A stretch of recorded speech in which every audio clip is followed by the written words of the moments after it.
Identify targets and exterminate. That's how it's done. Drop sequence initiating.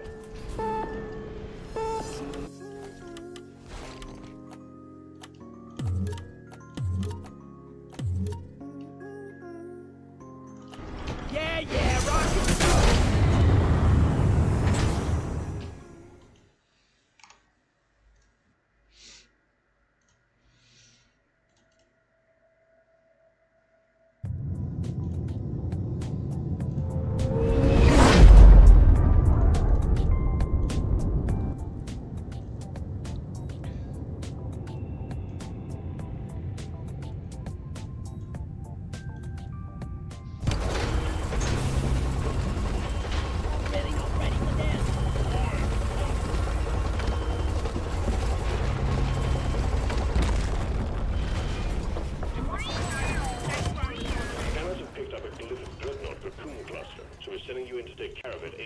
Take those big bastards out before they force us to shut down operations in the area. And try to make it back with most of your limbs still attached.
Something done right.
a mystery to me how all these minerals fit inside.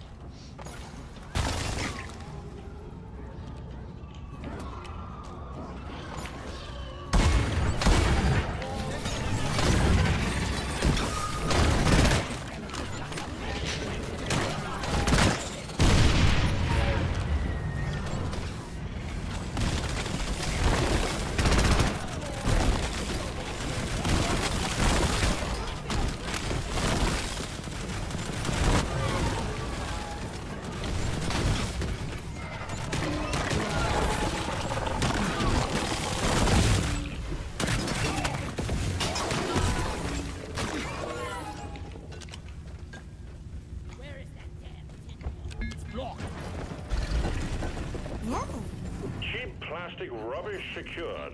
Keep it up, miners, and we'll soon be swimming in beach floats. Performance point bonus is active.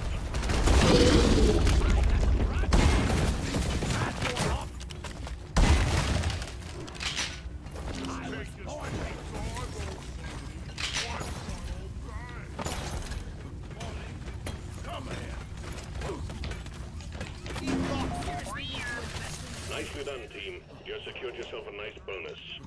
Now, which monstrosity is hiding inside this time? See here. Players ain't ready. Loose dirt over here.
Secondary objective completed. Now finish the job.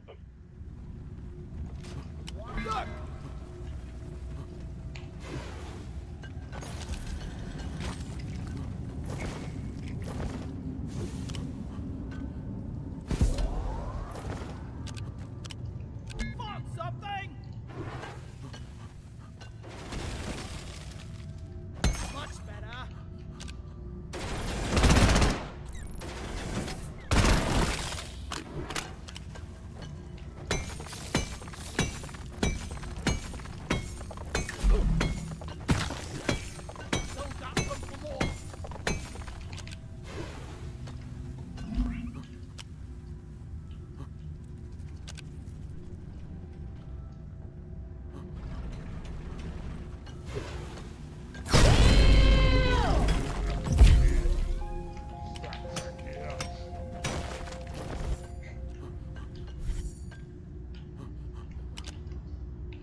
Everybody, over here! Okay, come here! Over here! I think you're up! How about a nice break? Sit down, rest a bit.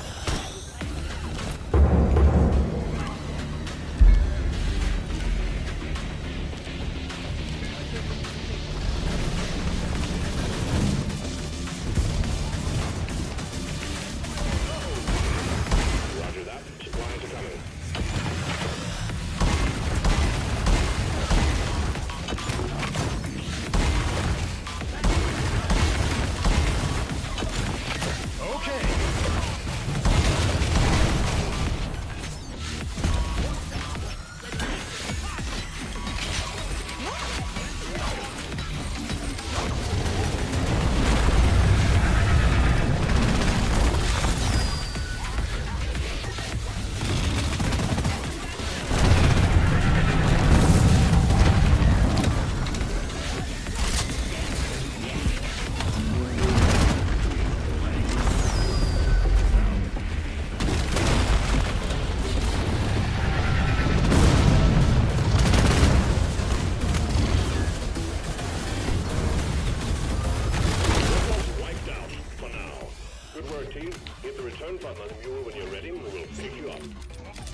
Grabbing ammo.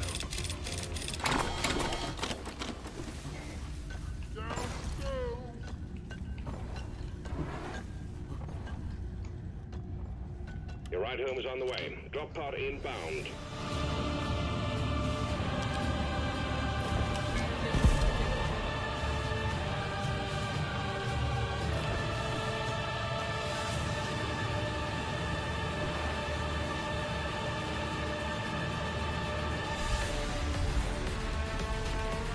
Drop pod has arrived. Retrieving the mule. Drop pod departing in T-minus 5 minutes.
What's this?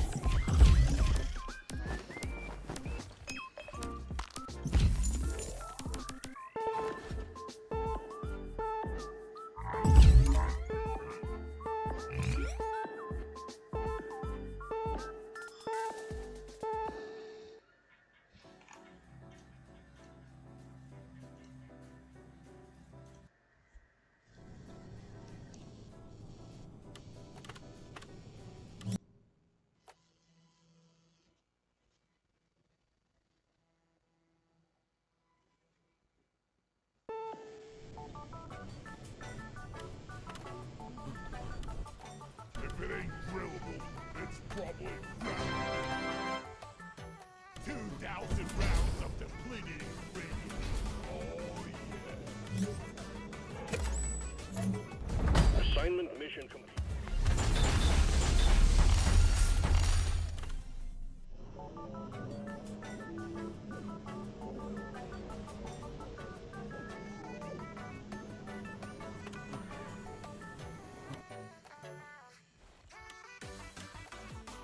Elementary.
Show me what I shoot.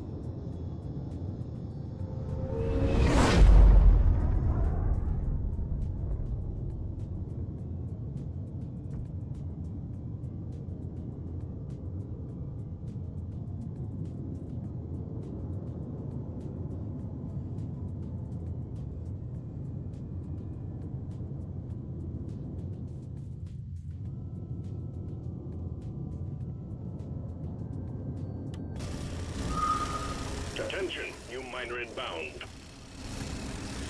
Okay. There's God of God. Bye-bye. I've seen you before. Lift with your legs.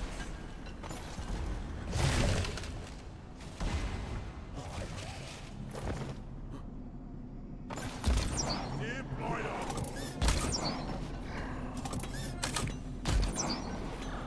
Need some break. Oh, too safe. All out.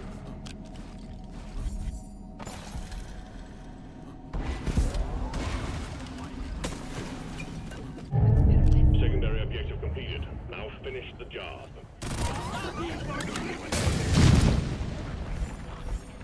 Vaporize it.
pumped up and ready to kill.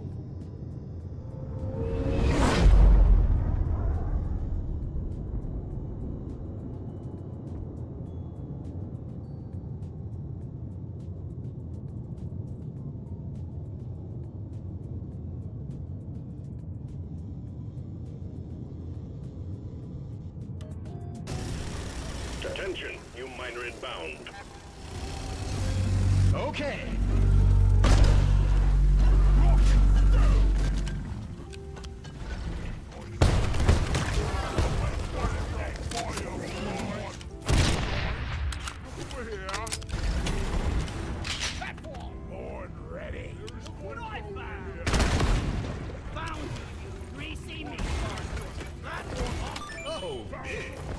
A miner is on the way to join you.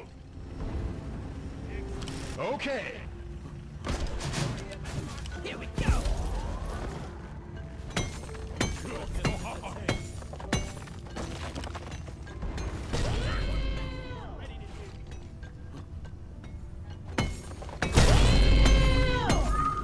Terrain scanner just got updated. New location.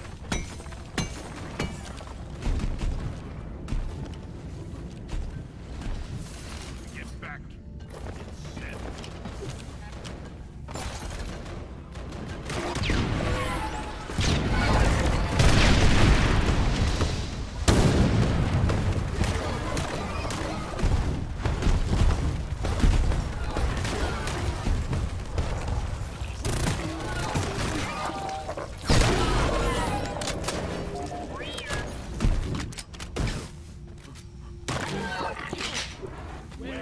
Ready.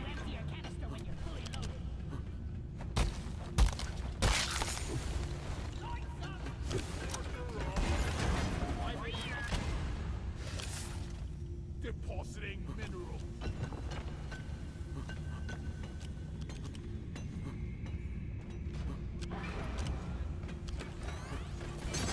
Inflatable animal located.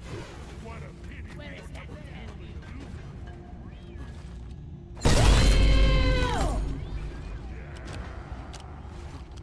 For once, I agree with the shuttle pilot in dumping his cargo, even if it does it every time. Well done, team. Performance point bonus activated.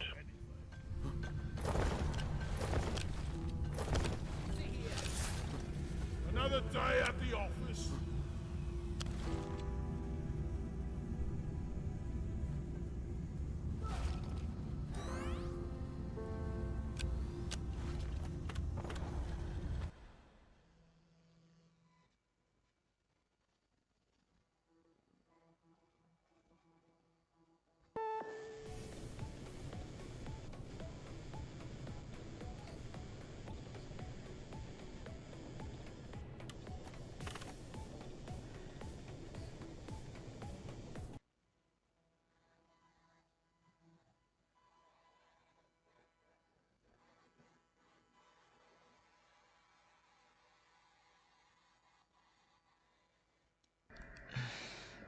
The sharp bet a bit too loud. I think I'm just gonna reduce it. Unfortunately, it's so loud.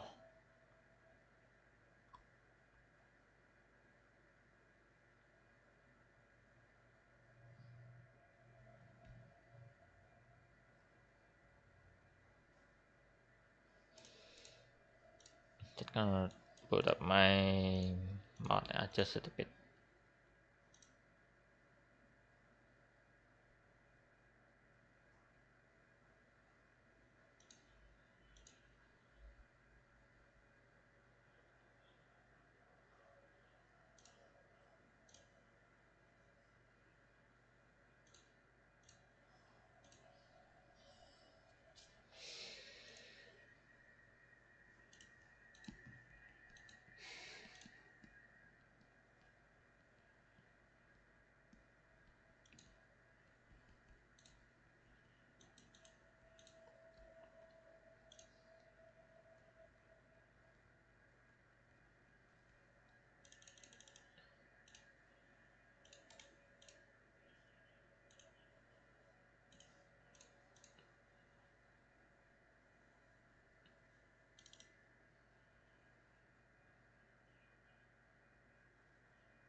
155. This one's be a lot more lower. Two. Actually,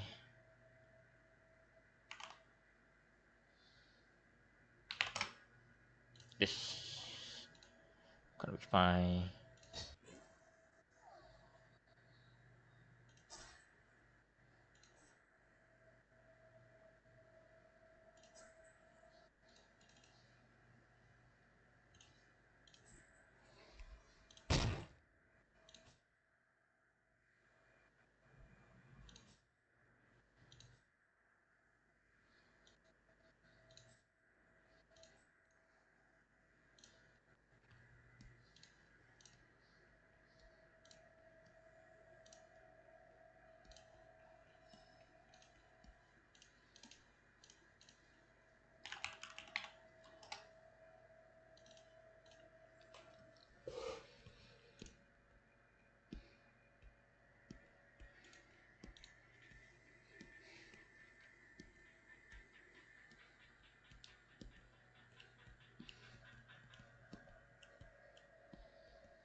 Actually, let's make 155 something.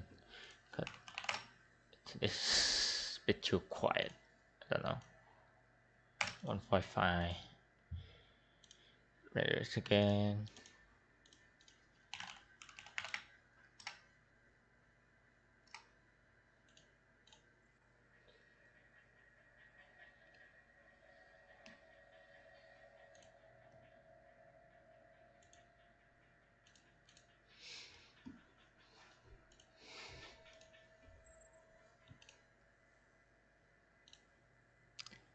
Maybe the one for normal tiger drop also.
let's check.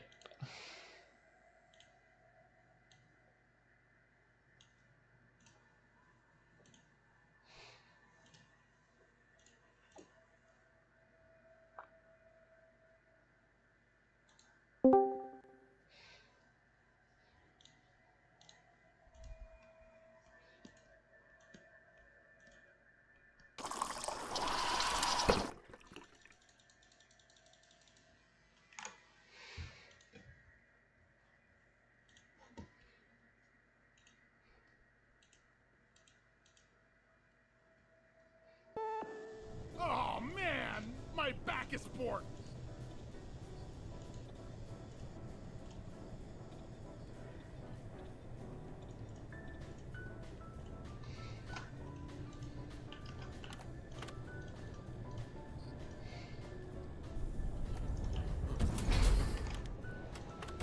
This one is no more tiger drop.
What happened?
team is getting bigger. Dwarf inbound.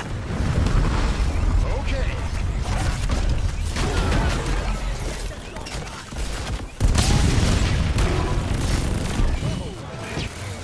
Your workforce is about to get bigger. Dwarf inbound. Okay.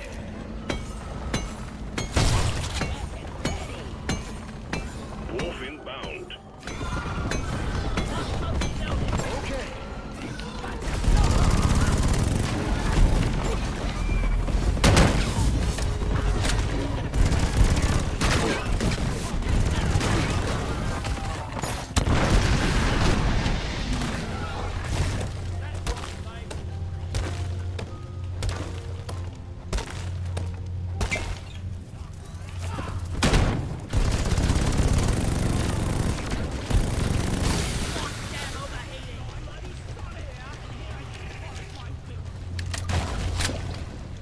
Oh man, this ain't what I signed up for.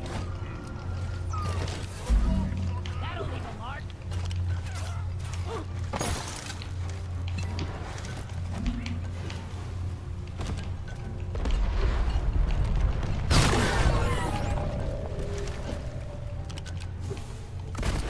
Fighting!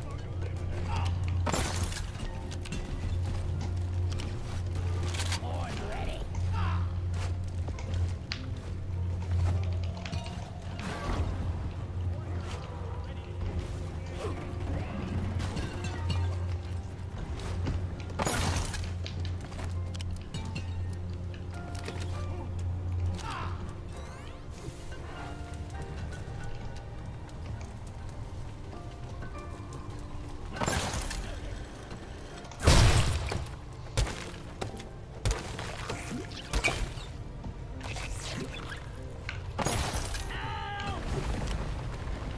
How incredible.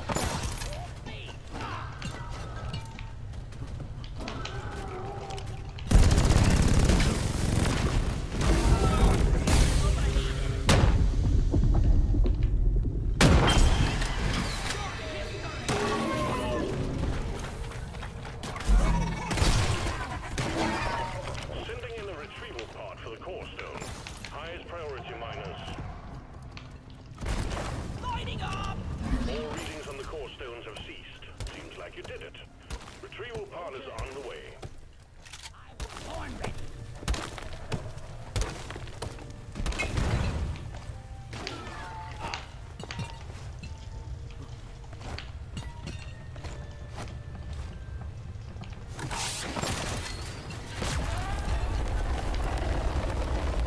Very nice.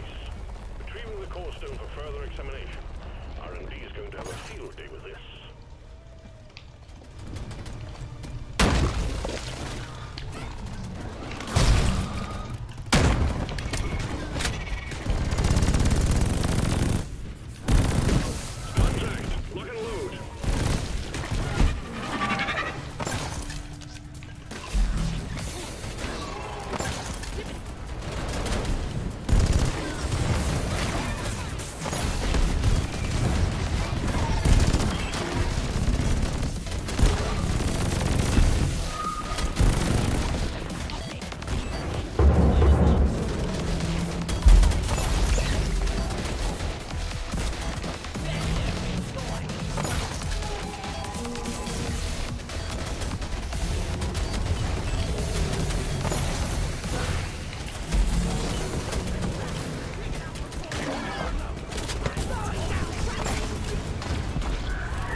controls are active and awaiting your input. Let's bring it home, team.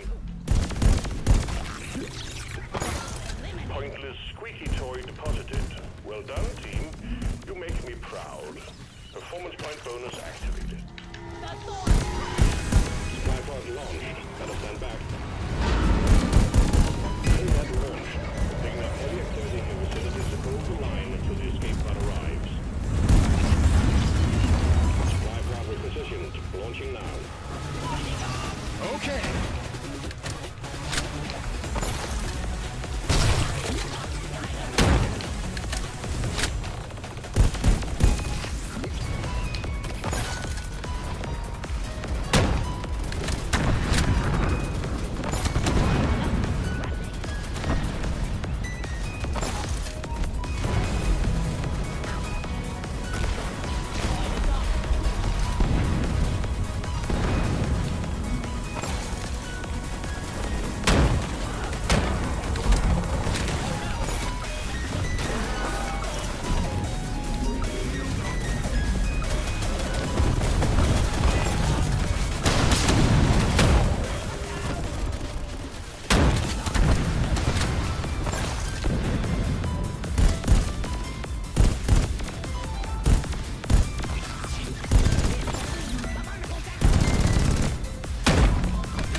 Oppressive something.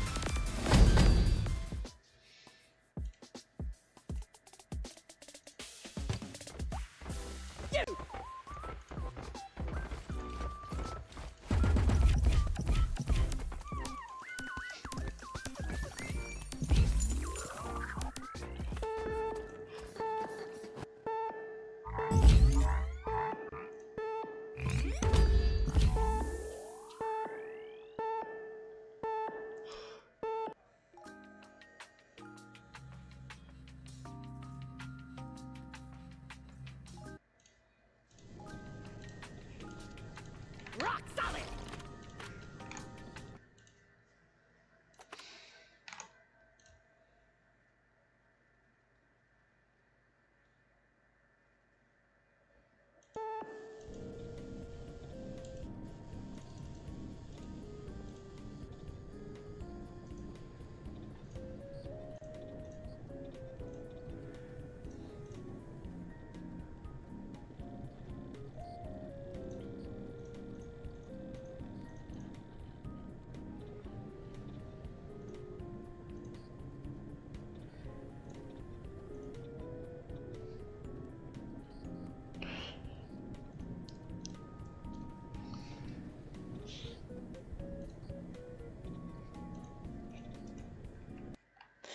Okay, want to test the damn sound.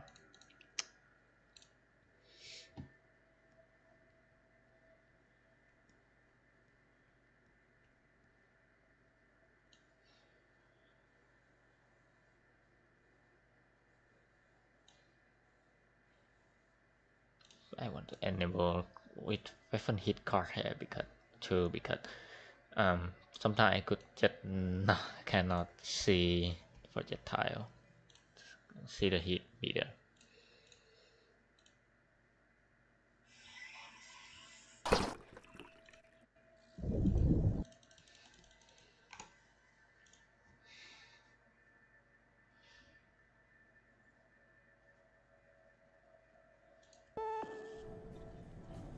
My pick is sharp, my beard is groomed. Here I come.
Drop pod is cleared warm. That's an update. Oh yeah, I did actually update in difficulty name.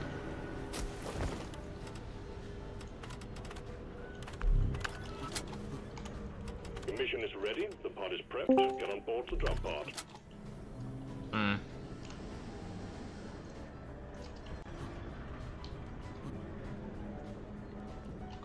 We're gonna have Hoxxes, I don't know, POV review session soon.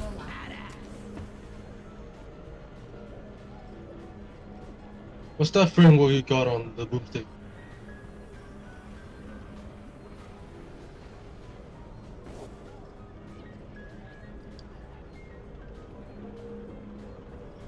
One second, I got some.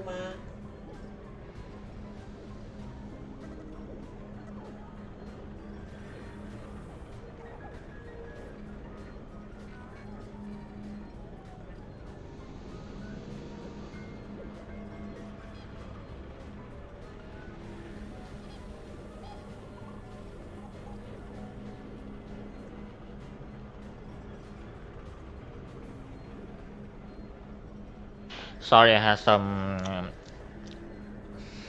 pattern work. What's that boomstick framework? Megacorp. It's Megacorp.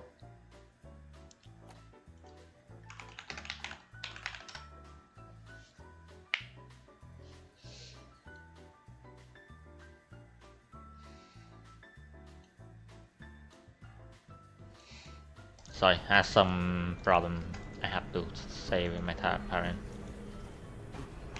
It just start. Stop attacking me! We're gonna have POV review session soon by meme. If you want to check it out. Come on, Keep a bit there. Drop sequence initiating. POV review session. Yep, POV review. That's wild. Where is it hosted? It's gonna be soon in like 1 hour or something.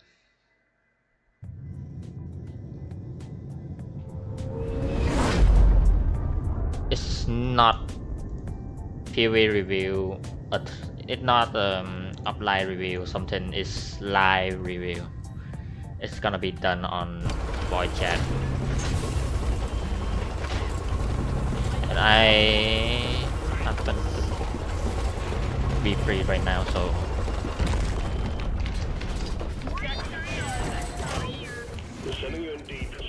guard. Scanners indicate particularly rich veins of morkite and gold further down.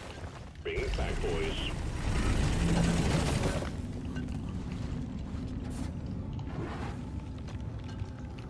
There ain't no veins in the first cave.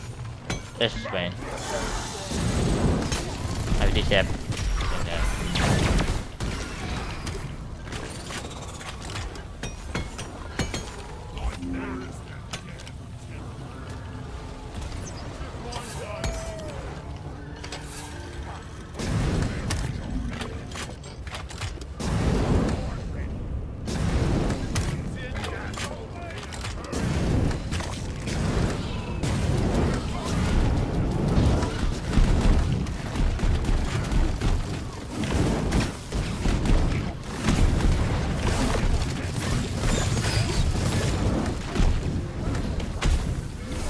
Yep.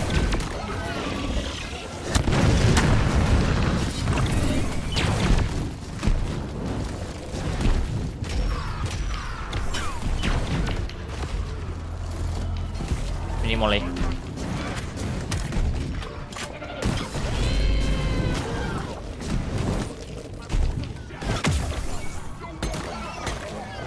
We need a reserve first.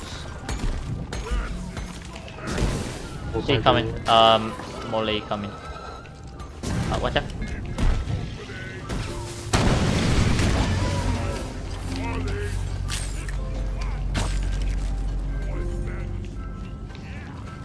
They're top here.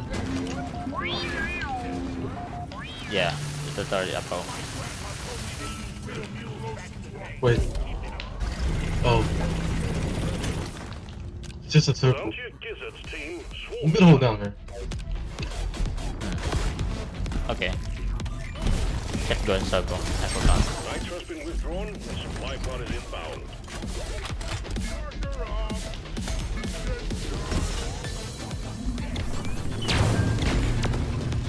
Swarm, they're here. Okay. Bishop.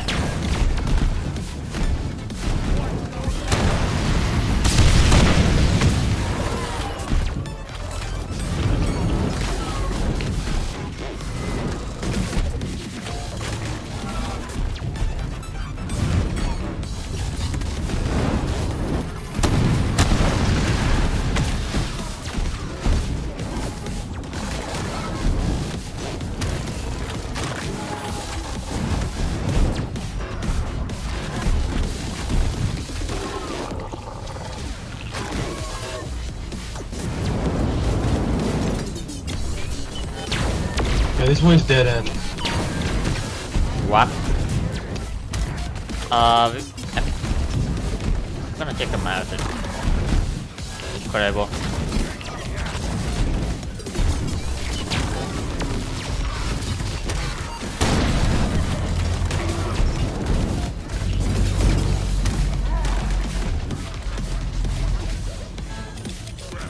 The wave is almost over. Hey, here is up. What's left?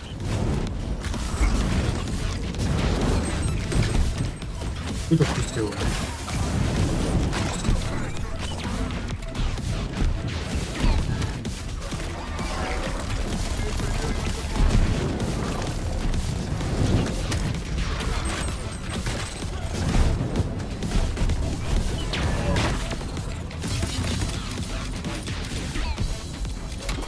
Check in the minimap.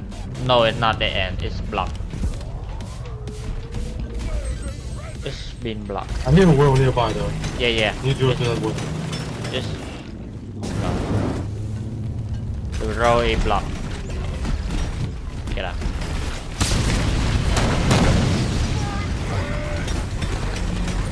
Just gonna one the whole T-shape.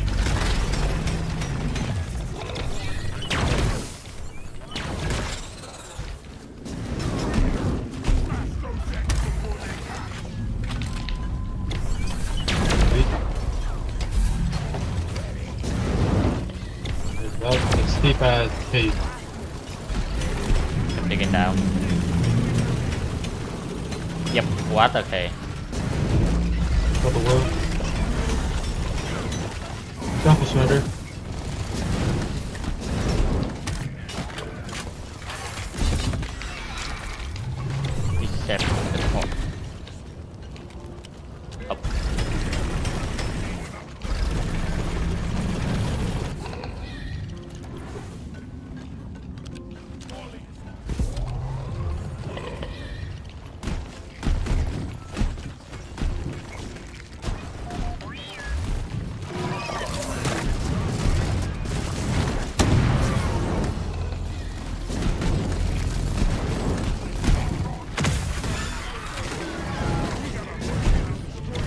Chef. Watch out. That's it, that's away.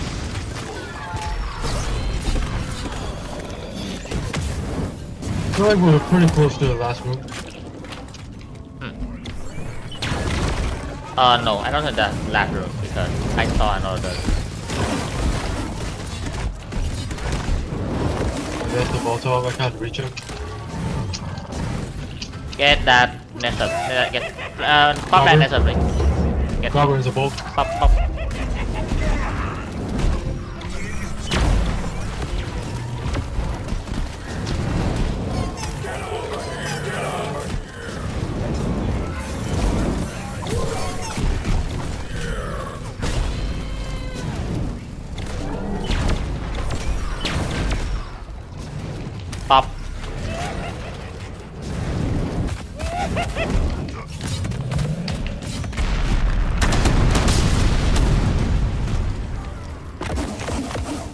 Yeah. Yeah, I will share it.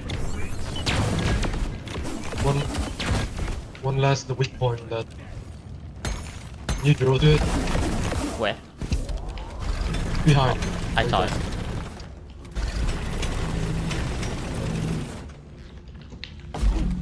Oh my god. I can't seem to find it. Incredible. I saw it. What a weak point placement. This is the worst play ever. Okay, I'm full. Where's Bobby? I should get rid of it. Get your result. Getting more ammo. Getting supplies. They're gonna push through Nekai.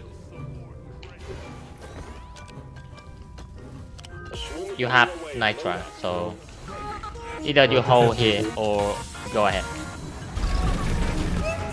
Hole's ruined by the bolt. Oh yeah, okay. Oh, this looks even more terrible. Oh no, go fine. Behind. Get me up, get me up, get me up. You're fine.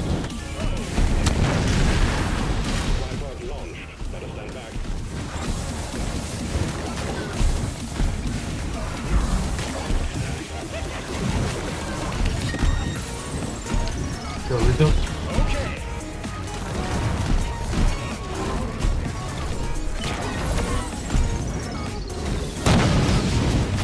Escape.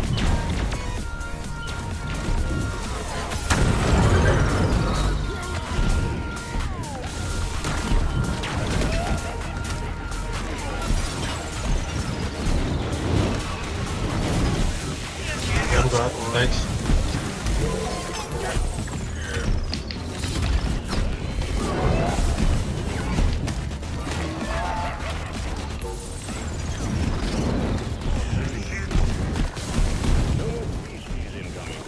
So feel bad. I like how the Calbag is not able to pose any threat in such a small tunnel. Incredible.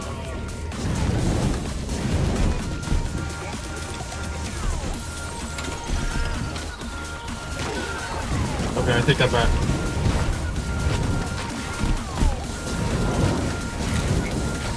Gotcha. Sorry.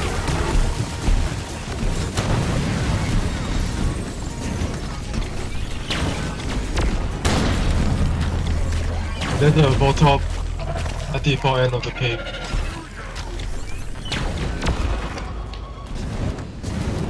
It's going down. Yeah, I saw one on. Look up for leeches. No leech. Two more weaknesses. Both of them behind. Behind? I saw it, I saw it.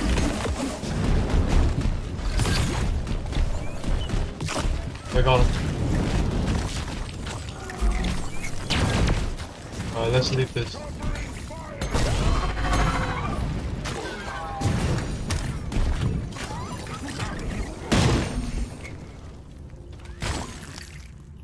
Seven more. Got it. One last. Okay, should be ready. Job well done. Get Bundle out. is activated. Bring it all home, team. That's how you do it. Drop pod is on the way.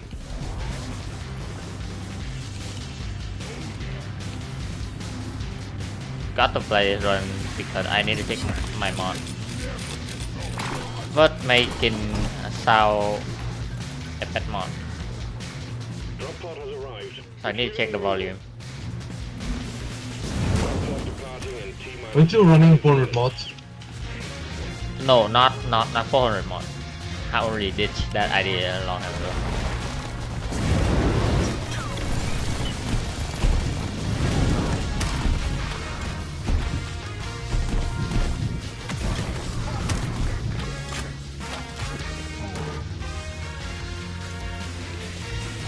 Is that a normal person mod?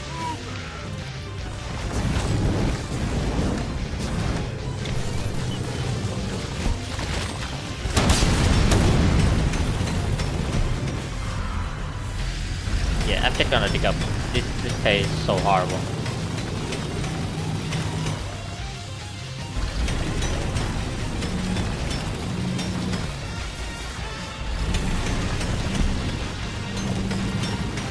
Drop pod departing in T-minus Recon. 4 minutes.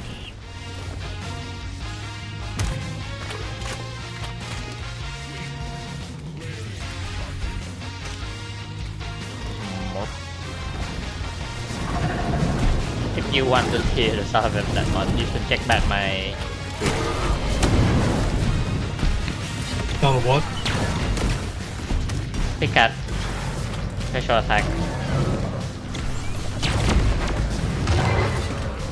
Is there any one? Yeah, only one mod that. Secured. Initiating launch sequence. Check back my tweet and you will get my idea of the mod. Pod will leave with or without you. Good work. We're pulling you back in.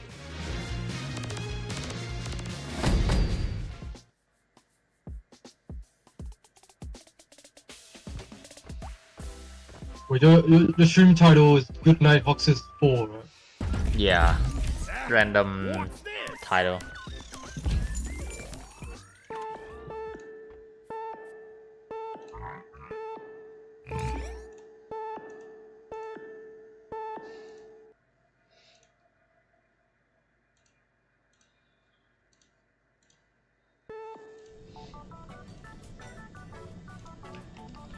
I think I need to eat dinner. Haven't eaten now. I see ya. Yeah, I have to eat dinner. AFK, see ya. I like how even after you disable most of the mods, it still seems like you still have 400 running. Jesus. It does not sound like 400 mod though. So what happened to my YouTube? It got hacked and everything. Oh.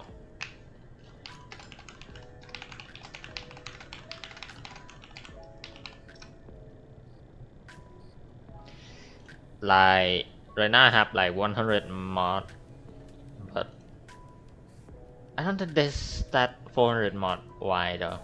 I mean, it's not much sound effect at all.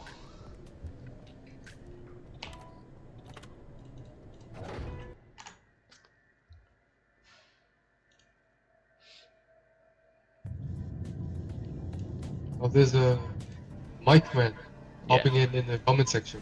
Yeah, I I know. haven't seen this guy in a while. Yep. His YouTube channel got hacked. Like I know from the other day. What's he been up to? How is he doing? Is he still playing modded? I think he's still playing modded. Yeah. Just that I haven't seen him on YouTube for a while because his channel got hacked. Okay. If you were wondering the mod, I think you already got that idea. Already saw that, right? The sound effect one.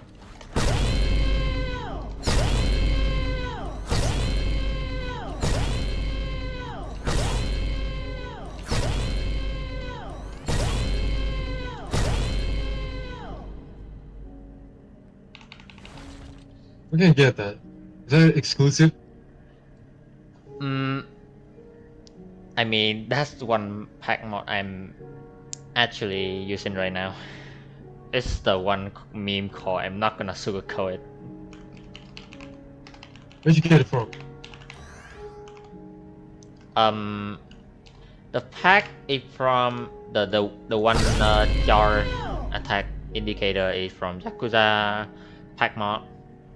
I extracted from there, and the sound effect I just edit it in.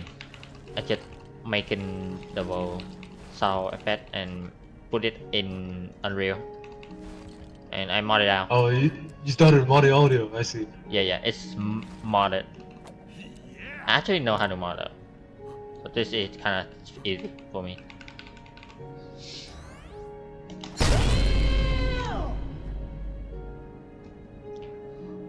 Actually, very funny though. Have to eat now, I think. Now I have JP, to go seeing eat. you. Yeah, see you. Maybe main view come here very soon.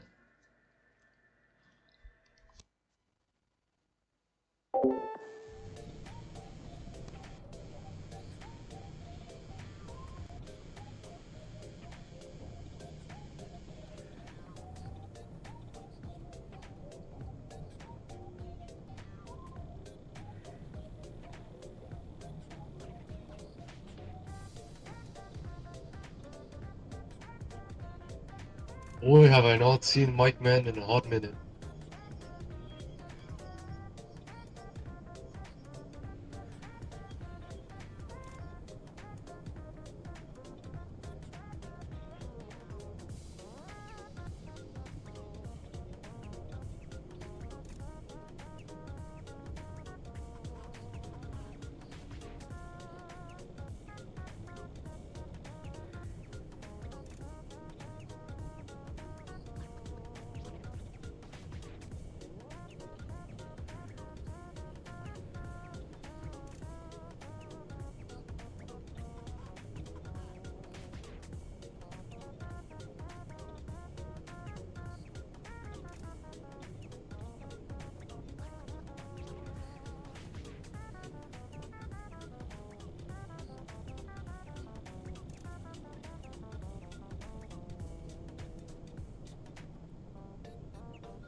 Bad. You are ironically reason why I bought DRG. Oh. I appreciate that.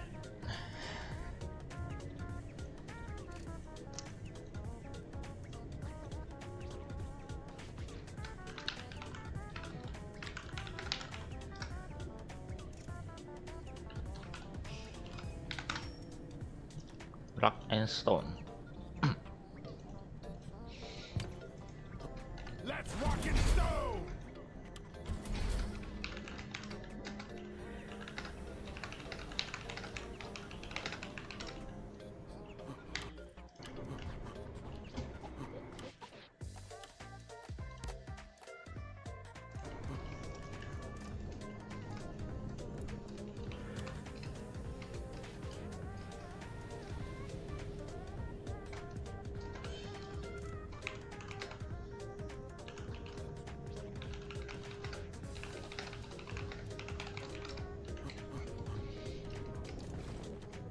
Here we go!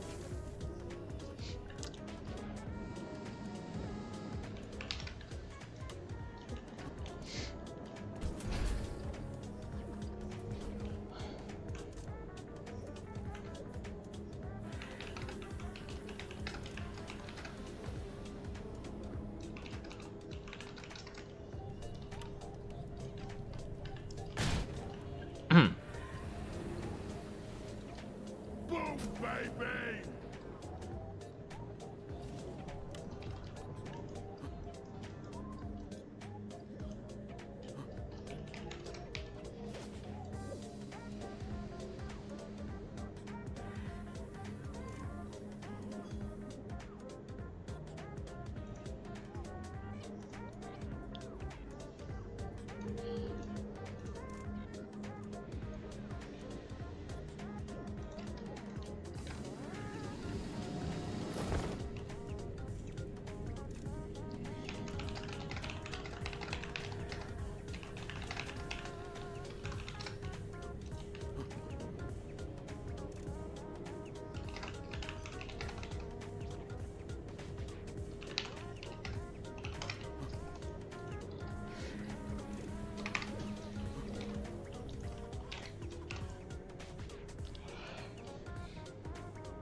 Oh, it's 9 p.m.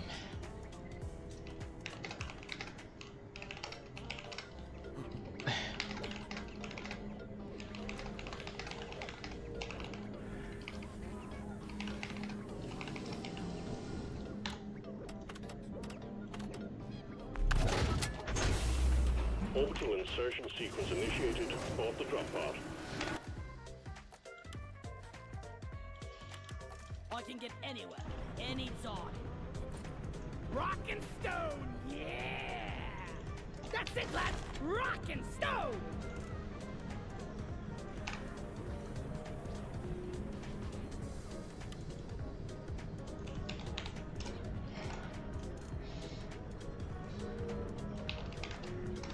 Get on board! We're about to leave!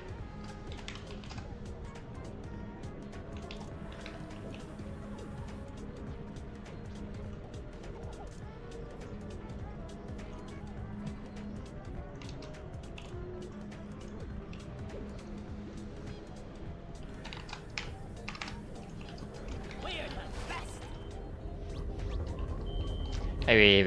I will be real again. Let me handle the digging! Damn!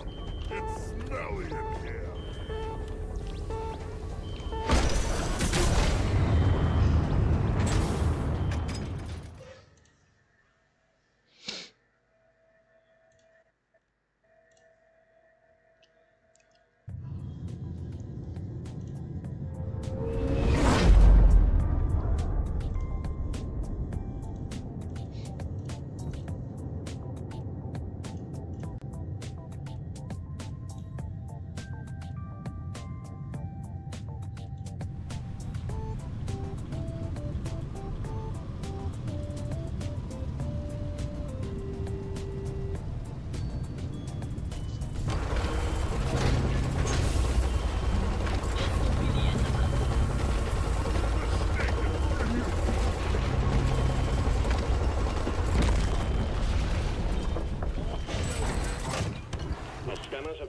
massive deposit of a quark. We're sending you in Oh boy, what did this take? to get as many out as possible. We're digging up the speed biosites in the area to keep it snappy. Quarks can be extracted from the walls. Search for a blue shimmering light. Right down the team.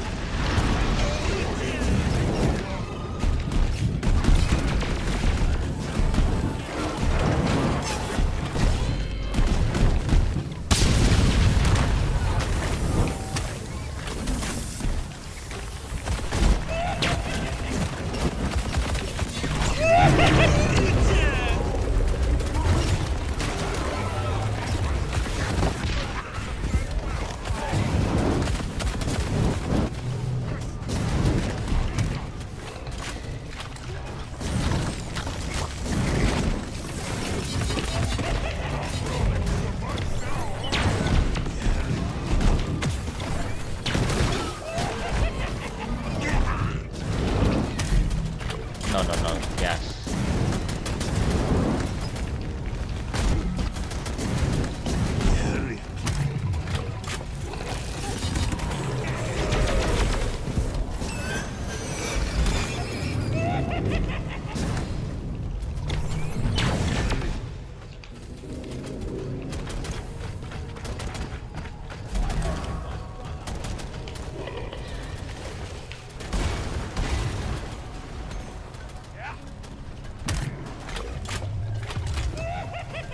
Oh boy, what did this take?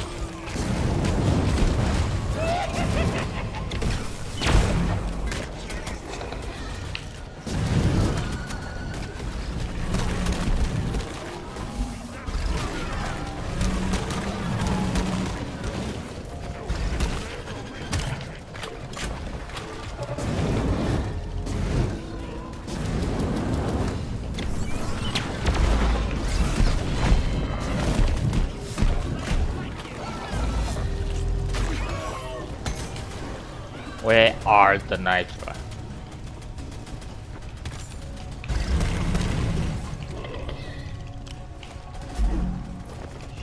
Where are the nitro? What the hell?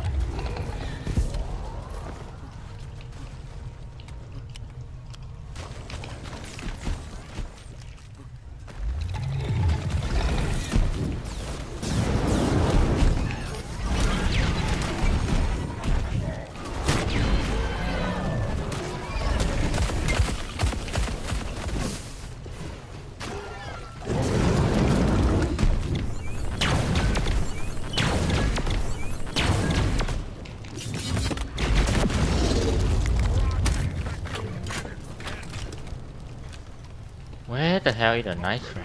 There's recharge. Incredible K.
far away.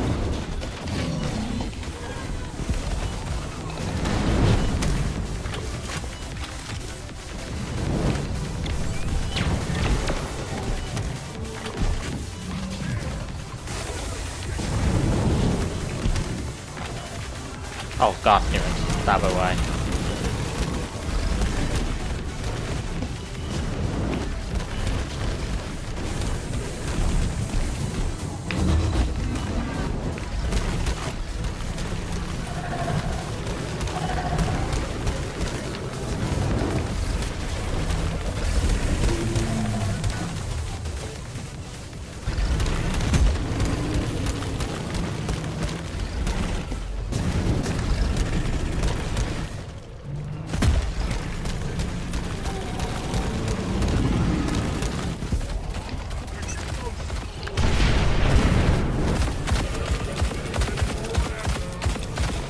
Incredible.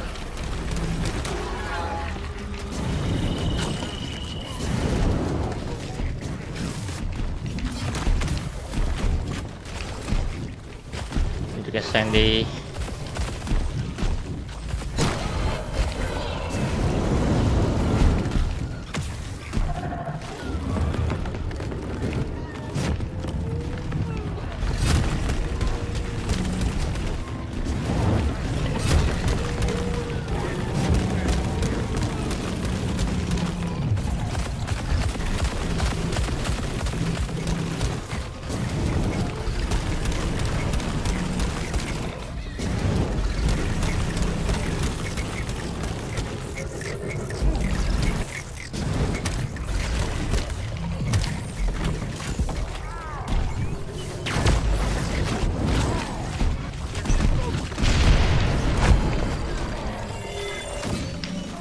Fuck you, stalkers.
Did someone get the number of that glyphid that ran me over?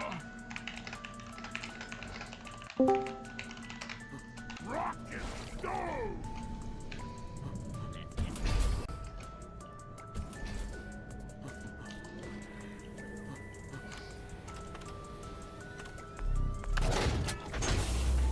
Mission locked in. Powering up the drop pod. Move it.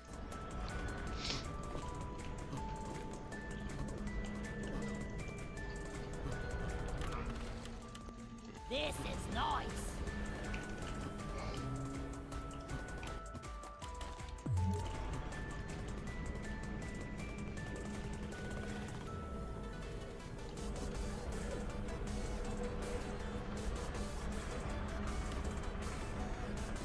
Yeah, okay, I know.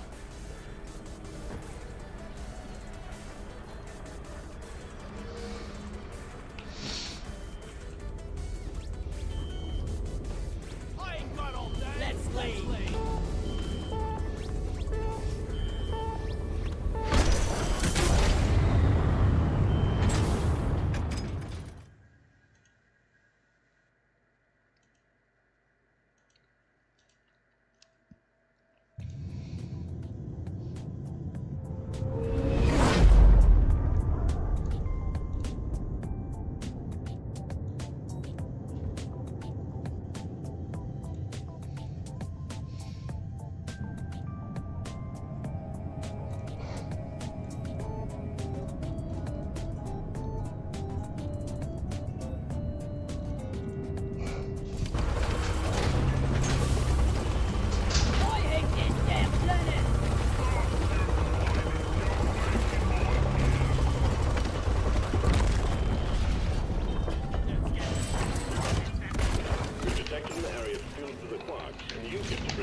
focus. It's about the goods.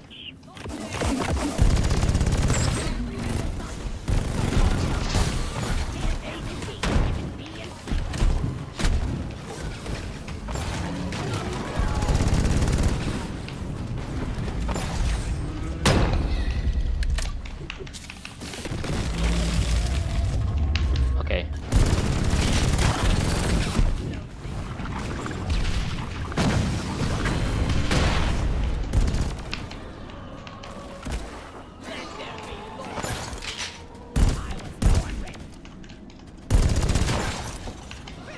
Get a nice one for it.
Stalker.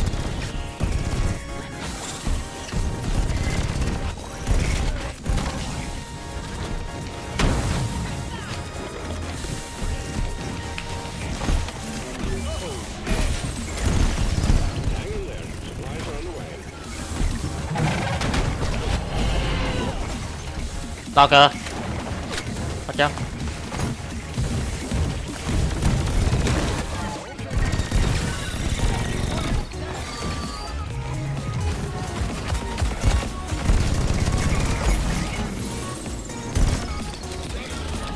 Reskin myself.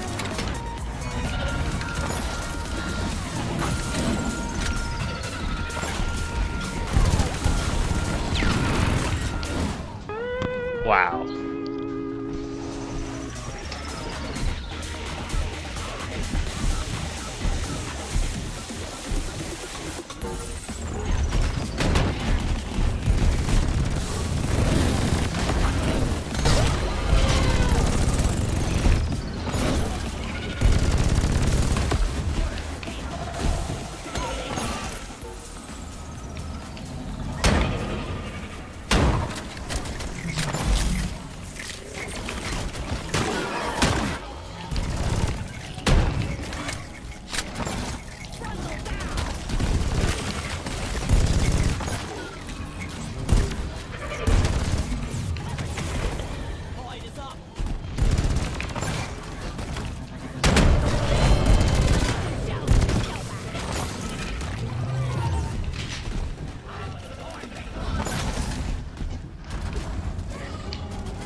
completed. Launch controls are active and awaiting your input. Let's bring it home, team.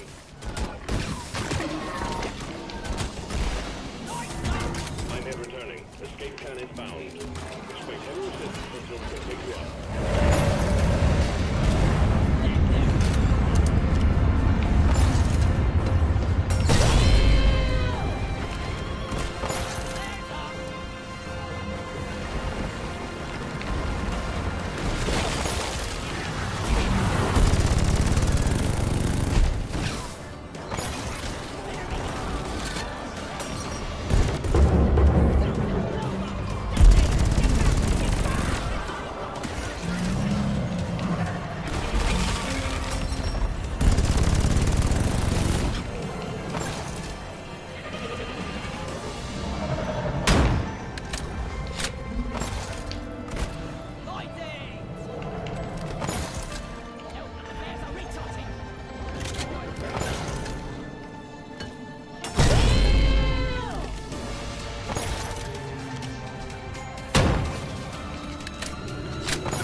This special powder? Yes, that is special powder.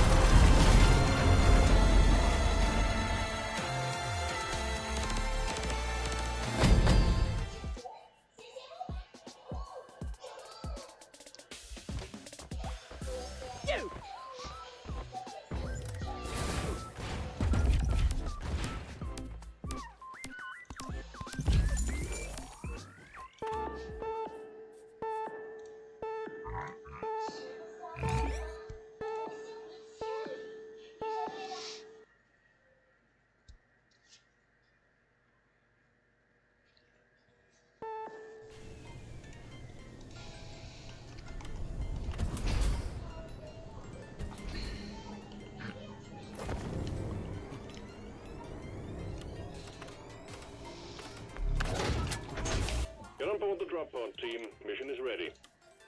Ain't no obstacle I can't clear.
activating. Fasten your seatbelts.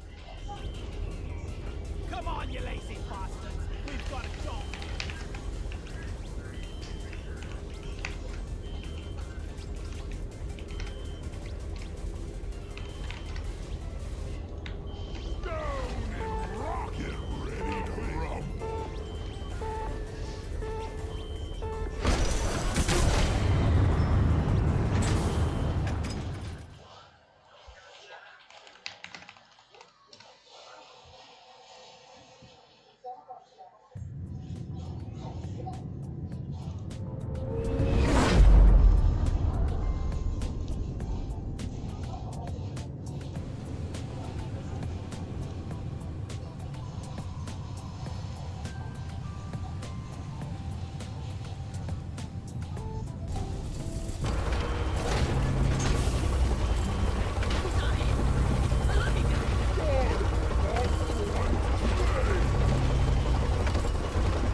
Salvage mission. A previous crew Why, what is this thing? The drop pod and the lives in this cave. Find the repair lost members, get the drop pod operational, and return to base. Expect heavy infestation, and try not to mess it up like your former colleagues.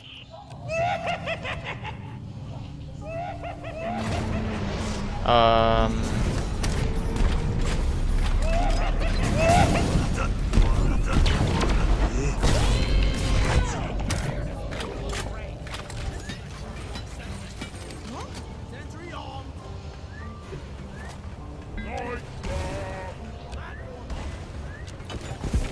Actually, we need that gadget.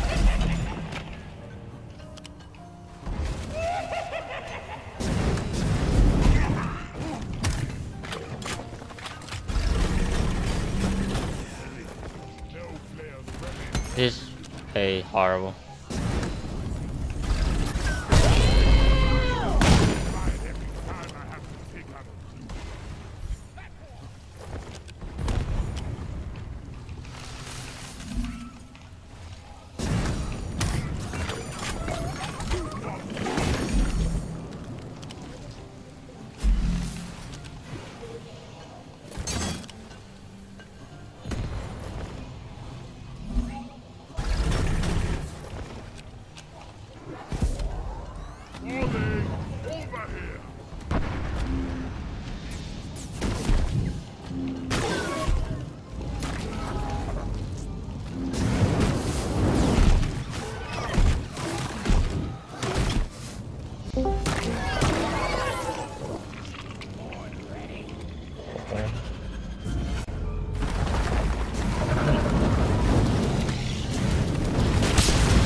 What's it, okay?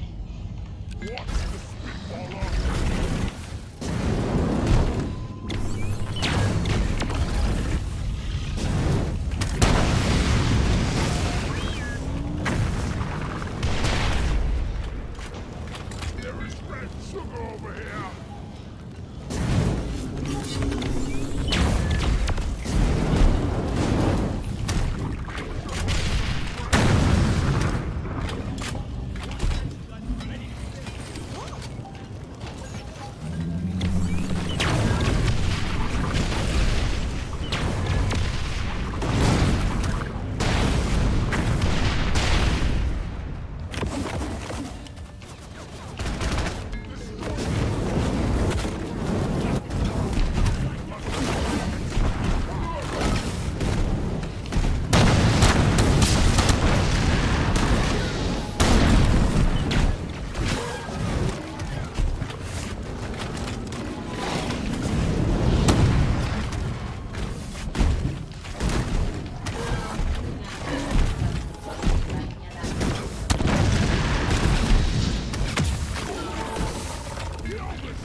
Oh boy. What is it?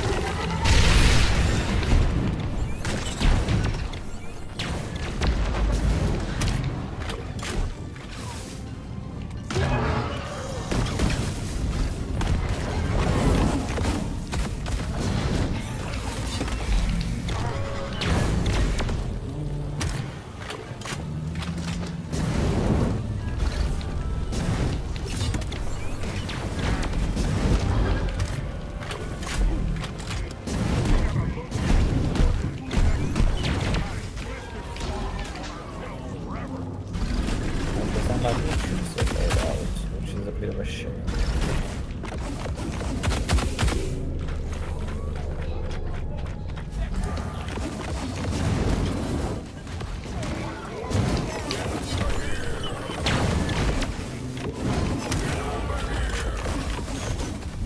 If we get my nitro and go back.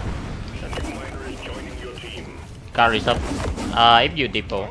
If you depot.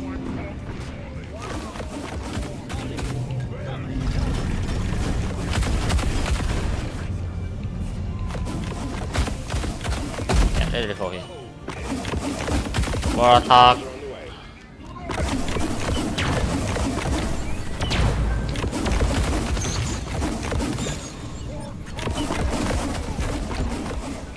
I saw the last module for this one. Watch out! Holy shit.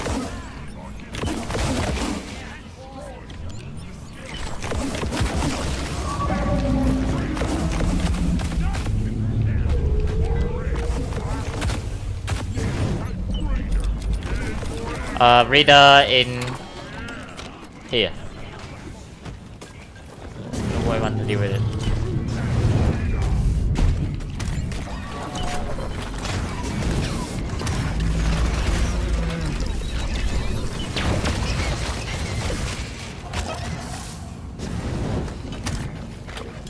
Move out for a bit.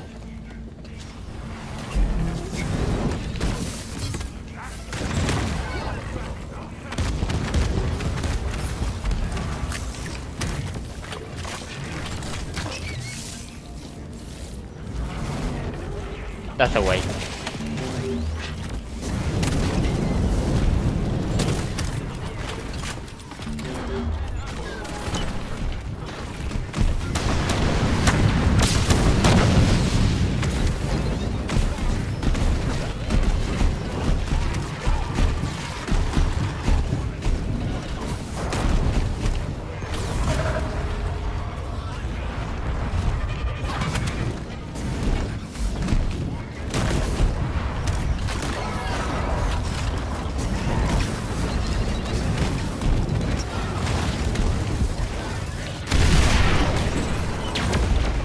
Molly.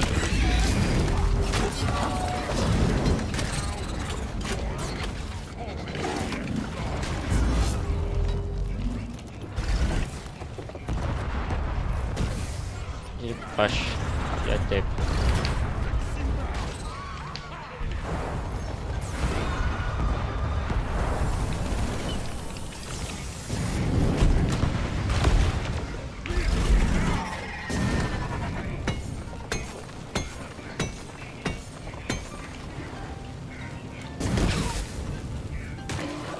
I'm gonna trigger a Mew.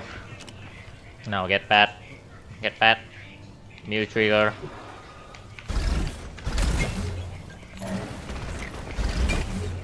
Mew trigger, get bad now.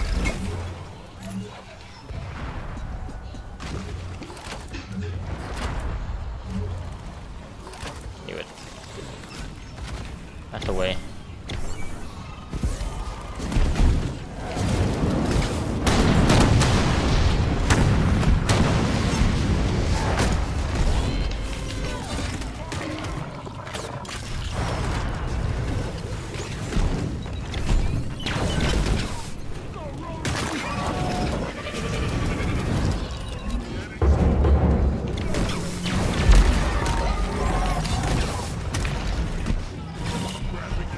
Taka.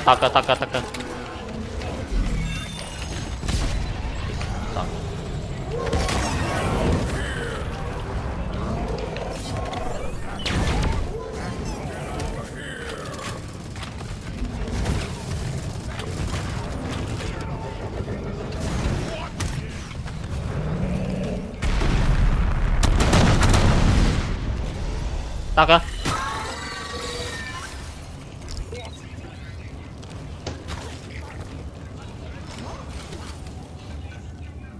Okay, get the Mew.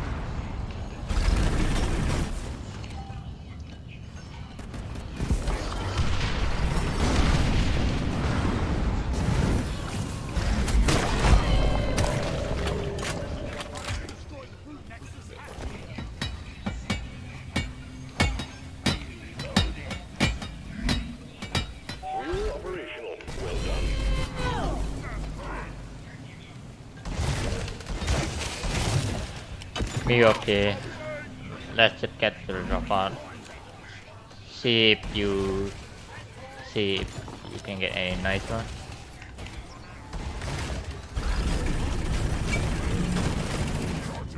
Oh god, that's a hole. Incredible. Oh, there's nice up here. Where ping? Yep. I'm getting it. Okay. Watch out for the leakage. Yep. I'm chicken the meal. Get into the drop pod area.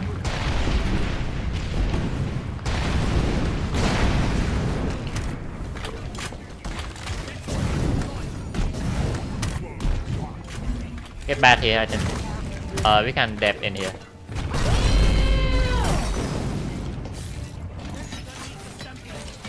Me already been triggered, so you have to get here. Yep.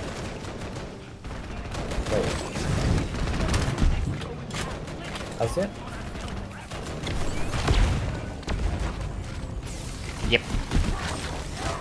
You know, in the way.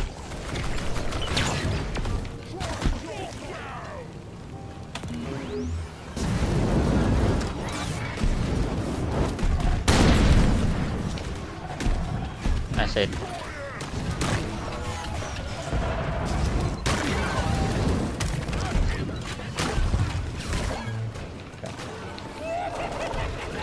Another way.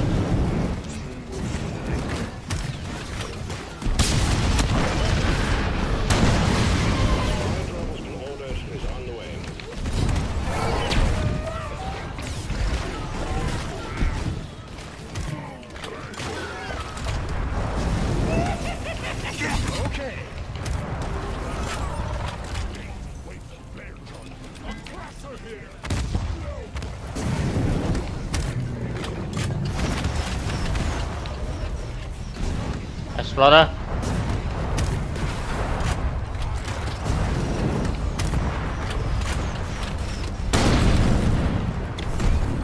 Icon.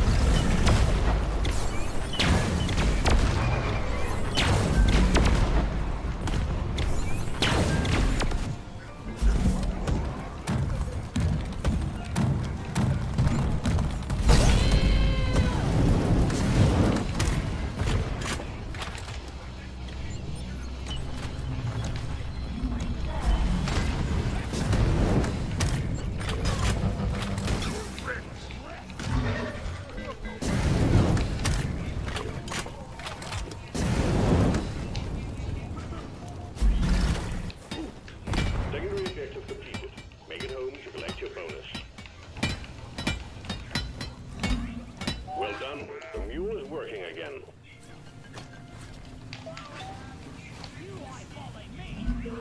Start it. Got enough nitro. That's the way. That's the way. That's the way. Let's get that drop pod. It's bad. Remember, you can always deposit on the side of the drop pod.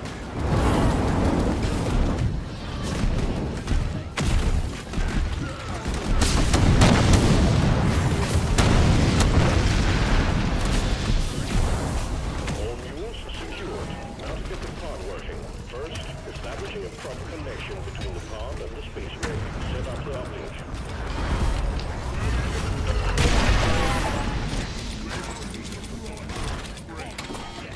Before.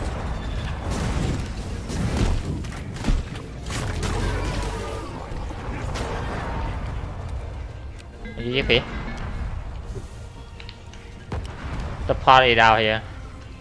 Uplink is down here. You zip down here.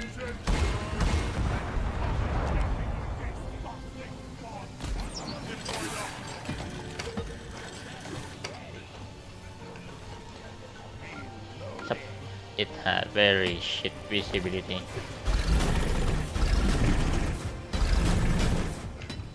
Flat here. I'm just gonna call it up here. Flat here. Supply drop has been ordered and is on the way.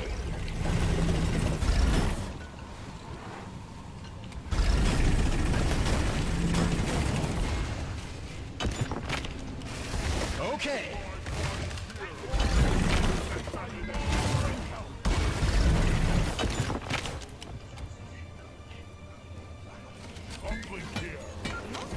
Resupply.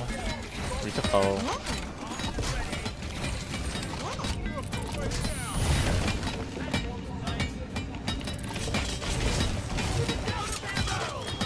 Cool. Yeah. Start. First time. Uplink ready. Yep. Triangulation initiated. Do not leave the triangulation zone or we will lose the connection. We only got one shot at this.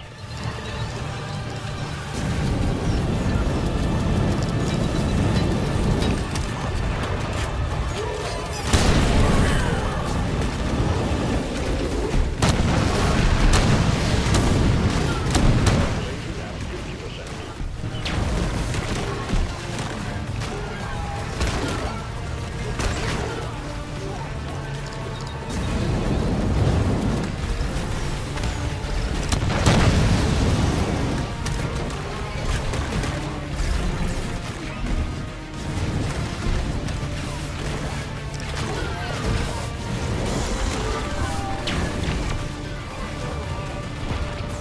Triangulation at 75%, almost there.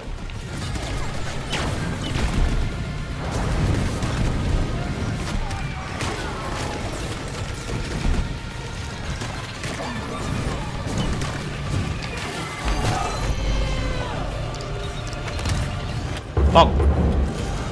Oh, No, we almost done. We're almost done. That's fine. Yep. We're almost done, so it's fine. It's a box from behind. It's from behind. Box from behind. So get into that tunnel. Fresh fuel cells in the drop pod.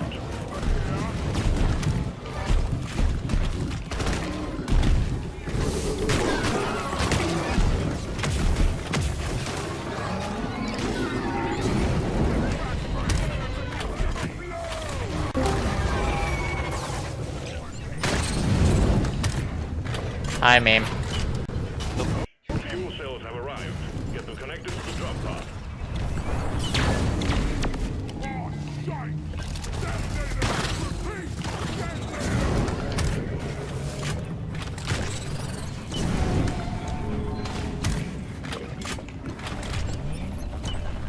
One hit more. Okay. Yep. Oh, good. Okay, now get into the server. Okay. This I will say Marisa. I'm gonna dig. That's a way. Wait. Do not go right now. Do not go now. That's a way.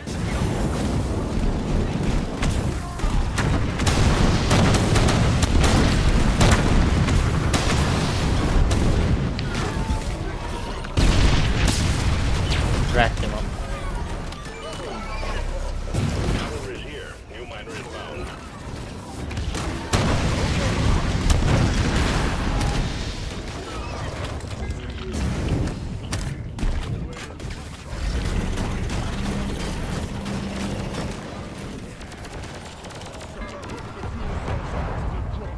Do any good.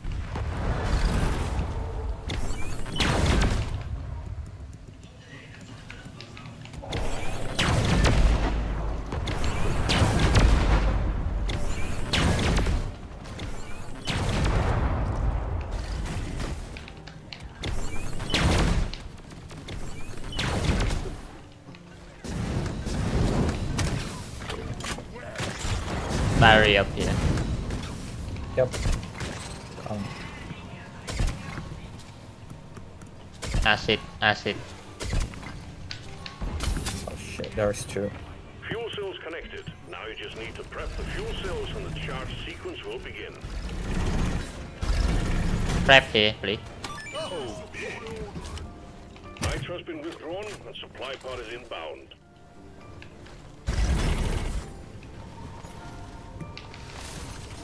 When I'm done working with DRG, I'm starting my own. I feel like I have a weird loadout.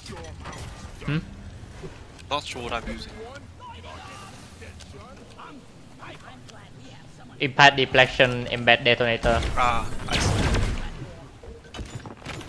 Black. Impact deflection is at an OC.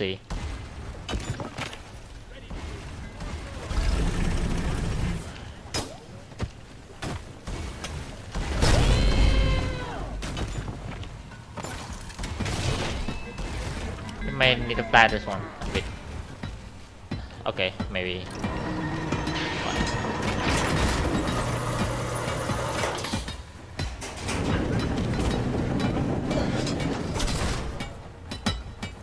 Fuel cells charging. Come here. Operational. We're expecting an increase in hostiles. Up. Is that?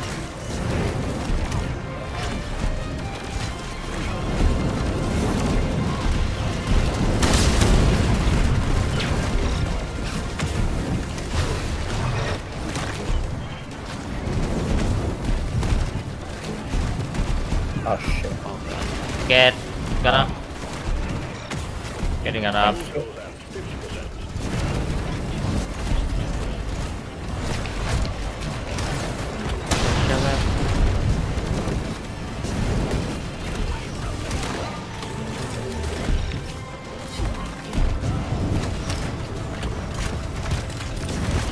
50%. Some grunt just ignore your flag.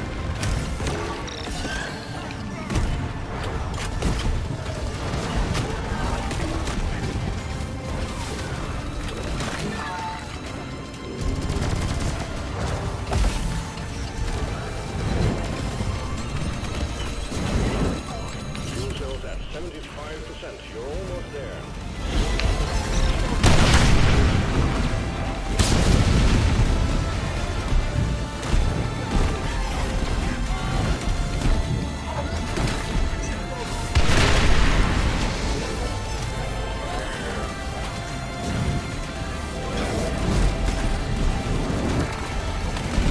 Oppressor.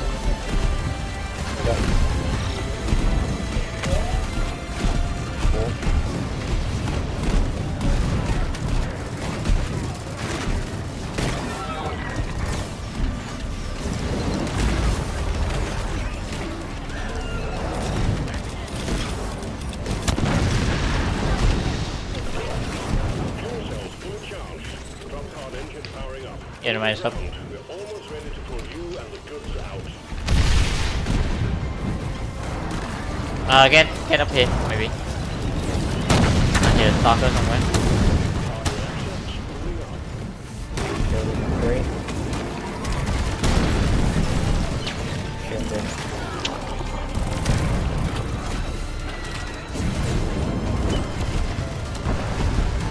Onboard mainframe booting.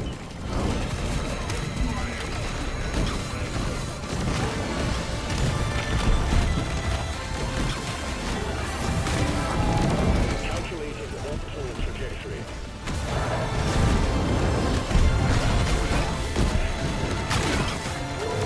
Tripod positioned. Launching now.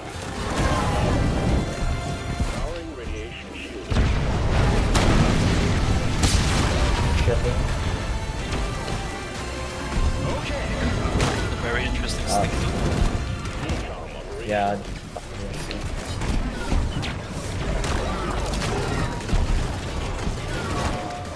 Okay, what a very weird bug pattern. They just come from here. When I noticed how it. Hot thrusters calibrated. Fuck. Damn. Okay. Bug. Tripod powered up and ready to leave. It's time to bring it all home. Ah. We're leaving with or without you. Oh no. Bug. No! Not the bug. Oh my god.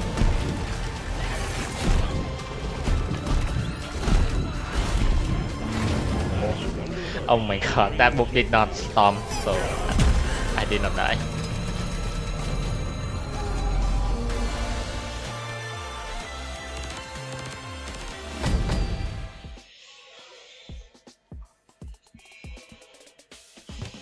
This is the right stuff.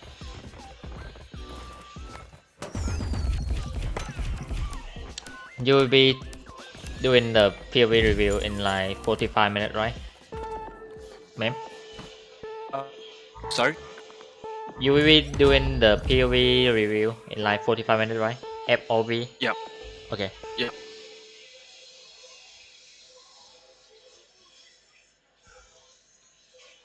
Maybe 2 rounds then.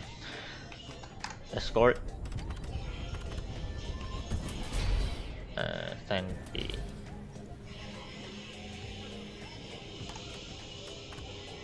Room on site remaining. Do one escort. Thank you. I need to change loadout. Pod is prepped. Get on board to drop pod.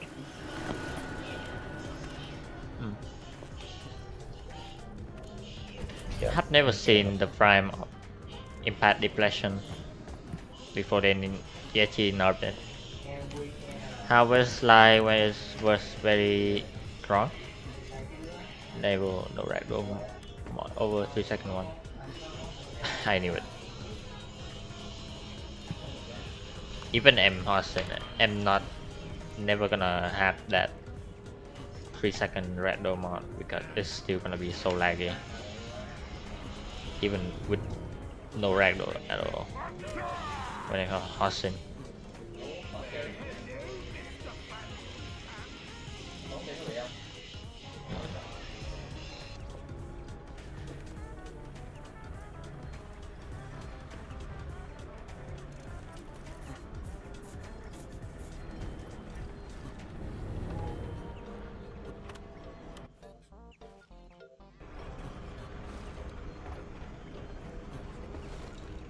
Watch and learn.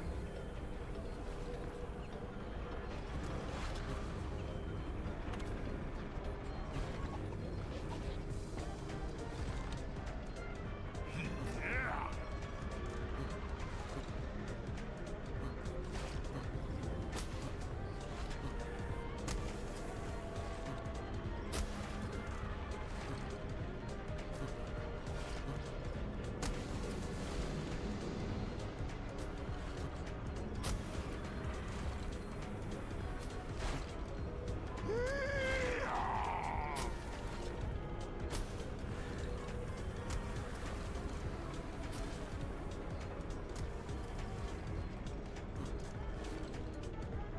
Watch out!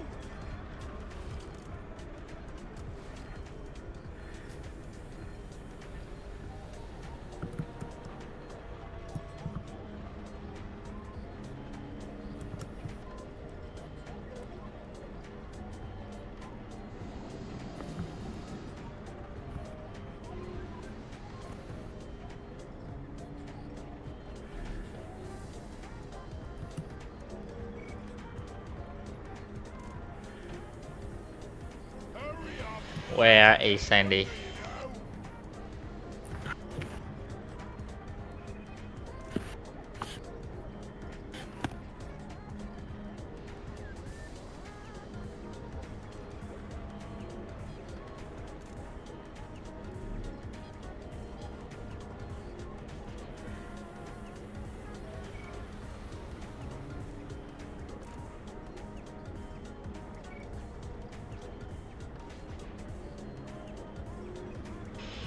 Where are you, Sandy?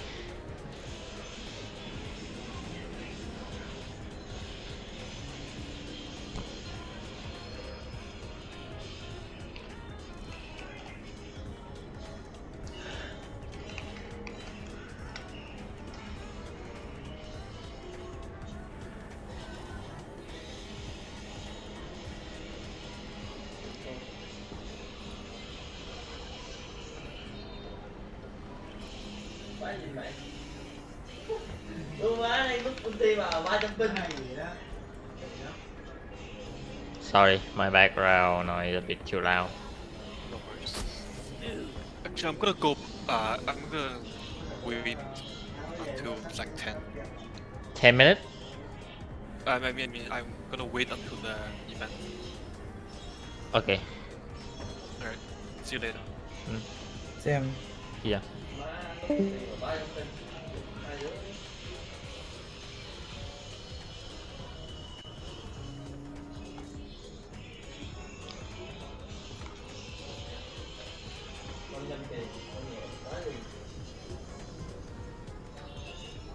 Okay.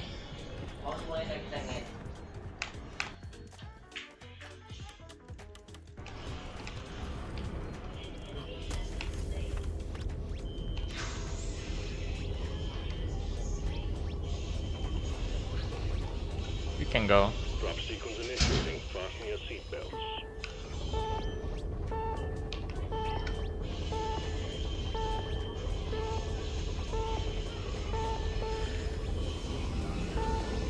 Drop sequence initiating.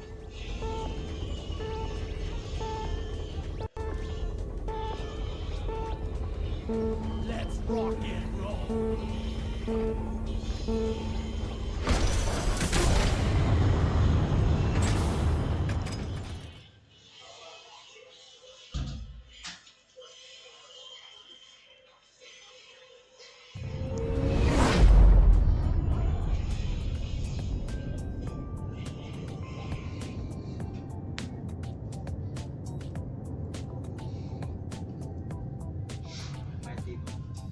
Không, không.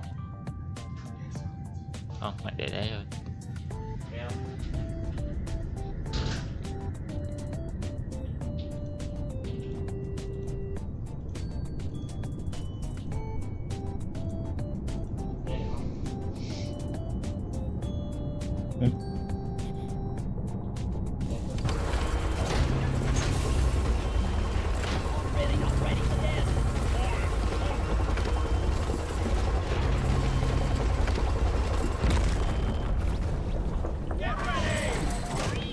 This time we're after an Omeron Heartstone.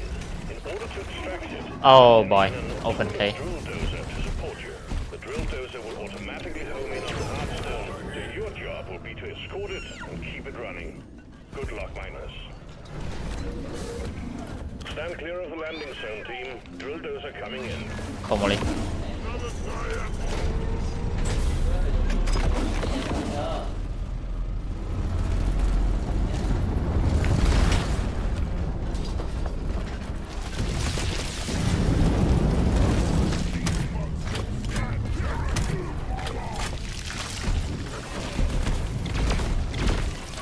That's a good one. Call it, call her, call her.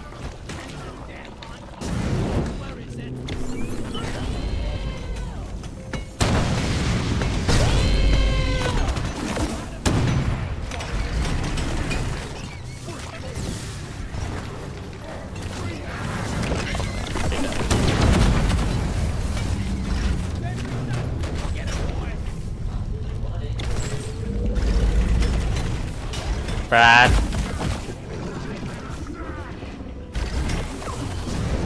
Oh damn. Oh my god. Yeah. Why didn't this? They all walked out. Taken down. I'm pretty sure.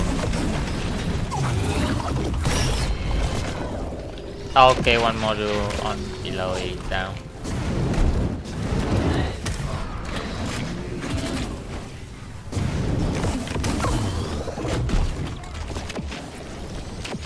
Talker.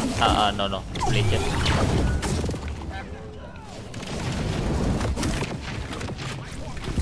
Be aggressive then.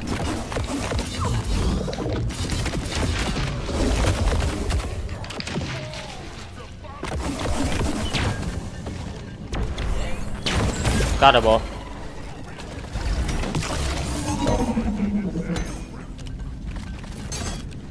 Need to get my rest sugar. Then we can start it. Yep, no worries. I can actually start it from there if you want.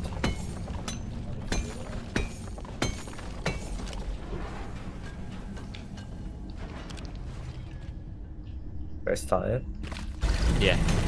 Start it. Let's go. The drill dozer is en route to the Heartstone. Expect heavy resistance.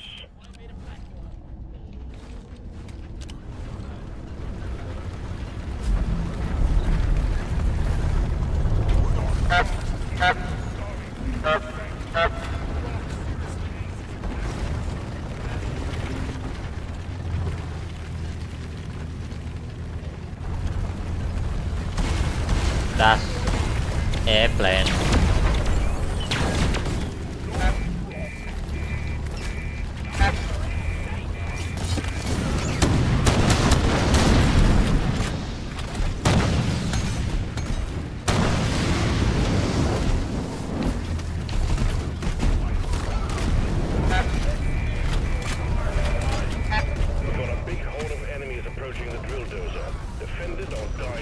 We gonna break it in 2, 1.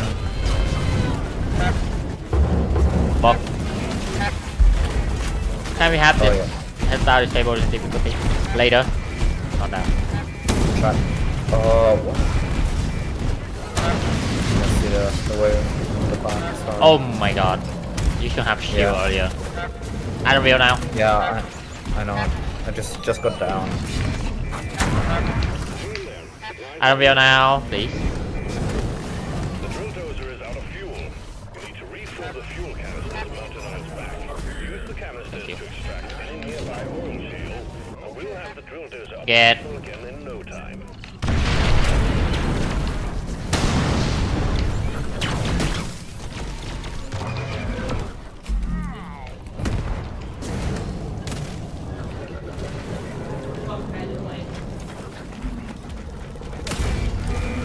Yeah. Bug. Probably just pop it. Oh yeah, pop.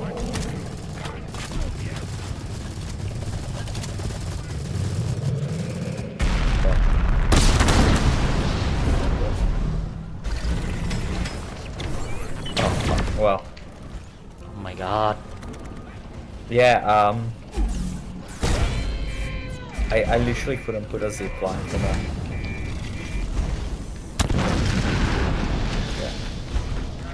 Thank We you. can walk over here. Yeah, zip line, because if I walk again, it's... I'm repairing.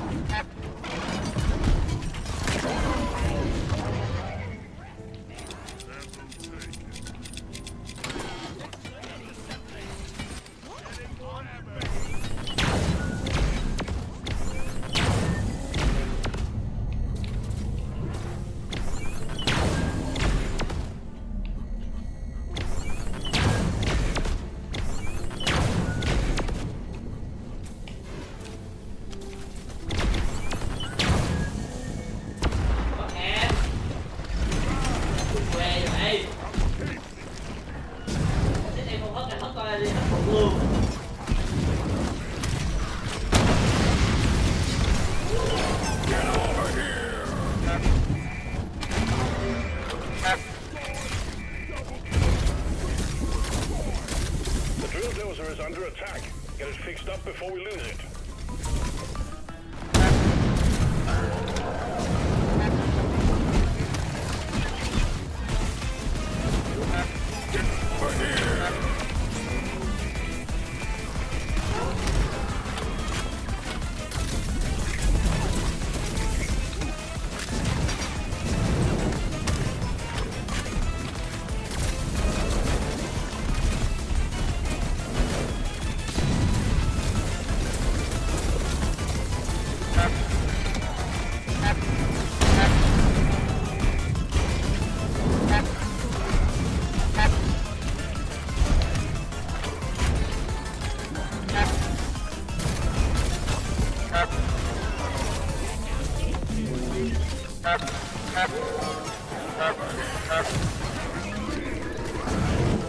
All canisters fueled. Drill dozer is ready to make more progress. Sandy, take your resup and we're gonna go. Hellfire's ready. Gonna go.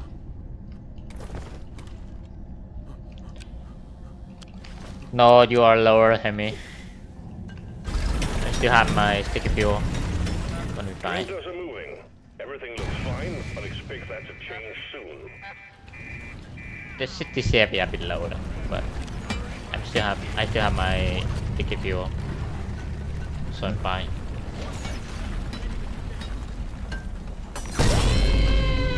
Ew. I'm not gonna sugarcoat it. Attention team, to keep the drill dozer running at full capacity, you need to keep it clear of bugs. Also, we got an incoming swarm.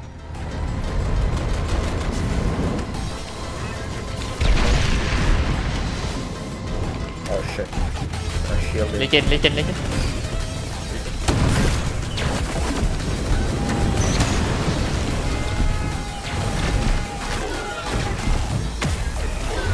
We should get out from here now. Watch out for the Legend.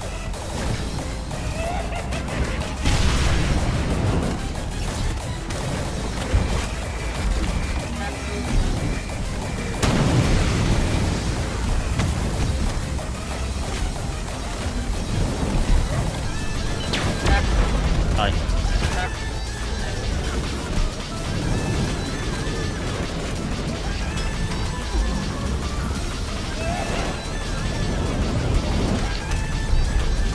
We're gonna reach again. Yeah, shield.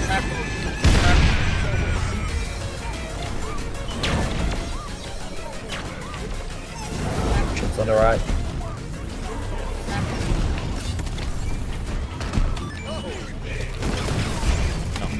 I'm not too low.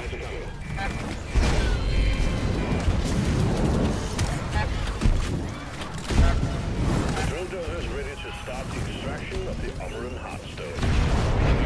Another airplane.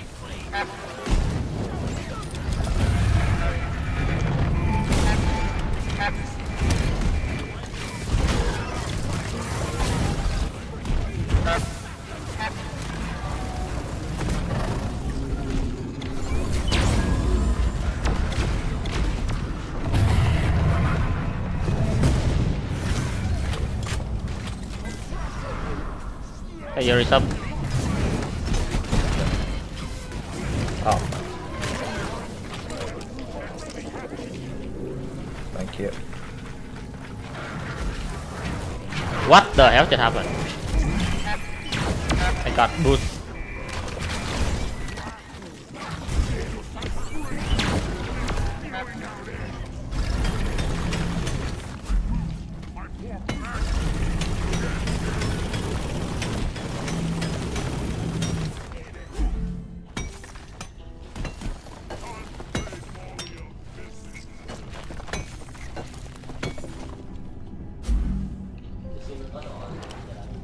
Just hit the very flat ground. That's a way. That's a way. That's a way. That's a way. Launched. Better stand back. Yeah.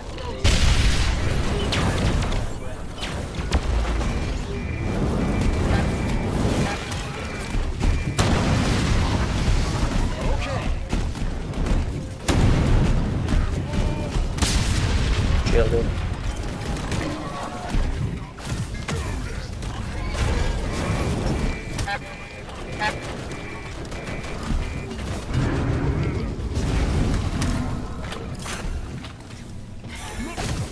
Right,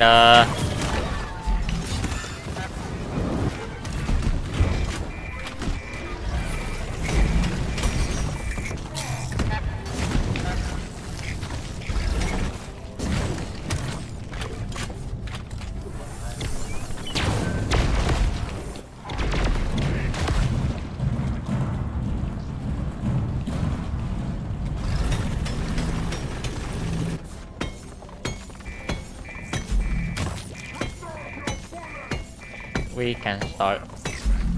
Yep. I'm ready.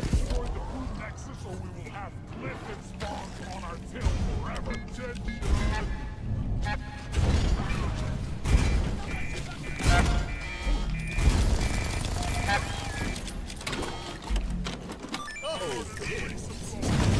Supplies are on the way. Set referring up, please. Set up referring, please. Drill dozer has begun If you haven't. the Oberon shell. If you lose the dozer, you lose the mission. So guard it well against any hostiles.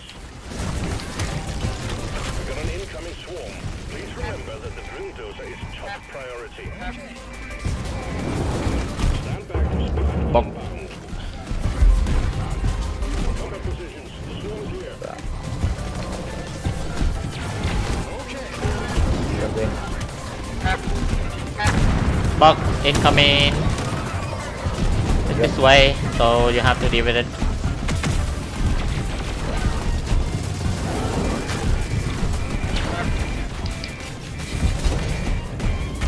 Okay, at least.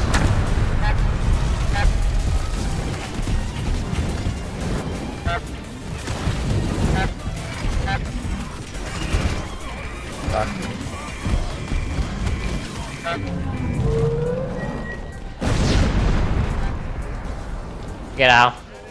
The dozer's just broken through the crust of the Umbra.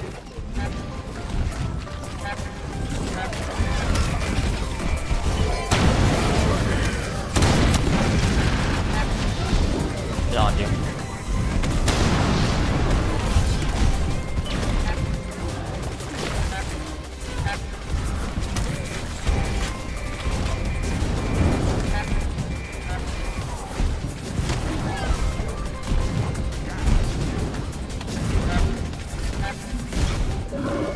On me.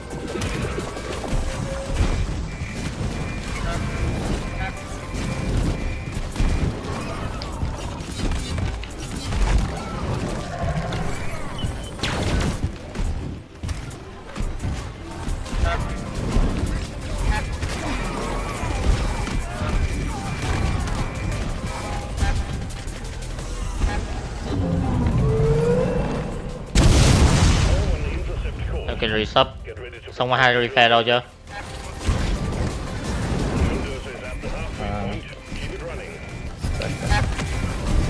Yeah, resub.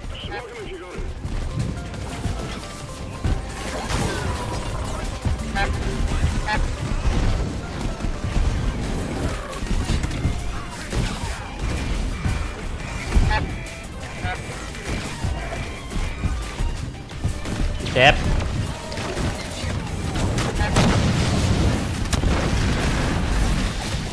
Someone had to deal with the septic. Yeah, fine. Lost. Reshap. Shielding. Shield been delayed. Yeah. Really show you some of this charge.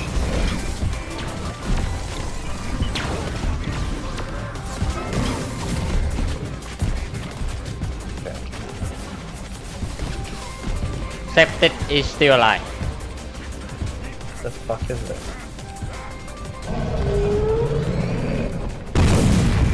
Oh my god.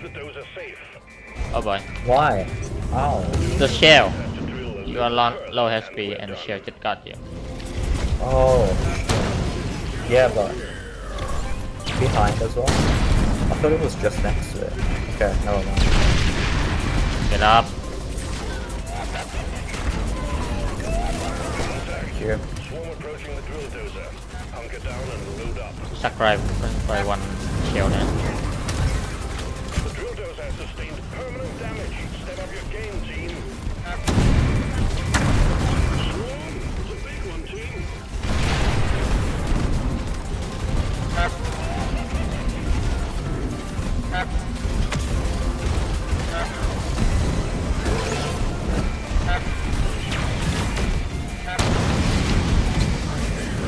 That too shall die already. Jesus Christ. The drill dozer is taking permanent damage. Remember, game over if it's destroyed, so stick to it.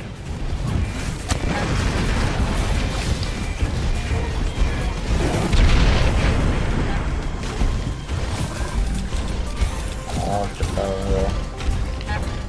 Yeah, do it.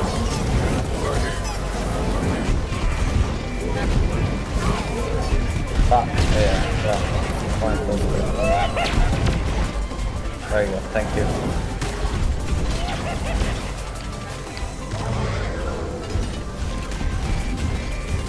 Yes, better going.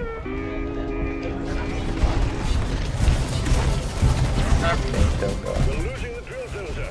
Give it everything you got, team. Lose the dozer, lose the mission. You die at the moment, the worst moment possible. Yeah, I know. Sorry about that. Try to not go around, Eyes are on the way. please. Yeah, That yeah. own way hug around that thing or get on top of her. Otherwise we Yeah, risk but losing the mission. don't you get damage if you stay on top of it as well? I mean you when the Hearthstone gonna change the fate, you need to get out. I mean you Yeah. don't hear the audio. Yeah, I was just on the side, unfortunately, which is...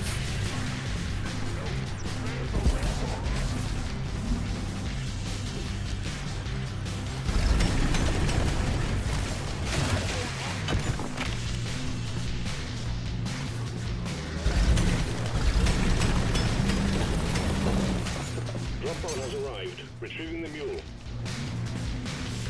Drop pod departing in T-minus 5 minutes.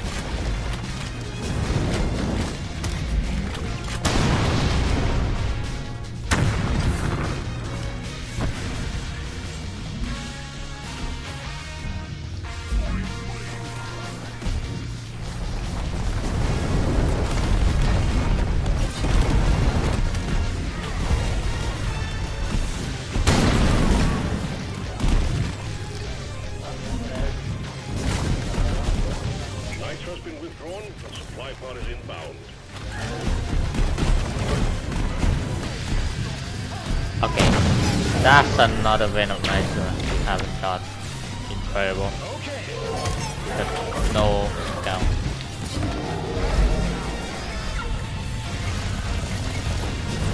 Drop pod departing in T-minus 4 minutes.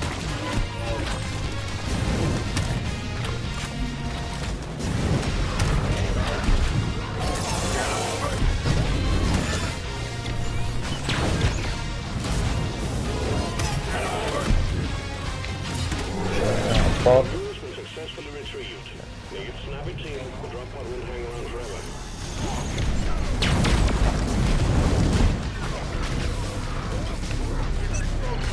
Extraction commencing. Good work.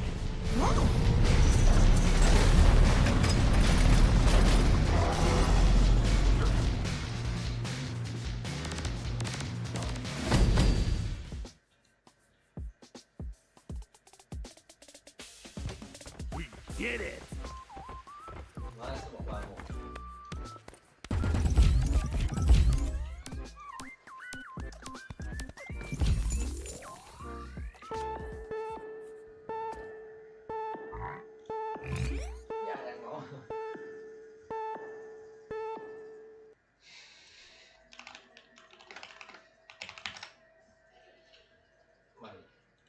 Yeah, so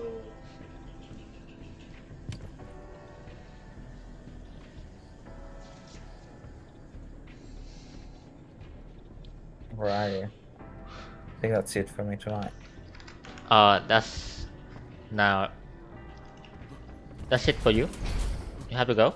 Yeah, Okay. yeah, I have to go, unfortunately. Okay, I see. I mean, Yeah, it's 15 minutes until the POV review by meme. Anyway, yeah, so, it's just... Yeah, exactly. so My eyes are closing, so it means that I probably should stop. Bit tired. yeah, probably GG for now. Yeah, GG, thank you for hosting. Last one to rock and stone. Pace for the first round. Hmm.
before we get started, I want to just test my setup. Just to confirm, can anyone hear me and how's my voice quality?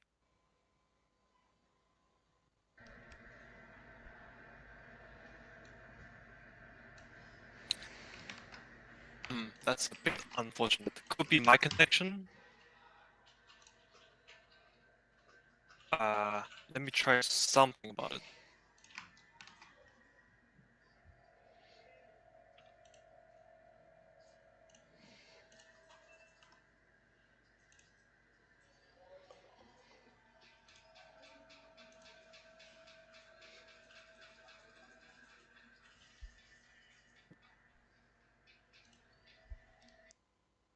I think that might be my end, but I'm not sure. I think it's my end. It's a bit interesting.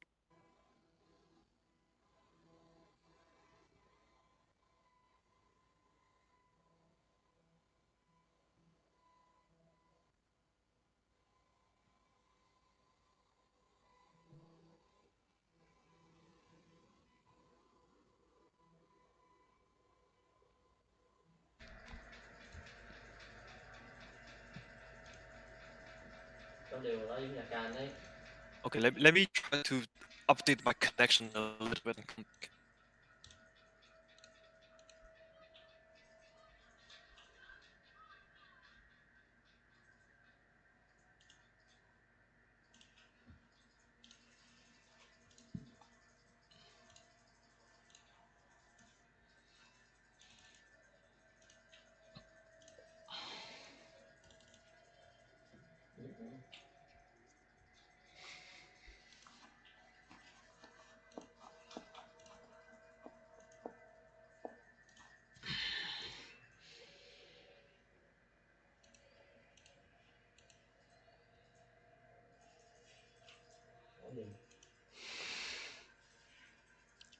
Chết nhanh thế à?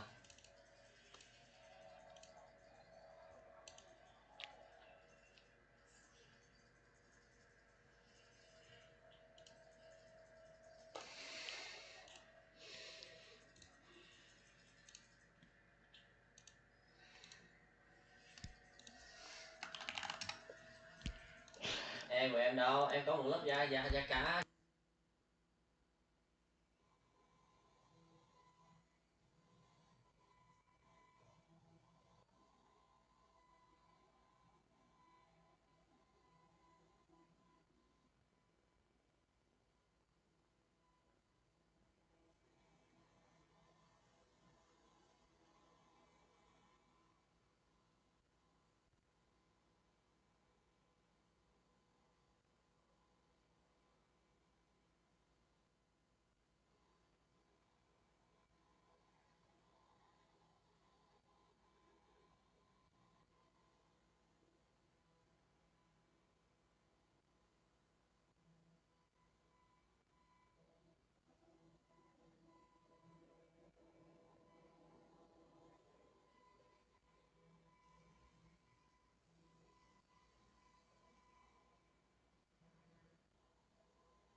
left.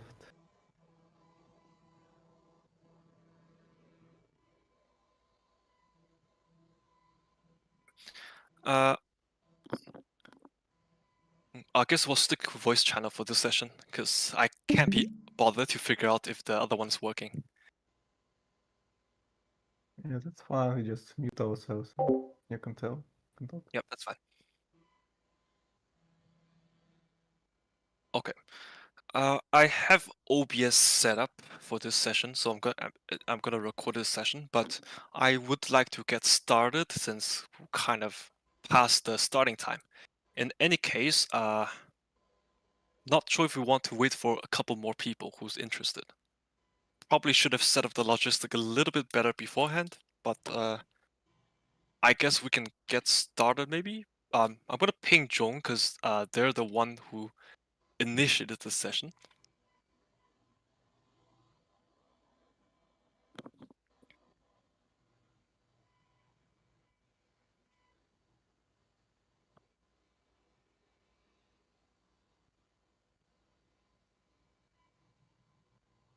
Okay, just giving everyone like maybe 5 more minutes and then we'll get started.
Pay attention, just waiting for a few more people.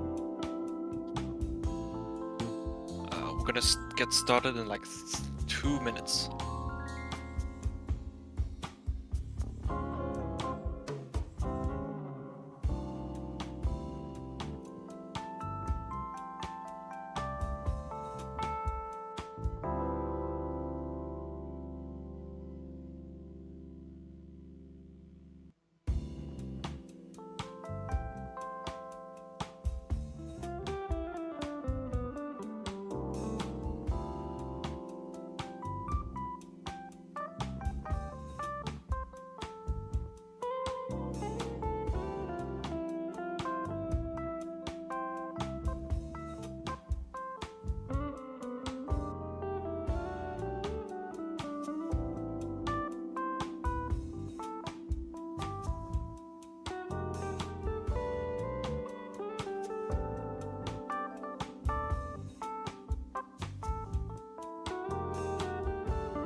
All right, okay, I'm gonna get started. This session will be recorded because I think there's some people who expressed interest that they will watch it later. So I'll start recording now. All right. Thanks everybody for who's here for attending the first session of the Modern DRG seminar. So in this session, it's mostly a pilot experiment to see what these sessions will be like. The basic structure of the session will be basically like we'll first introduce what the seminars will be, well, what I imagine they will be like, and then I'll briefly introduce myself for people who are watching the recording, and also we'll basically focus the seminar on a case study of the decision making I have in one of my EDD Gunner POV recordings. Feel free to interrupt me any times during the. Basically, it's a self-review, so feel free to interrupt anytime you want to discuss why I made certain decisions, or if you think some of my decisions are optimal or maybe not optimal for whatever reason. Well, after the recording is complete, we'll basically have a quick Q&A session in case anyone else joins in the meantime. And also, towards the end of the session, we'll discuss what ideas we have maybe for future seminar sessions and other POV suggestions. So let's first get started about on what modern DRG seminars I think I want them to be. So basically, I feel like there's a gap between there's a very steep gap between people who started out who are new to modern DRG gameplay. Especially, there's a huge gap in terms of experience and knowledge between newer modern players as well. Between newer mod players and those who are very experienced, say PHJPEG, who plays JPEG difficulties, which are basically like miles above such a standard 6x2. But it's very hard to get into harder difficulties because there's a very distinct lack of guides or knowledge or people who's gonna explain to you why they make decisions to make. A lot of the experience is built up from over the years, well, over many sessions, many maps. It's basically from dying a lot and optimizing the gameplay so that they don't die as much. So I'm gonna introduce myself briefly for the viewers of this recording. I'm memtransmute. I have some experience in harder modern difficulties. I'm most confident on I would say Gunner, and my least confident class is going to be Scout unmodded. Hello, John. Welcome to the session. Hey. Hey, so we're just after. If you look at the organization thread, we're just basically past. I just introduced myself. We're going to move on to the actual Gunner POV recording. So feel free to interrupt me if you have anything you want to discuss. I'm just going to give myself a brief review of my POV. All right. I'm going to start I'm going to just talk about this EDD a little bit. So this is a Hazard 6x. You guys can see the screen, right? Yeah, feel free to just I can. unmute yourself. Yeah. Yep. Just to confirm, you can see the screen, right? Yeah, I can see it, but I can like enlarge it. Can make it full screen. I can see the screen. Okay, and it's the recording, right? Yeah. Okay, cool. So I'll just talk about some context for this recording. For those watching the recording of this recording. So this has a 6x2. It's obviously harder than your normal Hazard 5 vanilla difficulties. 2x enemy scaling, more special enemies, more disruptive enemies, more stationaries. It's more enemy diversity. Is generally a bit harder than Hazard your standard vanilla Hazard 5. This is the recording you're looking at right now. Is a recording of a 6x2 EDD by CubeFather, Joan, and Slush Mason. In this POV recording, I'm the team's gunner. So just some context for the dive. 60 nitro resupplies. It's in crystalline caverns. First stage is Morkite. 2 deep scans with a rival presence warning. Stage 2 is a sabotage, 2 mini-mules, and exploded infestation. Stage 3 is 6 eggs, 2 mini-mules, and Mactera plague. So I just wanted to briefly talk about my loadout here and my general role in the team. So this team is basically your box standard fire comp in modded DRG. I'm your usual gunner loadout with Burning Hell, which is 3-2-2-2-3 with hot bullets Burning Hell basically, and volatile bullets, and lead bursters. So on Burning Hell, I have stun, which is very valuable for my personal safety as well as team safety. Volatile bullets helps to get rid of tankier enemies and especially bulks and stationaries such as spitballers and barrages. Lead bursters are very good at getting rid of cave leeches as well as bulks. So we can get started here. I'm gonna just skip the loading screen. By the way, feel free to interrupt me at any time. Please don't tell me I need to load this again. Okay. Oh no, my network, hello? Gonna drop it down to 1080p, hopefully it makes it better. Alright. Alright, that should be fine. So basically, as a gunner in this team, I'm gonna lower this volume a little bit. As the gunner in this team, I want to be leading the push very aggressively. I want to use my shield to gain space to help the team clear stations and to push into a room. A common mistake I see, or not necessarily mistake, but something I notice newer gunners do is that they're kind of scared to push aggressively and they tend to hold back. But your team actually needs you to push very aggressively to take space and push objectives and to push for Nitra. Okay, so this is a starting cave. The team is very quickly going through the dirt tunnel because we can leave. There's usually no spawn in this mining mission type. We can leave scout to clear up the resources in the starting cave. So obviously this is one of the things Volatile Bullets is very good at, to kill special enemies like menaces and obviously grabbers. You'll notice that the team is going to push quite hard here in the starting section because there's only encounter spawns in the beginning of mining expeditions. So what you can't do is you can try to push very quickly to gain a lot of space. Now the team here is we're reaching the first small cave. So what will see me try to do here is going to try to push out very aggressively with a shield just to try to clear some stationaries. Does anyone have anything they want to discuss up to this moment? Feel free to unmute.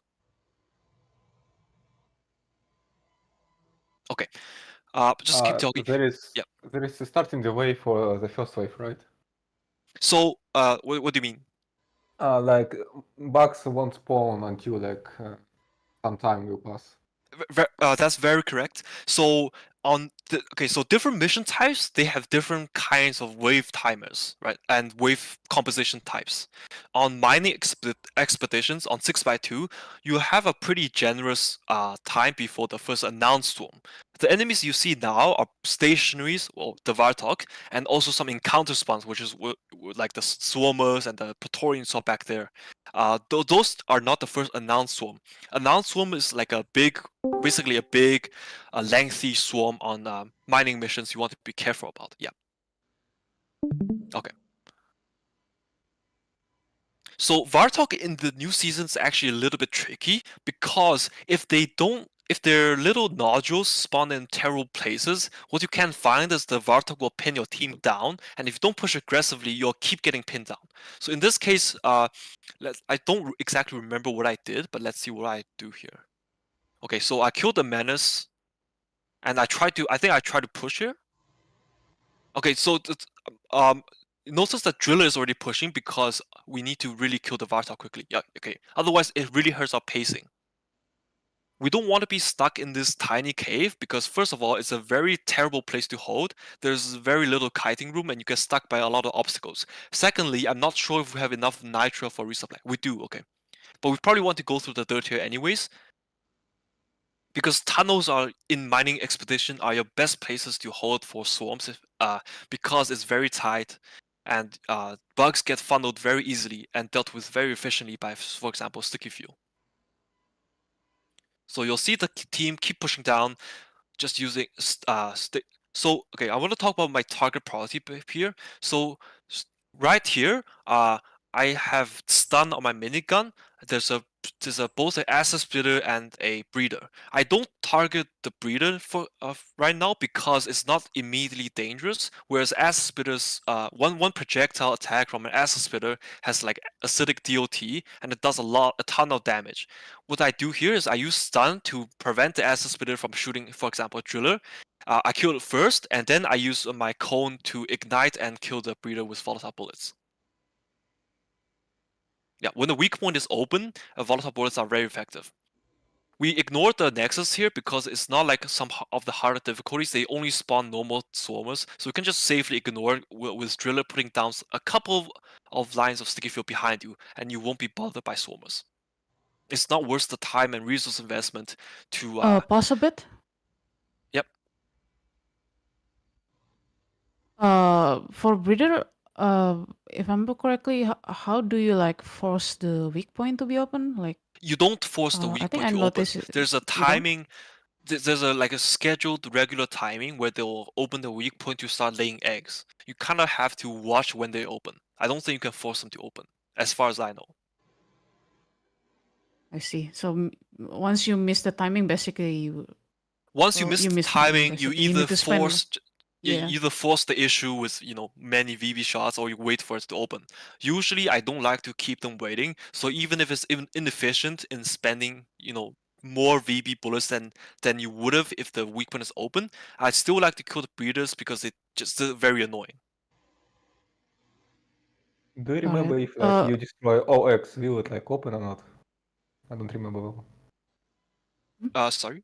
What Like do if you mean? destroy OX, it late. Oh, I think you're right, actually. If you destroy all X, it's possible that you make the breeders open the weak point, but I'm not sure.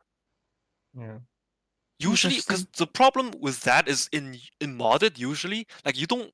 Sometimes the breeders spawn like in the middle of a cave full of stationaries, and you can't afford to try to find and kill all the eggs or the XX.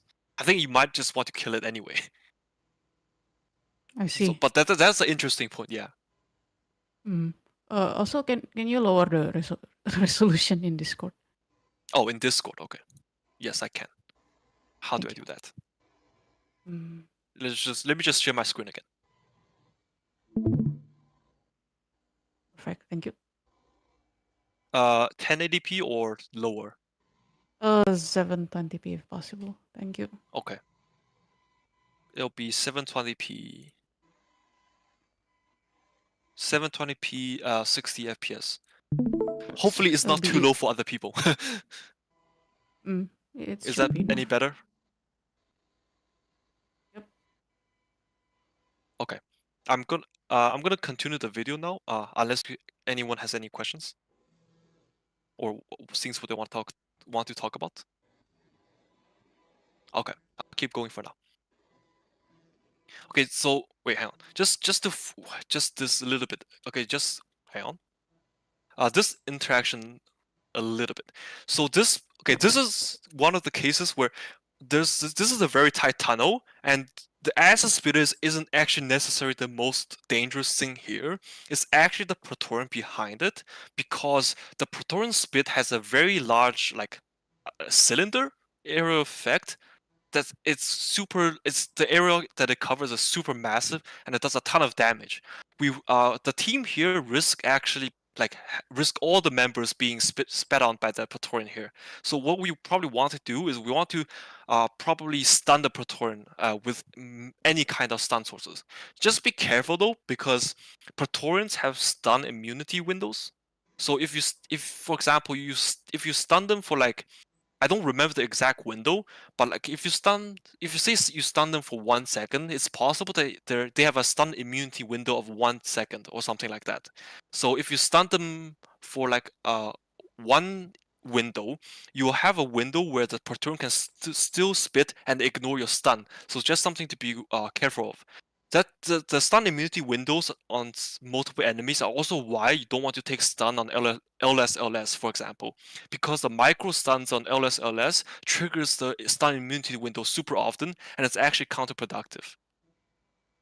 So here, quickly stun the asset just to deal with it, but we really want to make sure the Praetorian is stunned and die as fast as possible. So here Inferno stun 3 seconds also helps, just to make sure it doesn't spit. Yeah. Yeah, but like fear is better though. Uh, Like rotary overdrive into Praetorian. yeah, that would be very strong. Yes, that's also an option. Okay, this is okay. Something I want to talk about here. If you have, for example, Burning Hell and Stun, what you can do is you don't want to be trying to focus killing on one particular Tridril. What you want to do is you want to cycle stun between multiple Tridrils to prevent them from shooting you and your teammates. It's actually better for them to be stunned rather than trying to focus on one particular Tridril.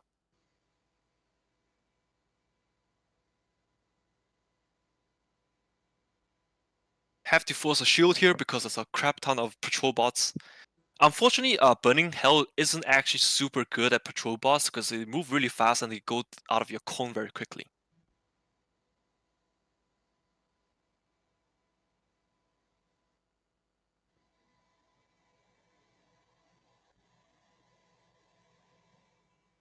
Okay, so this is also something interesting. This is very low chance, but the RNG dictates that we got a Hive Guard on the mining mission. If you don't have any mods that otherwise changes how swarms behave, this is actually kind of a good thing on mining expeditions, especially for Hive Guards, because what the dreads do is that they pause announced swarms. So basically, you can just take Hive Guard for a walk here and don't have to worry about additional announced swarms. It's still a bit annoying, but yeah. Unless you have the mod. Yeah, unless you have other mods, obviously, yeah. No, unless you have the mod that allows it. Yeah, there are mods that allows announced swarm to keep spawning despite having a one of those Hive Guards existing. The part that I don't understand. So mining basically only consists of a non-swarm. Or Mining has two major swarm types. One is the non-swarm, which is like every, I don't know, 2.5 minutes. And there's also occasionally unannounced normal swarms, which are basically, you get some pressure swarms. Yeah, those are the two major types on mining expedition types. Yeah, the difference is that announced swarms are scripted. It's like there is like a scenario for like each time. Yeah. It's random delays, like the same spawns and so on. Yeah. Okay. Got it.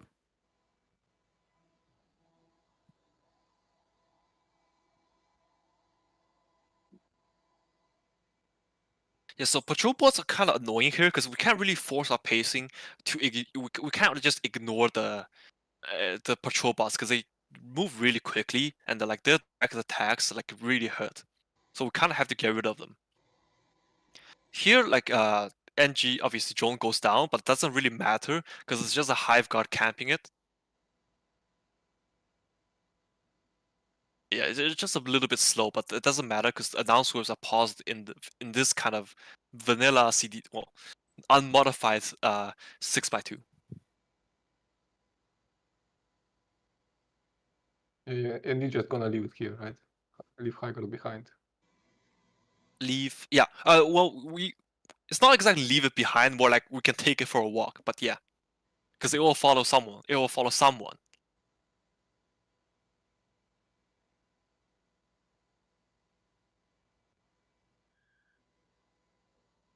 Can you make it like dig intentionally?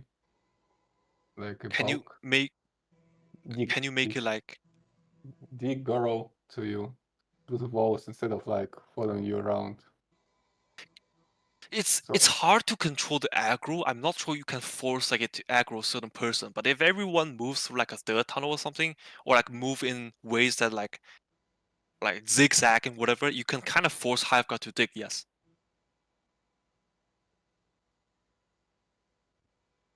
Okay, so now with some knowledge that we didn't have at the time, I'm not actually sure in modded that we actually always want to be rushing through the next dirt tunnel, because sometimes we might find that we actually want to help Scout get resources in the room.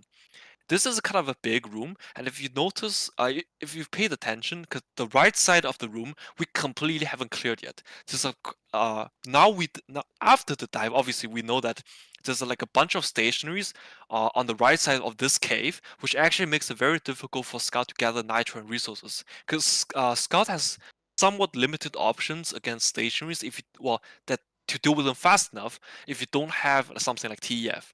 I think Cube has like M1K in this dive. I don't exactly remember, but yeah.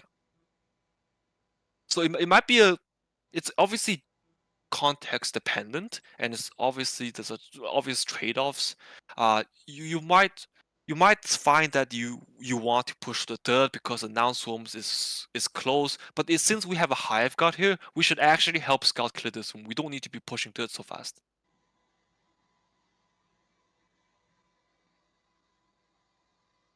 Okay, actually, do we actually help Scout here? I'm not. I don't exactly remember.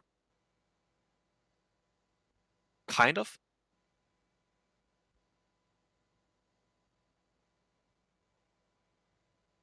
Oh, another remark is actually very good practice. People don't do this very often, but what you really want to be doing is that you want to call out who's aggro, who's which person the hive guard is aggroed on. This helps to prevent your like teammate who's unsuspecting of a hive guard behind their butt to get surprised by like a fireball attack. Would be a good mod for this. Yeah. Yep. A little bit messy here, because I think I'm not really trying very hard here, but we probably want to be sticking very close to Driller here. So in this case, what we can do better here is we can call out whose aggro hive guard is on, and then have rest of the teammates who doesn't need to deal with hive guard to actually focus on the objective.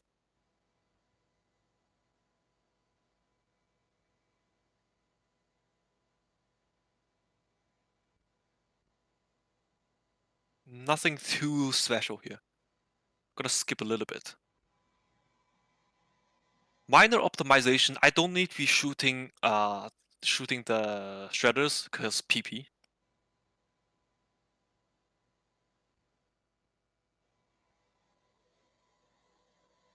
It's also good to call out what enemies you do see to your enemies. To your teammates, because your teammates might not be aware that, for example, shredders have spawned. It's very good to mention like shredders so that Driller can react quickly with PP.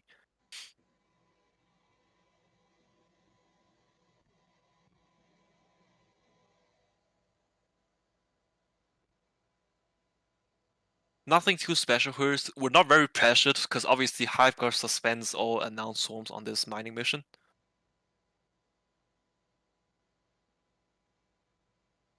Okay, interesting thing here. So I don't actually need to be rushing here because, as I mentioned, we don't have swarm pressure. What we can do here is let Sticky Flame Driller slowly just lay down a few ticks of Sticky Flames just beneath the turret and just be patient. The Sticky Flame has sufficient heat over time to actually basically just get rid of the turrets trivially. What you see me do here is kind of dumb. I just take a lot of damage just because I hate it. I'm impatient. Can he drill underneath it? I don't remember. Yeah, you can just have Sticky Flame Driller, just put a few ticks of flame underneath the turret, and then just overheat over time.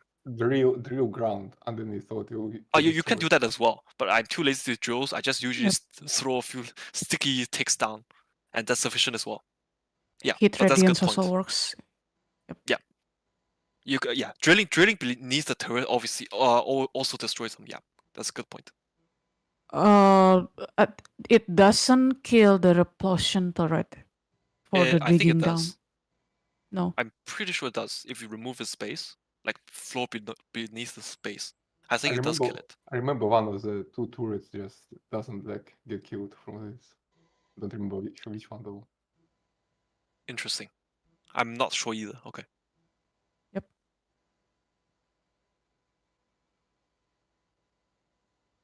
So So I'm kind of wasting my primary ammo here a bit, because I don't really need to be shooting those grunts. I could just kind of ignore them and keep moving forward. Network moment. Teleported.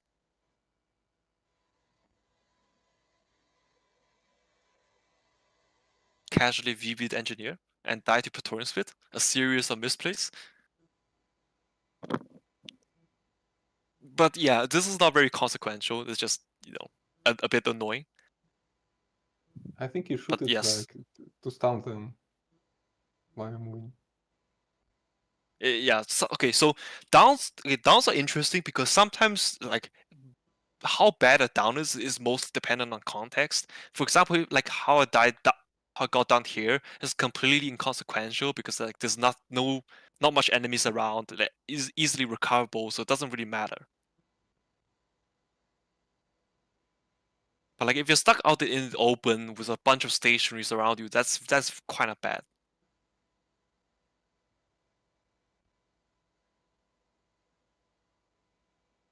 Yeah, so miscommunication. I walked into Driller's TCF basically. I dashed into it actually.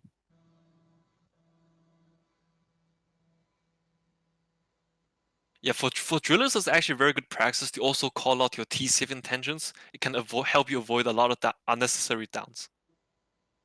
Also, Also common C4. courtesy, yeah, and C4.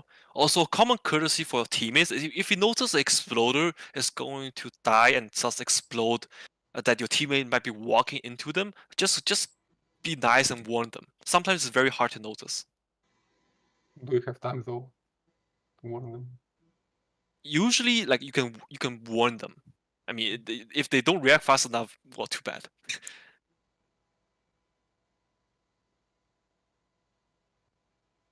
Skulls goes down here, but I don't think it matters too much.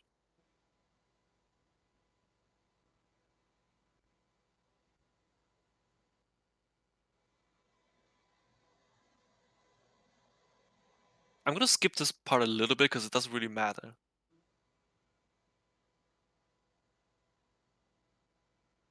Okay, we're trying to breach this cave, which is a bit nasty. But okay, one tip is you don't want to be rushing into the cave if you don't need to.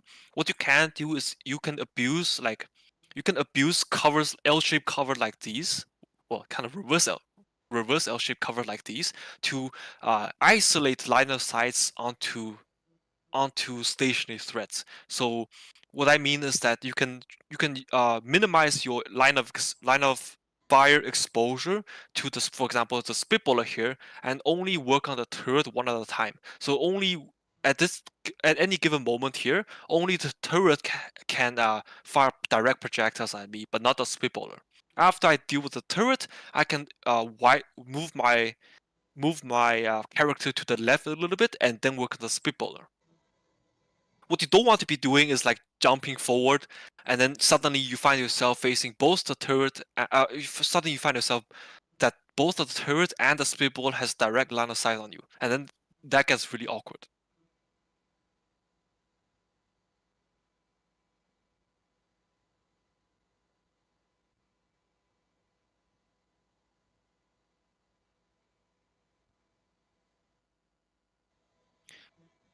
This is not too consequential, but probably Gunner or me should have called to my team that we should be moving a bit faster because I'm already over here, but Driller and Engineer are like nowhere close to me. In modded, you don't really want to be separated, but this doesn't matter because obviously no announce swarm at the moment.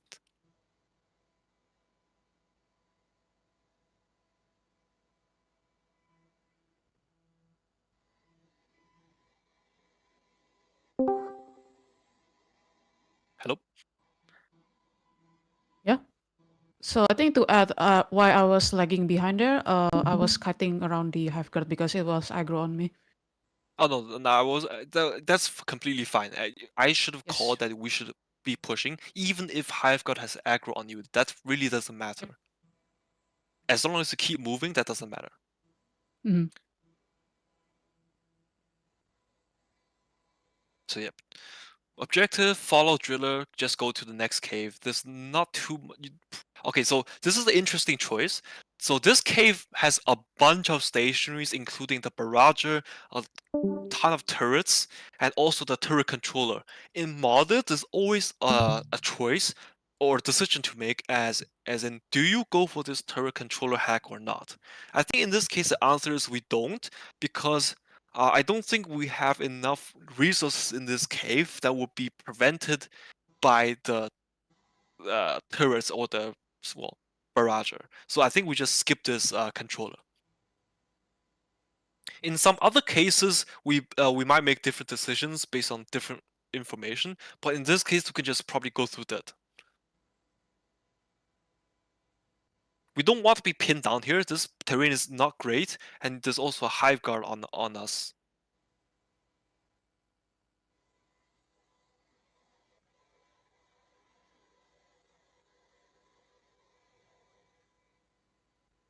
Completely missed.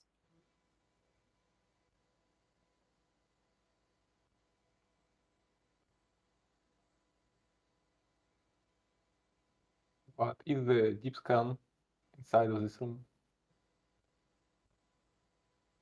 Yeah, I think the deep scan is something. So okay, here I wanted to kind of force our way through to the next cave, and this is a little bit annoying, so I'm gonna use a shield here to be more aggressive.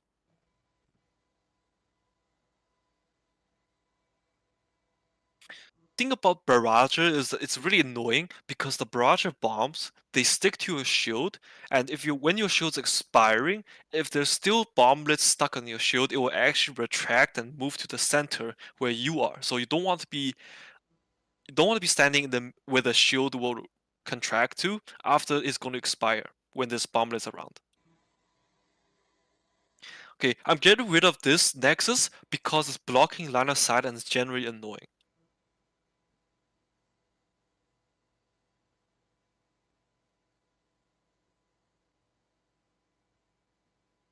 So with Gunner and if you have Sticky Flame Driller on the team, if you have usually what you want to do is have sufficient trust in your Sticky Flame Driller and don't care about the floor enemies. Just keep bunny hopping. You want to be focusing on the more dangerous threats that are typically typically not on the floor.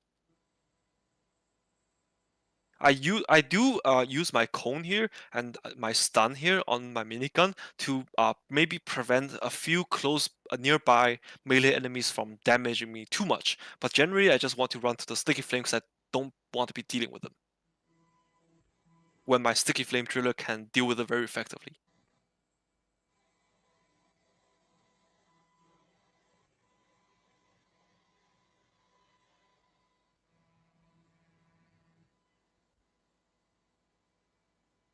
Also, there's always a choice to either fall back and maybe let Sticky ride out this course, or maybe you can collaborate with Sticky Flame Driller, and just keep everyone bee hopping forwards. You can place sticky lines behind you and kind of basically ignore lingering trash around you.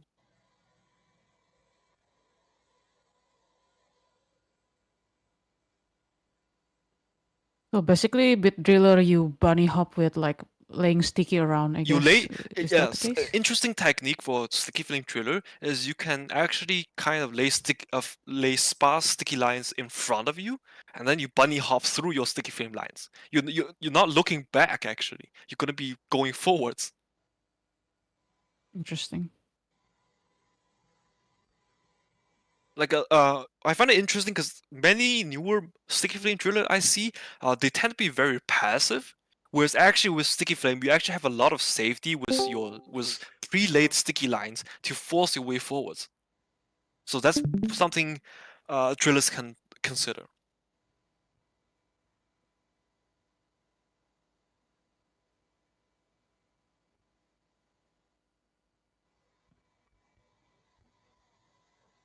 Yeah, I forced another shield here just to look at the cave and try to force our way out here.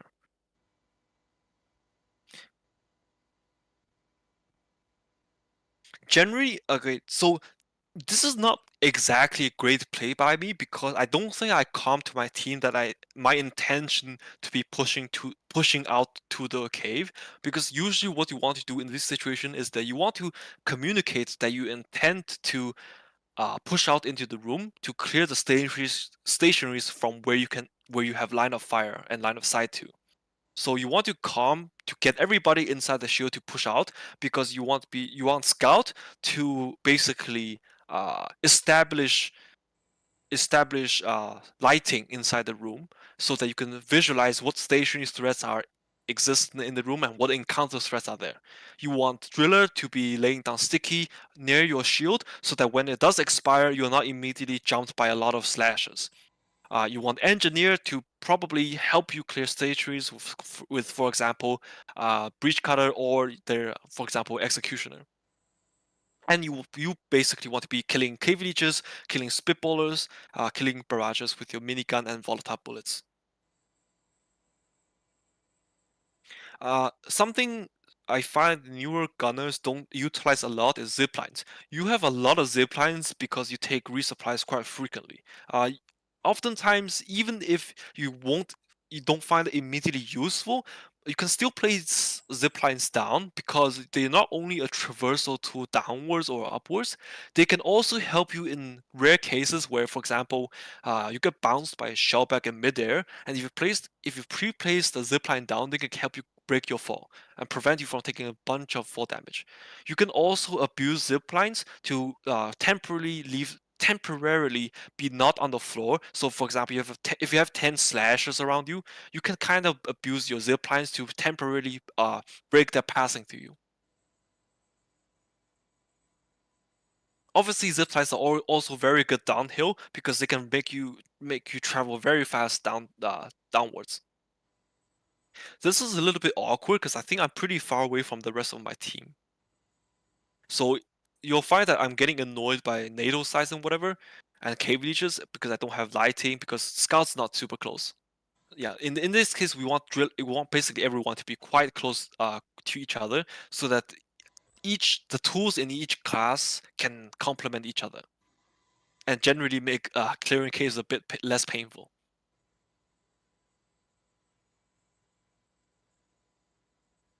But yeah, this is towards the end of the cave, so I don't think there's too much happening here.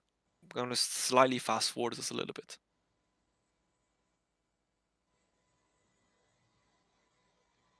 Yeah, I don't think any of this matters too much.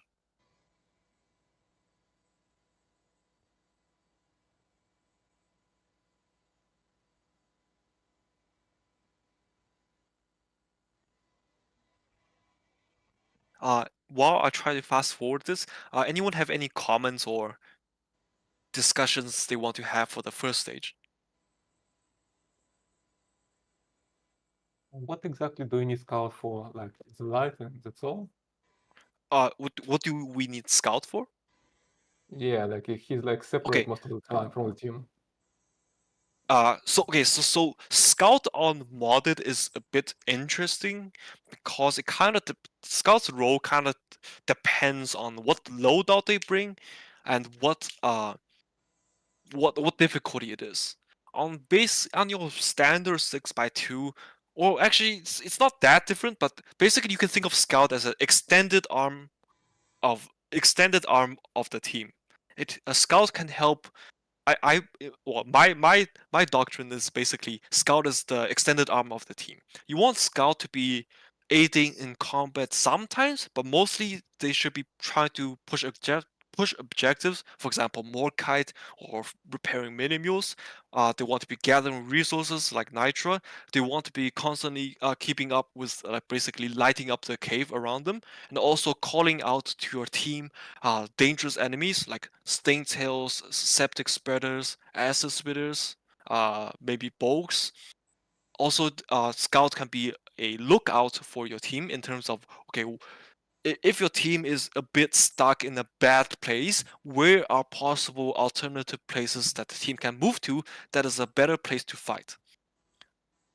Yeah, but So something like that. But he's like behind. He's like not here. He can't look. He can't. This is a bad example because I'm basically split off from Thriller for whatever reason. I don't remember why I did that. So don't learn from this. This is a bad example. I don't want to be split off because obviously I don't have Sticky Flame Driller with me. I'm dealing with random annoying enemies. Engineer's dead. I'm not even close to revive them. Driller and Scout don't have my shield, so I don't know why I split it up here. I don't remember.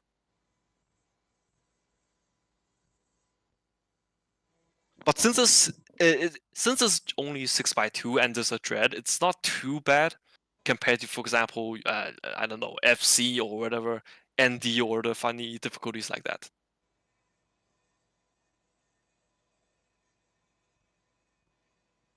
Interesting thing about engineer on the Modlist is basically your survival is conditioned on how close you are to Scout. How close you are to Driller and Gunner. Okay, this is a bit annoying. This is a nemesis.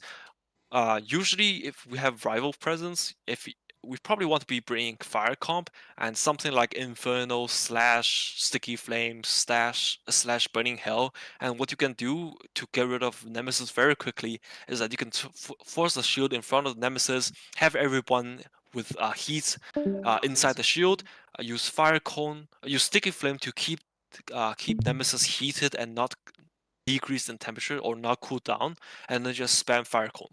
That's one quick way to dispatch off Nemesis. I do a funny here, I just jumped into it, my shield kind of missed, and now I'm grabbed by Nemesis. It's not too consequential because someone's, I think, already inside, so it doesn't really matter. This is what happens when you split off from your team. Basically, it's a bad example. Yeah, I think I just wanted to rush to the drop pod. Yeah. Question? Yep, go ahead. Are there like much differences for like Nemesis or Dreadnoughts, like in 6x2? Is there like any health difference, or is it mostly same? Nemesis is much more annoying than Dreadnoughts to dodge, but then health-wise, they're both pretty tanky. So it's like same from like normal. I don't know on top of my head like exact health difference, but I can tell you that Nemesis, if you want to kill it normally, it's very annoying. It takes a bunch of ammo. AJ, yeah, no worries. AJ raised a good point about Scout and modded. Yeah, Scout definitely should be the one maybe prioritizing or even like first one to be reviving teammates, because if you see you have grapple hook, you can be very mobile and you can find opportunities where the down teammate is rather open. What you can do is you can use your grapple hook to zoom in and try to sneak a revive in. So it's actually, yeah, a very good point also. On higher difficulties, multiple people reviving will increase the revive speed drastically, and having a short revive speed greatly increases your chance of reviving without being, sting tilt and whatever. Yeah, okay. I'll move on to the next stage unless anyone has any more questions for now. Yeah, Nemesis has kind of like temperature health. You just need to rush it with Driller or like apply Sticky Flames. Yes. Hit force. Right. Like, what I had in mind. You can heal it. Yeah. What I have in mind for Nemesis is like if you don't have fire comp, it gets really annoying because it's very tanky if you don't overheat it. Also, you can kind of stuck Nemesis in the walls. You can like use platforms to like make him ahead, and he wouldn't just be able to move. Yeah. Good points as well. Okay, so stage 2, sabotage is always kind of annoying on 6x2, and probably even more annoying on higher difficulties if you get more turrets. But it's not too interesting. I'm just impatient here. I could have waited for Driller, Sticky Fuel Driller to lay down a few ticks of Sticky Flame or drill beneath the turrets, which will safely get rid of them. Whereas if you're impatient like me, you'll get downed by turrets very easily, just like in this case.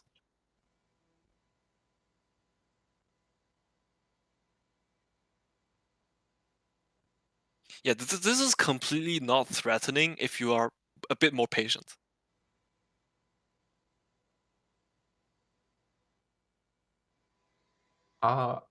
Does engineer usually like shoot platforms into the turrets when it's tight space like this? What do you mean by shoot platforms? Like block line of sight from the turrets. Yeah, Like one platform that's has a also few- that's also an approach. But usually, like in model, what I find is just because sticky flame is just too strong at overheating the turrets. You could just lay down a sticky, go back, eat something, and then come back and they're all dead. Blocking line of sight is another good approach as well. Yeah. I die to client desync exploder moment.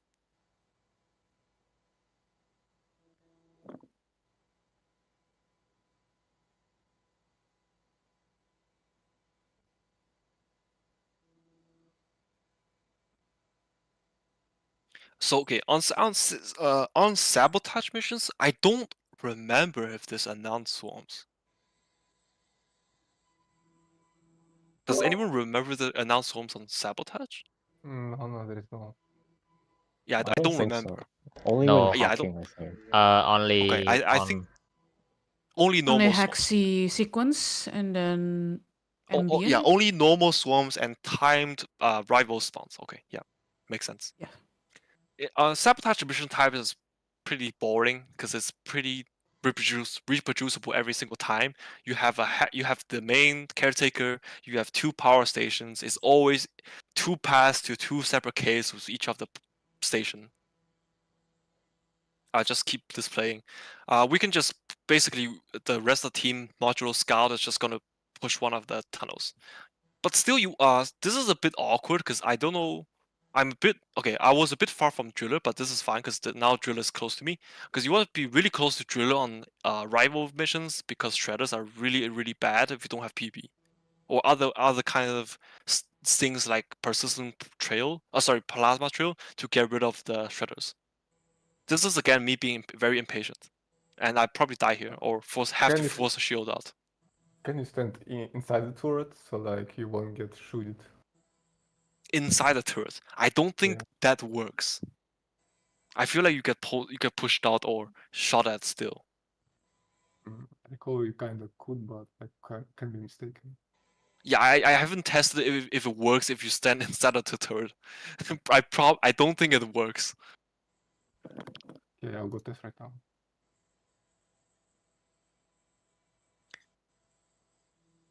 Yeah, so when the shredder's up, the last person you want to go down is your driller, because if you don't have PP or plasma material, you're kind of screwed.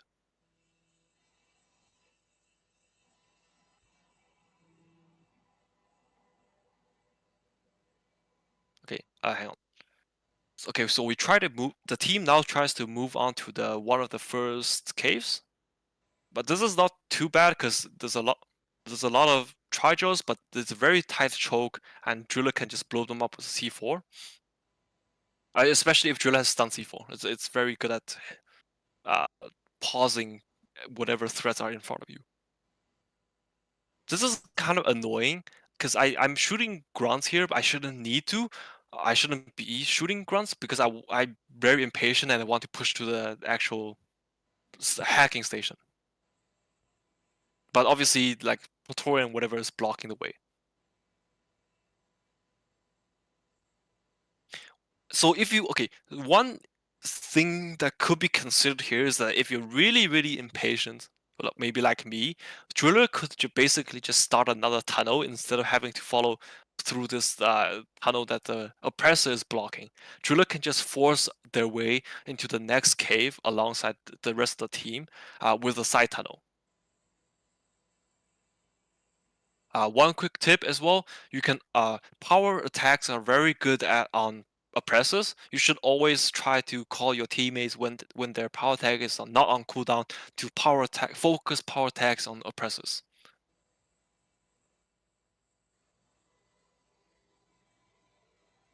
And be careful of gas because sometimes it explodes, sometimes it does not. I just tested if you climb on top of the turret, you won't be shooted. Okay, so yeah, that would be one of the approaches apparently.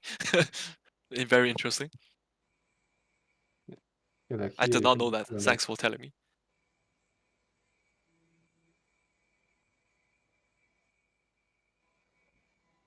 Again, this is me being very impatient. You don't need to be this risky and take that much health damage. Shield out here just because, okay, the thing about repulsion turrets is really annoying because their shield goes through your shield. I don't know why, but that's what happens. If you have overlapping turrets, it gets even more annoying. What you can have, what we could have done here better is probably have driller like drill beneath one of the repulsion turrets just so that they don't start shooting each other, because that gets really, really annoying. Okay, well, I'm not going to push too aggressively. I think I accidentally called another resupply, but that doesn't really matter. I'm not going to push too aggressively here because there's a lot of sniper turrets and they do a crap ton of damage. I'm going to try to wait till my shield is down again, sorry, recharged again, and then call my teammates to also help me push. Lead bursters probably isn't very good here because it's not very consistent damage on the turrets. Sometimes you might be able to kill a few, but I don't find it very consistent. It's the secondary objective here is actually worthy of note because mini mules, when you approach, I think one of the legs or the mini mule itself, I don't remember, within a certain proximity, they'll have a scripted spawn. So you actually want to call out when you're near mini mules to let your teammates know they should expect a normal a scripted wave from triggering the mini mule. I think it's like what, 20 seconds or a bit more. I don't exactly remember. It's 5 to 35 seconds random. Okay, yeah, thanks. That makes a lot of sense. So yeah, just to be something to be aware of. You don't want to be caught out in the open by surprise. And it is always 2 spawns, 2 waves. Okay, yeah. Yeah, not too much to say here. I use the shield to force a little bit of space outside of this little tiny cavern because I don't want to be forced into this little choke place that's very hard to dodge attacks and whatever. Obviously, I'm kind of forced back now because my shield is on cooldown, but it's not too bad. Also, I made a rookie mistake of I ran out of shields without noticing. So that's something you never want to do on modded, because if you don't have a shield, you cannot safely force a resupply, and you better hope that your teammates can deal with the swarm. Otherwise, if your team is in a bad spot, the enemies are overrunning you, you'll be basically the primary reason why your team is going down.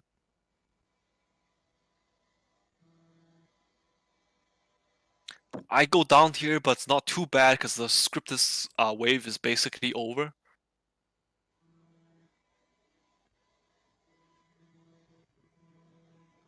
Yeah, so there's a lot you can get away with on less challenging difficulties like 6x2 compared to, I don't know, FC or ND or whatever. Does it have like encounter waves? Because it's not like scripted, it's more like encounter, I think. Like when you enter facility cave, does it like spawn bugs? Not, I don't remember. I think there's still encounter spawns. Yeah. But like I think that's part of the scripted wave, but I'm not super certain.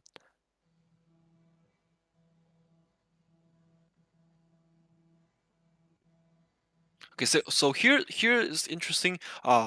There's a clear division of roles, or people are not just hanging around doing nothing. The people, so engineer is preparing repellent, for example, maybe blocking off above. Gunner here, me, is trying to set up the what do you call it, connection, so that you don't want to be wasting time unnecessarily. Now we basically set up here. The fighting space is reasonable. It's there's some room to kite. We're not completely locked into a tiny choke, so this is good. Engineer sets up repellent on the ceiling to force enemies to be on the floor. Not too much to say here. It's a pretty good place to fight. I'll just skip a little bit of this until I notice anything more interesting. Is it better to block the ground or the ceiling with repellent? Okay. So okay, so this is some a rant, but I really hate how Staintails can ignore your stun and still get you on like unmodded or without any specific mods that change the behavior. Okay, so here I see a lot of shredders and stuff. I do place a shield because patrol bot direct hits do a lot of damage, and I don't want my team to be taking unnecessary damage. There's a couple of good reasons why you want to be using a shield. One of them is to gain space. If you don't want to be gaining space, for example, you don't want to be forced into like a tiny claustrophobic place that you don't have any escape options or good maneuverability around, for example, septic attacks. Another reason you might want to use a shield is to prevent death, but even better than preventing death is to prevent significant damage dealt to your team or your teammates. A mistake I think I observe in newer gunners is that they place their shields too late.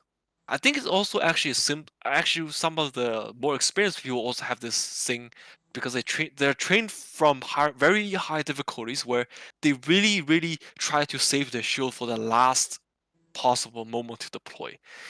It might be actually not ideal because by the time you deploy that shield very late, your team already took a substantial damage. Whereas if you deploy it a little bit earlier, you could have prevented that damage from going to your teammates in the first place.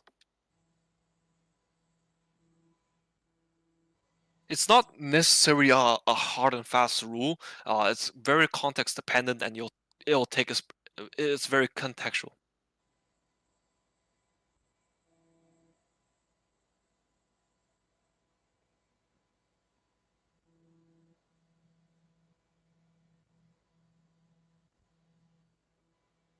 Okay, I'm gonna skip a little bit forward here because nothing significant is really happening here.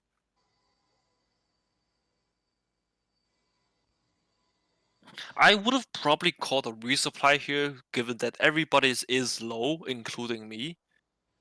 And I don't remember how many shields I have here. If you notice that everyone is quite low, it can be valuable to call the resupply now instead of trying to save it for later because you don't want to get surprised. But obviously, there's exceptions to that.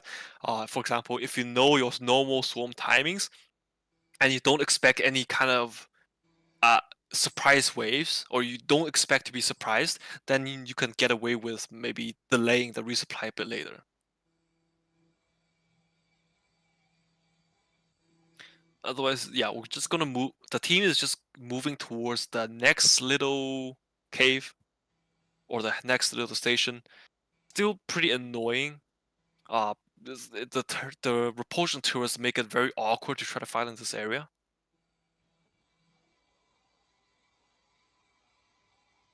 But if you're a little more patient, you can just let driller like slowly clear out each and every one of those burst turrets and repulsion turrets, so it's not too bad. You want to be, as gunner, you want to be a little bit careful. I mean, as gunner myself, I want to be a bit careful here because just if you go back, I do not want to be going down here. If I go down here, it's really awkward because the team doesn't have a shield. Well, I mean, I know I threw it now, but if I die before that, the team doesn't have a shield. My corpse is guarded by like 50 sniper turrets. There's 3 burst turrets near me, and it's impossible to get revive off safely. And it'll take a long time to recover. But yeah, here I just slowly work towards killing those sniper turrets. So as gunner on modded, one thing you want to be very aware of is your shield timings. Exactly when you throw down a shield and when you expect your shield to expire. You do not want to. You don't want to. You want to plan your escape before the shield fully dissipates. You don't want to be stuck out in the open, finding out that your shield or discovering that your shield is basically gone. You want to plan your escape maybe like 1 or 2 seconds before that. Is the mod to like show the duration of the shoot? yeah, the duration of the shield. You don't so you don't think of the shield duration as having like for example 11 seconds of absolute safety. You actually want to consider to have you want to actually consider it to be more like you have given your shield duration, for example, is like 11 seconds, you want to consider absolute safety to be like more or less like something like 9 or 8 seconds. You want to reserve at least maybe 1 or 2 seconds of buffer room to allow your team and yourself to get out safely without taking substantial damage. Is there a mod for this? So like There is a show mod for duration. this, yeah. Yeah, there's There I is? think I'm using a mod right now. You see my shield is red, I think, or pink, because No, my shield is about to expire. it's not like the color, it's not like this exact. It should be like a progress bar. I think it's like RMU duration, something like this. Oh, I think there's a different mod. So I think I'm using another mod. Yeah. So yeah, there are several visual helper mods, and obviously you can use, which might make this easier for you. Yeah, a good point. Yeah, Hot Bullets is making this really easy because sniper turrets overheat quite easily. I'm gonna skip this a little bit because nothing too significant is happening here as well. Some patrol bots spawn, but nothing too bad. This place where the hacking station isn't too bad either. We can basically put repellent on the middle, on the corner of the wall here, just to make them force them to take a longer route around both sides. This is a little bit annoying. Okay, so there's some normal spawns here, but nothing too bad. Oh, okay. Actually, I wanted to remark something. As gunner on modded difficulty, so group bombers themselves are not. They don't do a lot of damage by directive themselves. The real problem is the goo they leave behind really extremely restricts your mobility and slows you down, which enables other enemies to attack, like slashers and trijos and whatnot. You'll have a really hard time to dodge if you allow group bombers to survive. So actually, I would prioritize group bombers pretty highly in many cases.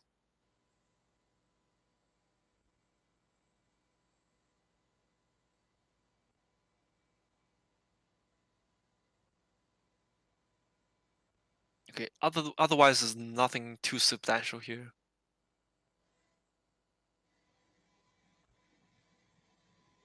Shellback's a bit tricky on Burning Hell if you don't have armor break, because usually you take stun, so that kind of just requires your team to help you a little bit.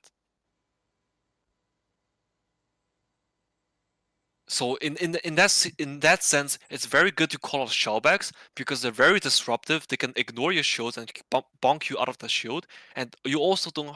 If you use stun Burning Hell, you don't have a good way to deal with armored shellbacks. So if for example, if Scout has like AB M1K, you want to communicate with Scout so that they can focus on the shellback. Otherwise, this section is also pretty relatively easy.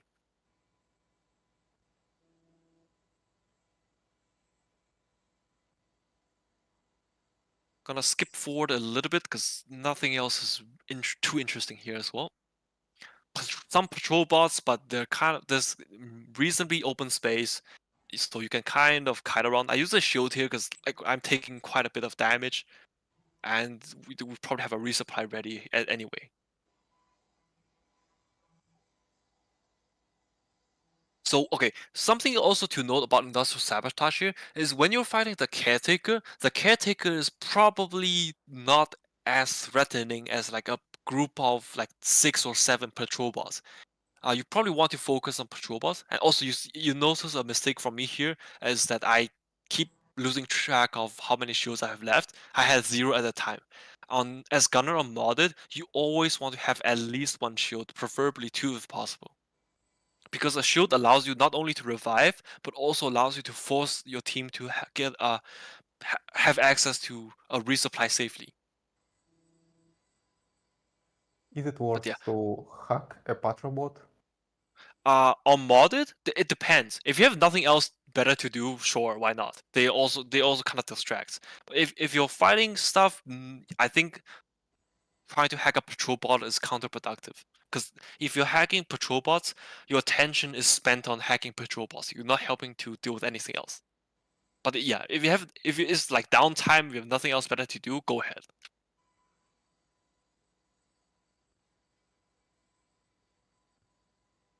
So so a lot of things. Okay, when you make decisions on modded, probably the thing you want to be considering is in terms of like it's an economics term, but it's like opportunity cost, right?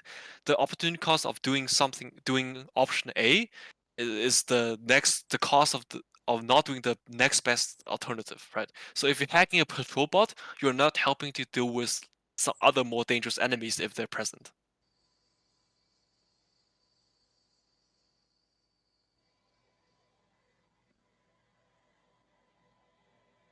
Nothing too special here. Could set up a couple zip lines. Zip lines are always useful because they give you more movement options. You can not only zip down, but you can also temporarily use them to levitate off the floor. I think I talked about this before, so I won't repeat this.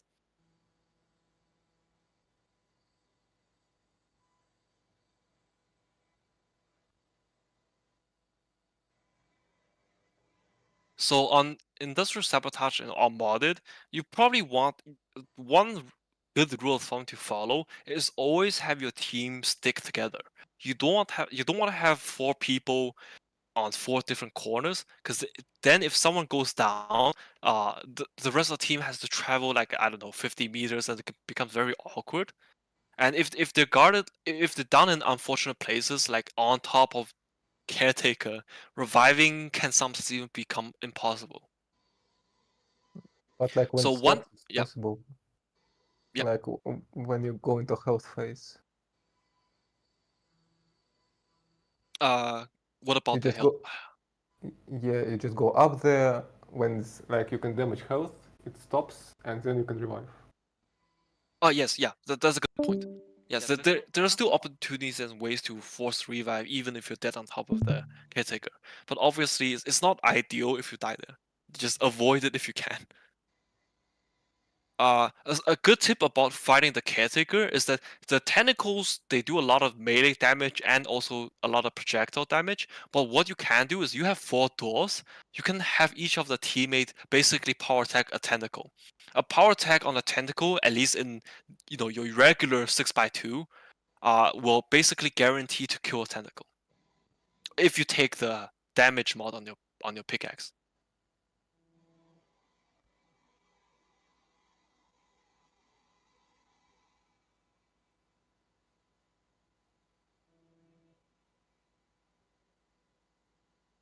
So if Scout has cryo nades, they can obviously dump a cryo nade on the vents, and even though no status effects show up, the vent is still frozen and takes bonus damage, I believe. Yeah, it does show up with temperature number, but you heating it up with hot bullets. So if you I don't do what I'm doing, which is heating up with hot bullets, because that cancels the frozen effect. Yeah, you'll notice I'm focusing on patrol bots, not the caretaker here, because in this particular case, the caretaker doesn't matter. The patrol bot's more threatening. I should have calmed here to my teammates that I'm gonna push towards this eye, because if I die here, it's really, really awkward. When fighting against caretaker, it's pretty much always that you want to be. Yeah, I do a funny here. I die to the electric status effect, but I'm okay because I'm dead down here. You always want to be basically fully committing as a team. Don't go alone like I did there. Do you do some sort of platform setups on top? Yes. Okay. So you can obviously have basically what Driller does in pub. Basically, I call it pub strat, which is have Driller with C4, go on top of caretaker and blow up the vents. That's also very effective. No. Block appendages heads with platforms. Do we do that? Oh yes, that's all. Sorry, that's a good point. If appendages have line of sight to you, you can also use platforms to block the line of sight. Yeah, that's definitely a viable strategy. Beforehand, you can like place a circle around caretaker. Yeah, you can. And like, on the height of appendages. Yeah, that's a good and point. You can even stand on this and shoot vents. Right. Yeah, that's a good strat. You can place a ring of plats to block potential line of sight from from appendages. But I'm gonna skip forward here because this is not too interesting. Basically, you have basically all death here and there, but usually it's not too bad.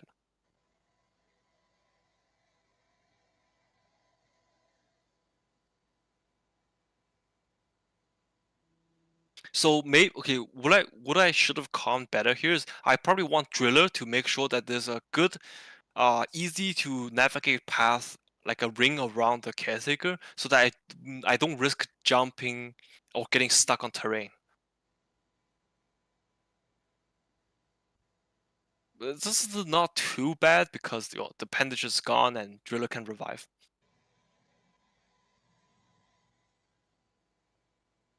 Okay, here, so sniper turrets are always interesting. I mean, I die here, but I think it's not too bad. Okay, actually, it's get a little bit spicy. But the place we picked here is relatively safe from not too many sniper turrets. There's a couple, but not too many.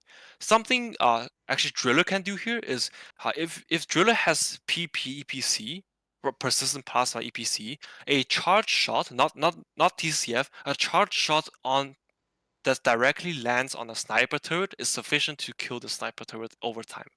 Can you go so like you can back? Can you go like back 30 seconds? Yep, go when you were dead. Yeah, like Driller, what he could do, I think he could just drill underneath and like revive you from beneath. Yeah, that's also something that's doable. Yeah. Instead of just jumping around and dying at the end. Yeah. Driller can also prevent line of sight from sniper turrets, and also I think dig beneath the repulsion shield if they just like dig directly beneath me. Yeah, that's one option. Just revive you from beneath. It's just very yeah, safe. yeah, yeah. Yeah, you that's drop good a shield point. and then he works. Yeah, good point. But yeah, it's a bit messy, but I don't think it matters too much in the overall scheme of things. Yeah, but that's a very good point.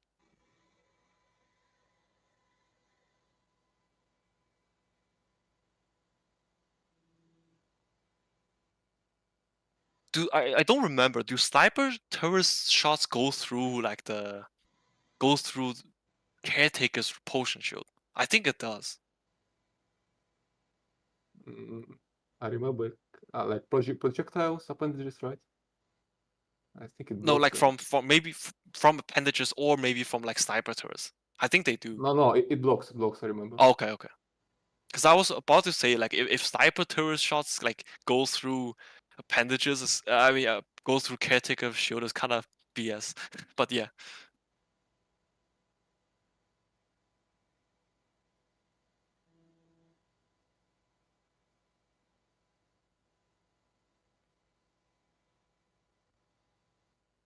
So it's a bit awkward because I'm trading with patrol bots, but sometimes it's just hard to dodge patrol bot shots.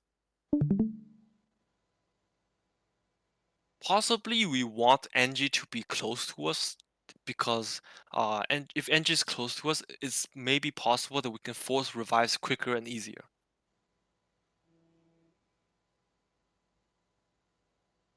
Scout's dead there. If you notice, I'm not rushing to scout because I'm very low, and if I also go down, we don't have a shield, and it gets really awkward for Driller. So what we do here is actually we wait a little bit. I shield for resupply to make sure me and Driller are both relatively topped off in terms of health, and has sufficient ammo and utility to deal with whatever's left because both Scout and NG are down. But obviously, Driller can also just kind of force a revive here as well. Just drill Scout down and just revive them beneath, and it will be completely fine. Just that there are exploders. Yeah, exploders obviously make it more complicated. But any problems can be solved by a sufficiently deep hole. If your problem is not solved, you're not drilling deep enough. This is a bit awkward for me here because I should have stuck with Driller and just try to force a revive on Scout. I shouldn't be over here alone because if I die here, it gets really awkward for Driller. Just drill together and just revive. Yeah, yeah, because sticking together also makes revive easier. I get this is very risky here. If I die, it gets super awkward. But fortunately, I force a shield off and we can revive. Yeah, very unnecessarily messy, I feel like.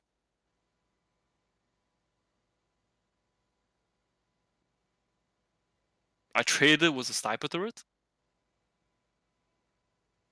But outside of exploders, it's not too bad. This place is relatively safe.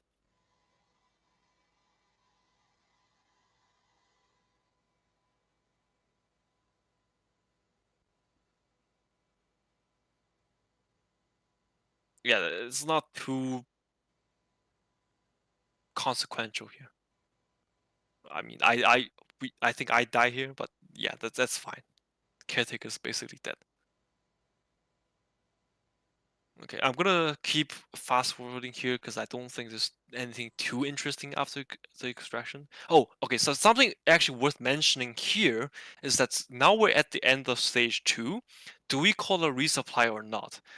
Joan is very low, but what is the next stage? 6 eggs, so 6x implies that spawn room could have potentially quite some substantial stationaries. So I think we probably do want to top off before we head up for the next stage. So I think we do want to call a resupply here. I don't remember if we did, but if we didn't, we probably should. I'll just skip ahead a little bit. Unfortunately, it's buffering. Wait, how does Driller die? Oh, Driller died to 4 damage. Yeah. Very, very natural cause of death.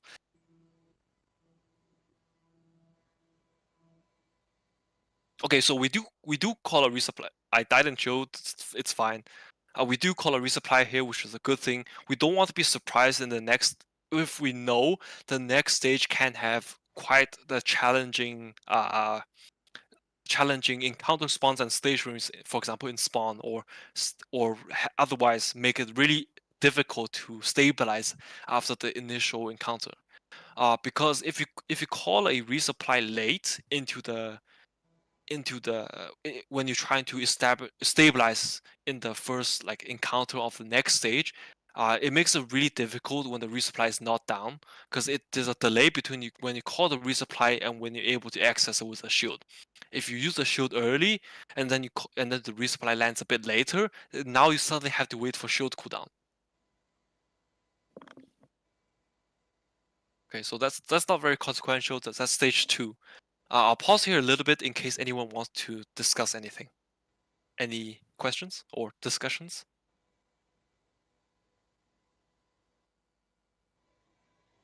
I want to ask about like waiting around the drop pod. I think I heard there's like some distance where it'll like spawn on the drop pod, or I don't know. You will be absolutely correct. In modded, you never want to be near the drop pod before the drop pod doors completely open. If you're too close to the drop pod, I don't know the exact distance, but it feels like if you're like too close to the drop pod, it's guaranteed that things will start spawning directly on top of the drop pod, which makes it very dangerous for you to be holding close to it. The worst case in that situation is if you get a bulk spawning on the drop pod. Obviously, there's a 5 seconds like grace period when the bulk spawns, but if you like attack it or power attack it or something, the bulk can immediately aggro on you, and then you can team wipe very quickly. So it gets very awkward. Yeah. So try to stay a little bit of a safe distance away from the drop pod, just so that you won't get things directly spawning on top of you, especially bulks. You can kind of go into that safe spot where you clip into the drop pod. You have. Well, yes. I'm not really counting clipping into the dropout here because I don't think that's intended mechanics. But yes, there are multiple ways to clip inside the dropout as any class. Yeah. You don't even need to clip. You can just stand here and get like 99% damage reduction. Well, yeah, outside. yes, yeah. On the corners, on the door hinges of the drop pod, you already have access to the like 99% damage resistance, as long as you don't get like oppressor stomped outside. Yeah. Okay, I'm gonna continue to the next stage now. Okay, next stage is 6 eggs, Mactera spawn, Mactera plague, and 2 mini mules. So I would expect the spawn to be a little bit spicy because the 6 eggs will usually imply there's a half-open spawn room, which probably looks into the cave and has a bunch of Mactera encounter spawns, and probably stationaries as well. Skip the loading screen. Okay, we land here. Okay, so when you have like a hot drop, something you want, there's always a trade-off between when you want to go out and when you want to hold back in the drop pod for a little while. It kind of depends. I'm discounting prior knowledge here. If you have prior knowledge, you probably know when to go, probably rush or immediately. But if you don't have prior knowledge, it can be good to not always rush out the drop pod and take a moment to look at the take a look at the terrain scanner to see if terrain around you, if there's any favorable terrain, or if there's any dirt tunnel you can kind of push or rush through, in case you're getting really pressured by the encounter spawns and stationaries in the starting room. But you don't want to take too long, because you don't want to take too long because it can get very awkward if you have, folks, let's say 3 or 4 Mactera group bombers next to your ramp, and if they make the terrain on the starting room very hard to navigate, your whole team can wipe if you get stuck in the goo. So just something to be careful of. You don't want to stay too long either.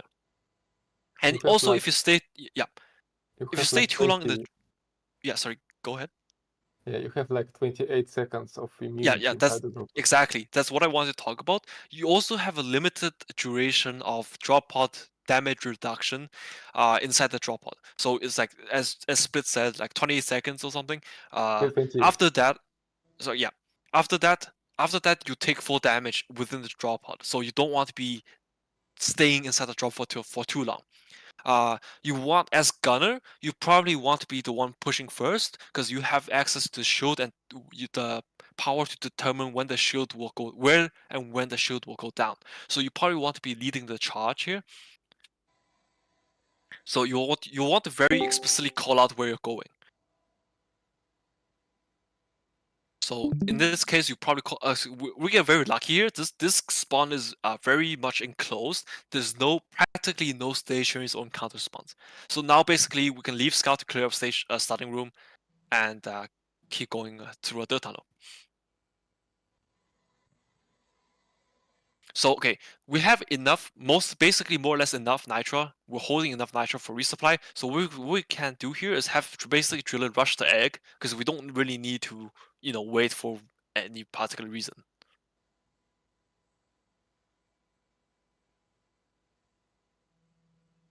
I think we did pull an egg. Yeah, we even deposited, I think. Yeah. So Mactera spawns, if you have a lot of Mactera spawns, the last place you want to be fighting probably is out in the open, or where there's a lot of space for Mactera cloud to basically fan out and attack you from many different angles. For example, with regards to Hydros, they have a fixed attack pattern which can probably reliably dodge, like walking forward left or something. But if there's a bunch of random Macteras that fan out in a wide AOE, a wide area, or wide area basically, it becomes very difficult to predict where each Mactera will keep track and predict where each Mactera will shoot, and then you end up taking a bunch of damage and even going down. If you kind of here, this where Driller is standing. Where Driller is standing is not great to fight because it's very open. But if you just take a few steps back, where I am, it's a very good place to fight. Very good place to fight because it's very like claustrophobic, which means Macteras have very limited angles to attack you from. You can cycle stump them easily, and even better, the Macteras behind the frontline Macteras actually will block the shots behind them, so you don't get as many line of direct fire from Macteras as a whole.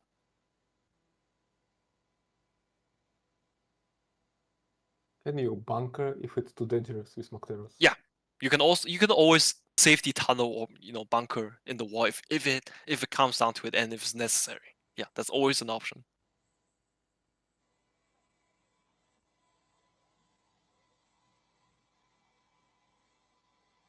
Yeah, I'll probably be psycho stunning here. Crowd grenades are great. Stun C4 is also great, but I probably be stunning the important ones. For example, Trijaws. Also surprisingly, even though group bombers don't do too much damage in a cloud of Macteros, I actually will probably go for group bombers quite high. Probably put group bombs quite high on my priority list to target for the reason I mentioned previously, which is that because they enable they make your movement very difficult and enables a lot more damage from Macteros. But yeah, spawns you can probably trivially ignore by just going sideways. Trijaws are probably the ones who want to cycle stun. I think they are also big, so like if you stun them in front of Macteros, they will shoot bomber instead of you. Yeah. Also, obviously, not just fighting against Macteros, but fighting against any projected enemies. If you can abuse or basically utilize terrain to advantage, for example, these pillars are amazing to help you dodge Mactera shots, to break line of sight. You can use those terrain features to advantage.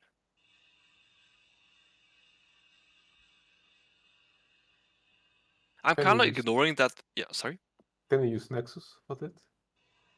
Oh, I popped the Nexus because it was kind of in the way and it's getting annoying. Yeah. To block shots. You can also, you can use Nexus as cover as well. It's a very good cover. Gets a little bit messy here, but not too bad. Probably want Driller to be putting down more PP, but you can just stand inside it and we won't be a problem. Tricky thing about, in fact, spitballers. Apparently, if you try to shoot them from below, like the base, the spitballer is completely immune to your damage. You actually have to shoot them from the side or from above. Like this doesn't, like, I think no damage? I don't remember. Yes, something off about, but like if it's core log sprouts, it will do damage. You can actually drill underneath unless it's frozen, you can yeah. If it's Okay. frozen, you still can. Yep. Yeah, makes sense. Okay. Okay. Mini mule. I definitely want to be calling out that I'm aggroing a mini mule, but because I know there's a slight window between when I trigger the mini mule swarm to between that and when the swarm will spawn, I can have a little bit of a window of a time where I can just try to ignite a few stations and clear that before I have to retreat. But my teammates probably otherwise, non-scouts probably want to be behind to go back into the previous tunnel, where it's a very good place to hold. Yeah, I'll just wake up the spitballer and get rid of it. But otherwise, I think I'll be moving back pretty soon. Yeah, here I go back to stay with my team. We also call down another resupply here because the previous one was exhausted. When you can afford it, you always want to be a resupply to be available because obviously there's a delay in terms of time between when a resup comes down. You don't want to have like no resubs down if you can afford it. Oh, one Bulks question are not, though. Yeah. So I think looking back at this run, I noticed that this place especially it has like, I don't know, 3 wave for enemies like good point. Good point. This isn't exactly a great place to fight because you have too many directions to worry about. I was just really like holding here because I want to be aggressive, to be mostly more aggressive towards clearing out the cave. I don't want to be like holding back in a tunnel. I just want to push if the wave is kind of thin enough to allow me to get away with pushing while there's like an active swarm. But yeah, we shouldn't probably be holding here. Driller goes down, but I have a shield, so it's not too bad. I find it bullshit how Stingtails can get you after your shield is down.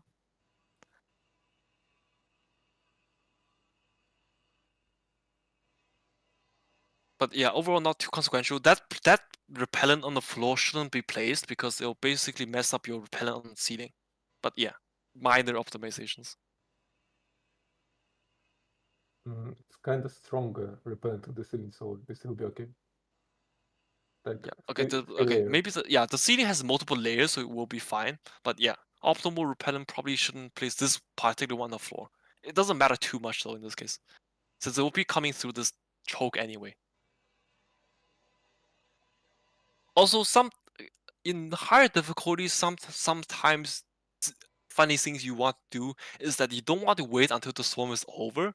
You want to wait until the swarm is relatively calm enough that you can afford to keep aggressively pushing, even if the swarm isn't over. So you don't always have to hold. If you can, if your team has enough skill and coordination to pull it off, you can keep pushing objectives and whatever during an active swarm. You don't necessarily need to be holding in a safe repellent setup or whatever otherwise kind of hold. Yeah.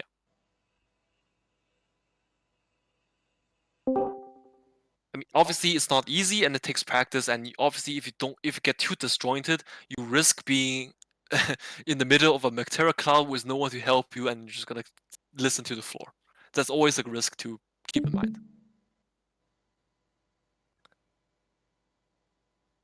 Minor thing about so also something about shield placement.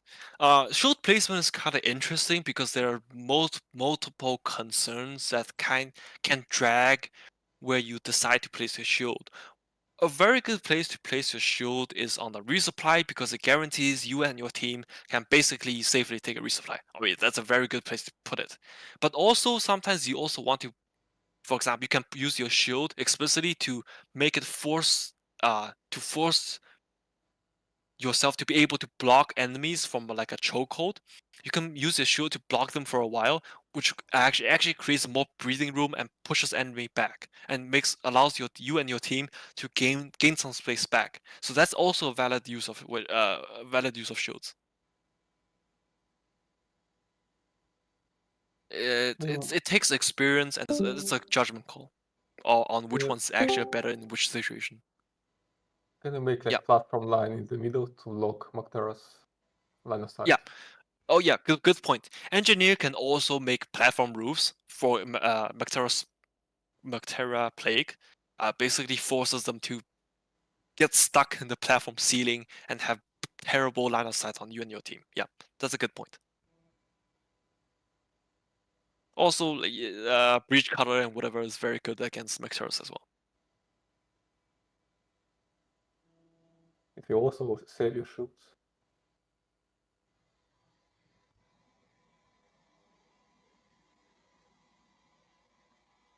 So here I move back to the resupply because staying near the chokehold entrance using a shield to block that doesn't really gain a lot of. There's not really a benefit to that. So I just fell back with my team and just held here with a shield in case anyone needed resupply or whatever.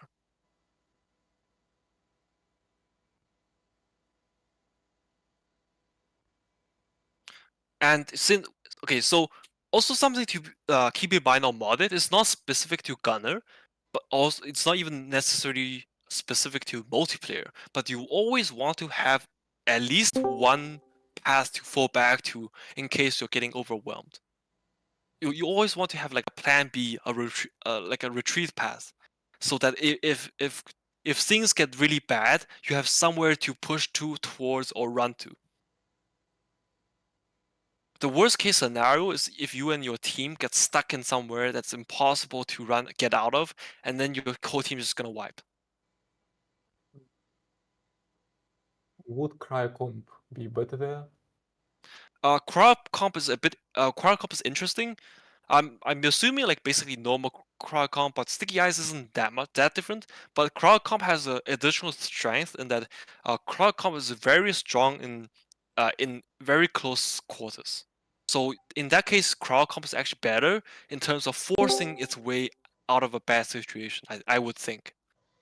Outside of it also that depends on difficulty, because for example, Crow isn't very good at freezing cool bombers or fire bombers. So let's say if your insane difficulty has like 5 fire bombers in a row, if you have cryocomp, that's going to be a very difficult challenge for you to deal with, and you might not be able to force your way out of a bad situation. In that case, I think a fallback path is always still a good idea.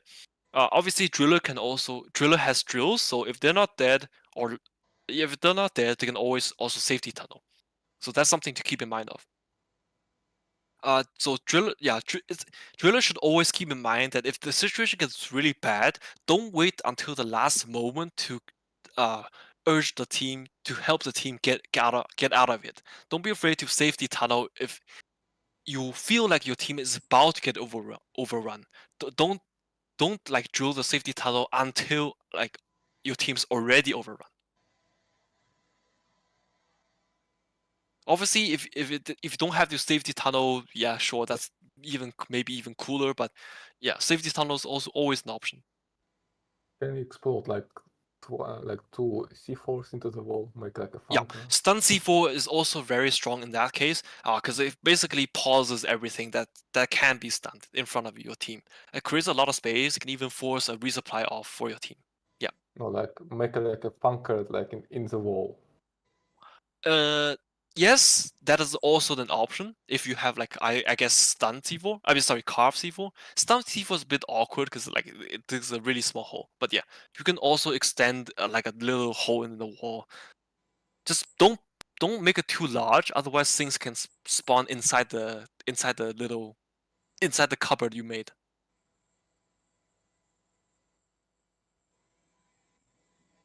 But otherwise, it's just basically using this place, like a repellent setup, as a base of operations, where we go back to if we have an active swarm or whatever. But otherwise, we're basically just repeating, going back here to hold against a lot of enemies and pushing eggs and mini mules. Also, general remark on the mission type. 6 eggs will guarantee that you have 2 announced swarms. So what you can do is that you can keep pulling eggs that have normal swarms, but not announced swarms, and just keep pulling until you do get an announced swarm. And even then, if your team's coordinated and confident enough, you can basically stack swarms on top of each other if you feel confident.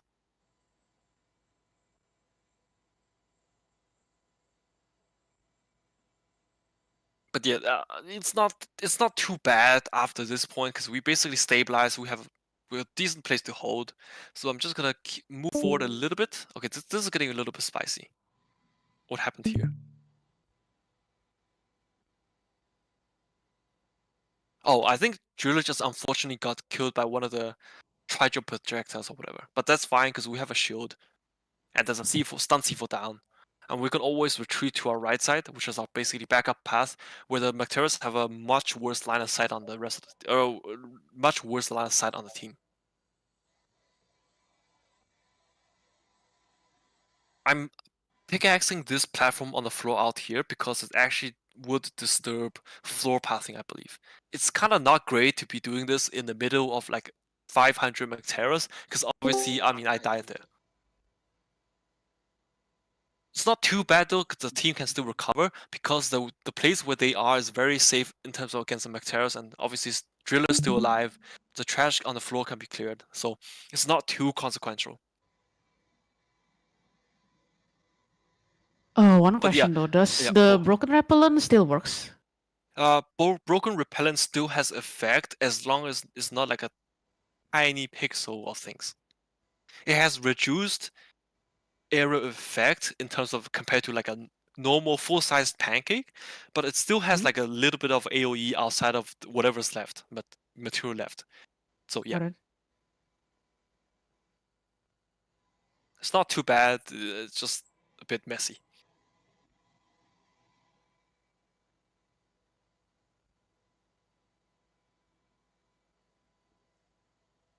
Unlucky. Did he like press RL in there? Yeah, Scout Ironwood instantly. It's not. I don't think it was needed, but it doesn't really matter. So okay, so something I use there is I know there's a pillar, this crystal pillar in front of me. I used it to dodge tri-jump projectiles that otherwise would have hit me. Some tiny techniques. Can you tell us more about the trijaw like behavior and when to dodge Trijaw, like between? Yeah. trijaw projectiles are okay. Assuming the trijaw is facing you, the attack pattern is middle first, then left, and then right. There's a window between those shots. You can go. You can basically, you don't even need to dash. Just move forward left, and it will guarantee that you miss the first projectile, and then the second projectile from the left will already be shot, and you'll basically walk after the second projectile, and the third projectile on the right will miss you. I think at least that's what I remember. More like actually, I think sometimes if you like go to like probably cover too early, trijaw will follow you instead of like missing the shots. What do you mean? Like I think, let's say I was trying to like avoid like trijaw, right? Yeah. Do I need to go behind pillar right before it shoots, or It I don't know. depends. It depends Depends. on the exact timing. So, I mean, if you go behind a pillar, it will obviously block the projectile. But then it's possible there's like a tiny window of time when the first projectile will get you because you're moving right. So just something to be careful of. Got it. But yeah, generally, if you can find cover, great. The less you need to explicitly use movement to dodge, the better. The safer it is.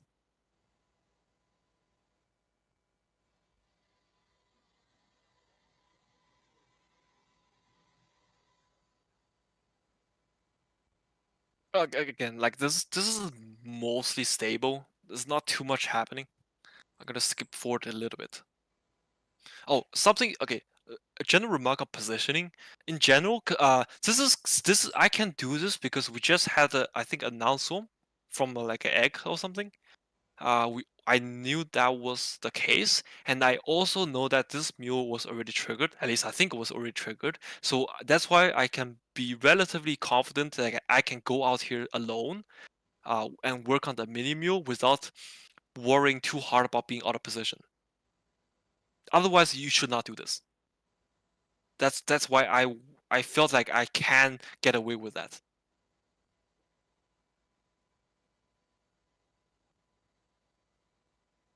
I think NG unfortunately got a little bit left behind here. But it's not too bad. I think just like a couple of spawns. Yeah, and NG is pretty much resable. Yeah, generally, like a very good rule of thumb is for non-scouts to be sticking together. With Gunner and Driller, for example, if you're NG and obviously other way around as well. Even for scouts, a good rule of thumb is you don't want to be too far away from the team that you're completely like unresable in case somehow you go down. Like I would consider scout to be more like an extended arm of the team instead of completely being independent. And as a team, as non-scouts, you probably also want to be helping the scout to force nitrate objectives if they need it. This is something scouts want to calm about with the rest of the team.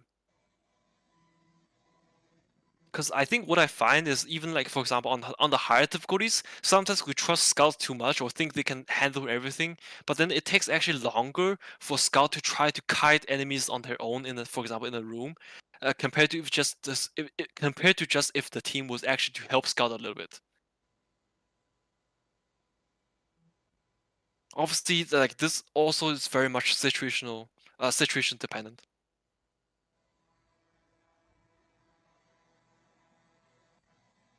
I think AJ raises a good point that I think there's a damage cap on lead bursters in terms of if you throw them too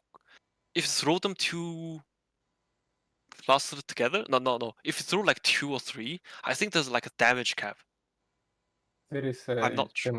damage limiter status Yeah. effect. Yeah, I think something like that. Yeah. So just spamming 4 lead burster does not guarantee doing max damage of like expected damage of 4 lead bursters.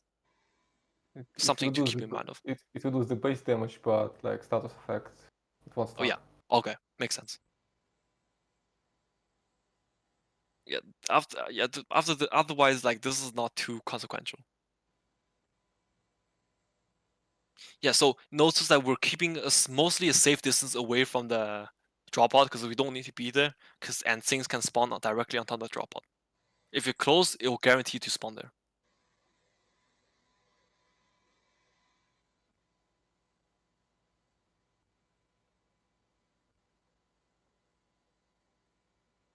So yeah, that's the end of the dive. I think I had a bunch of downs, but I think it's mostly because me playing too aggressively at times. That's unnecessary. Okay, so that's basically my self POV review. In terms of, now, let's maybe if anyone has anything they want to, basically, okay, this now let's say this is gonna be a Q&A session. So any particular questions anybody has or want to discuss? Anything fine, doesn't have to be related to this particular POV.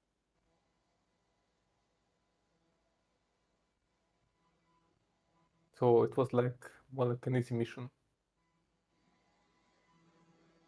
Sorry? It was like an easy mission for you, I think. No, it's like 6x2 is pretty chill once you were like more experienced with the harder ones. It was very chaotic though, like during sabotage and like during well, yes, I feel like that's mostly unnecessarily messy because I wasn't actually trying very hard. I was trolling. I was definitely trolling at times. Yes. Sabo is also one of those mission types where you just like farm downs. Yeah. Like elimination. Yeah, that is true. So basically, yeah, your downs. I feel like your down count is not really like the number of downs you have in a mission does not really necessarily accurately reflect how impactful all of your downs combined are. Like some downs are really, really impactful. For example, if you're like a scout, you're that far away, your team can't reach you for like 5 minutes straight. I think that's a very impactful down. But otherwise, like if you're dead and chilled because chip damage, your team can immediately pick you up. That doesn't really matter that much. But just a small remark. Yeah. Yeah. AJ raised a good topic where I think with VB Gunner, why you need to leave weak points to the gunner. Oh, okay. So, yes, why you should let Gunner VB the Goober and Box. Okay, so it's a very annoying mechanic that if other classes do enough damage to destroy the sacks of the Goo Bomber, your VB shots don't do bonus damage against weak points anymore, and suddenly the sackless Goo Bomber is suddenly super tanky, and it's very annoying to deal with. Same thing with Spokes. If you don't let VB get bonus damage against the weak points, suddenly they take a bunch of ammo to deal with. Yeah, good point. Especially the radio damage.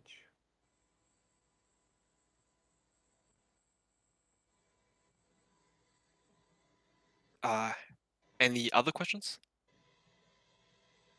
Or discussions? Let me just look back at the chat in case someone has raised anything somewhere. Oh, question? Yep. Yep. Go ahead.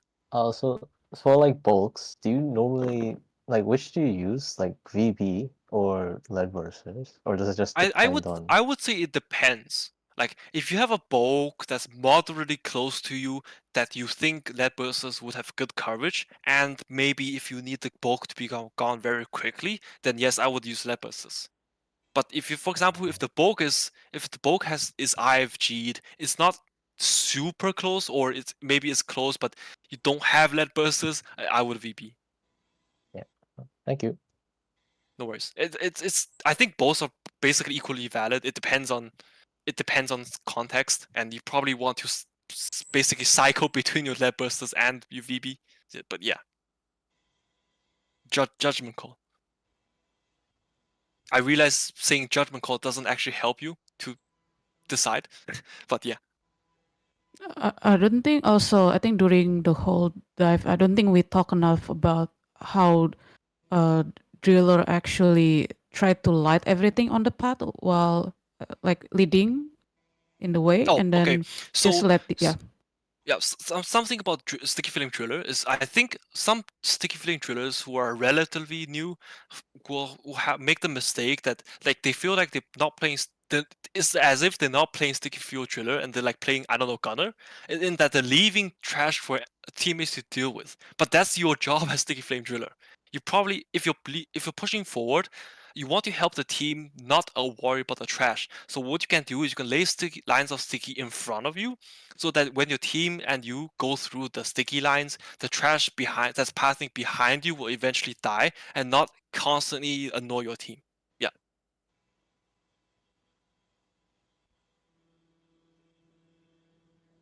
Yeah, AJ raises a good point that you have a lot of VB ammo and you only have 4 lead bursters. So it's possible that you want to use VB where possible and maybe save lead bursters for the more dangerous situations where, you, like for example, you want this bulk to die now, like die yesterday, for whatever reason.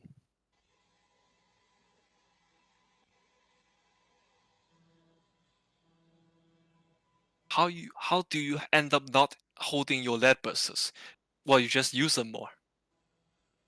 Sometimes like newer players can retain some like ammo conservation behavior from vanilla. It actually might be detrimental to their own safety and their own effectiveness. Because if you hoard ammo and then you die, hoard like grenades and then you or your team goes down, you're not making any substantial contributions. So sometimes I find myself using grenades very aggressively. So usually what I find myself like running out of grenades faster than I would say VB or whatever. It's something maybe to it's something to balance basically. I also saw you like dropping it into the case, like clean stationaries stuff instead of your shoot. Yeah. Lead bursters are surprisingly effective against random cave leeches. It's not guaranteed 100%, but I think like lead bursters are still bugged, and that sometimes they can destroy a cave leech that's in a completely unrelated cave. I think that's still a thing. Oh, a remark about lead bursters is that if you're in the really high difficulties, sometimes you do not want to be using lead bursters in an open room where there's a lot of undead stationaries that are not awoken. Because what you find is that if you use a lead burster out in the open, you can aggro every spitballer council member that's in the room. And then what you find is suddenly you're facing like 20 woken up spitballers, 50 barrages, and suddenly you find yourself listening to the floor, and then whoops, it's a very quick vision wipe. So yeah, just be careful when you stay lead bursters.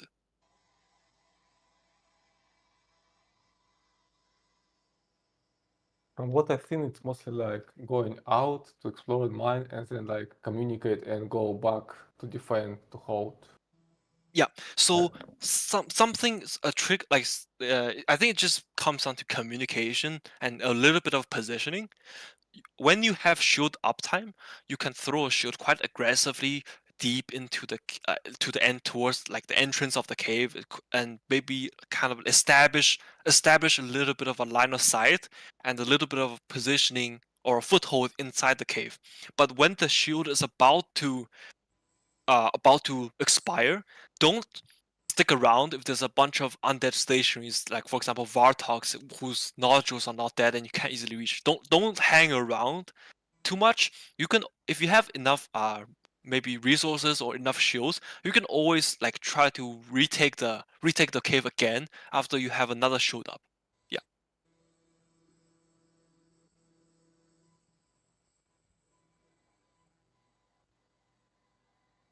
Okay, I'm gonna maybe like answer one more question and then I'll end this Q&A session for there. Yeah, obviously AJ mentions a good point. I think I mentioned this towards the start of the stream, but in case like someone didn't notice, if barrage bomblets are stuck on the sides of your stuck on your shield, when the shield is about to expire and the shield starts collapsing towards the center of the shield, but then the bomblets aren't aren't exploding yet, the bomblets will actually be attracted towards the center of the shield. So what happens is if you're not careful with when your shield expires, all the bomblets on sticking on the shield will be attracted towards the center of the shield where you are standing, and then you'll die immediately with when there's nothing you can do about it. You want to be you don't want to be caught out when the shield is expiring. You don't want to be in the middle of the shield when there's barrager bomblet stuck on the side of the shield. Yeah. Yeah. Oh, what? Ori raises a good point too. The bomblets can be shot down, but there's like a damage threshold before each one can be destroyed. Yeah. Also, Joan, I think someone wanted to say something. Yeah, I wanted to ask about the shield size or something. Like I think I noticed some gunner actually probably take like a bigger shield, but I don't know what's Yes. your point, like Okay, your so opinion on that. I find that a very good generalist shield is like one duration, one size. I forgot what the other one is.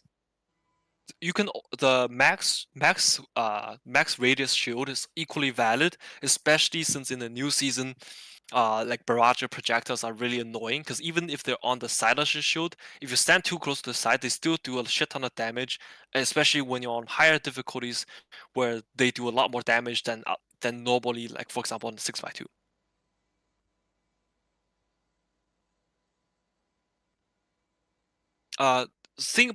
Another thing about the shield choice mod choices, it's also obviously a trade-off.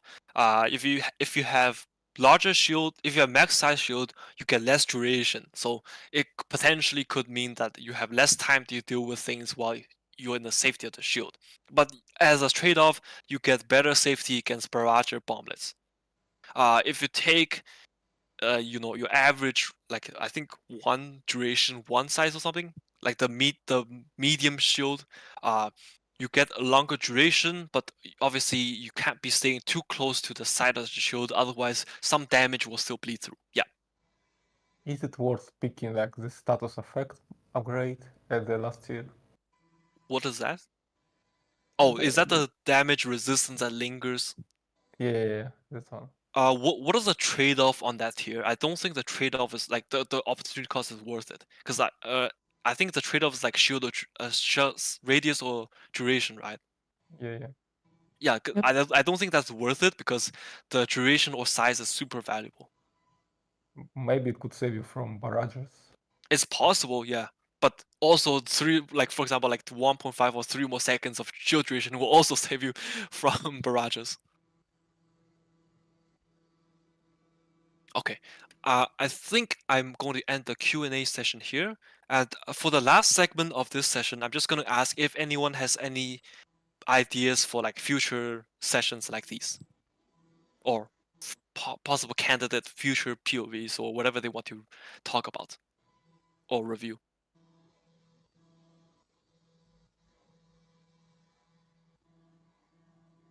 Maybe some interesting mechanics-wise, like more like communication going on.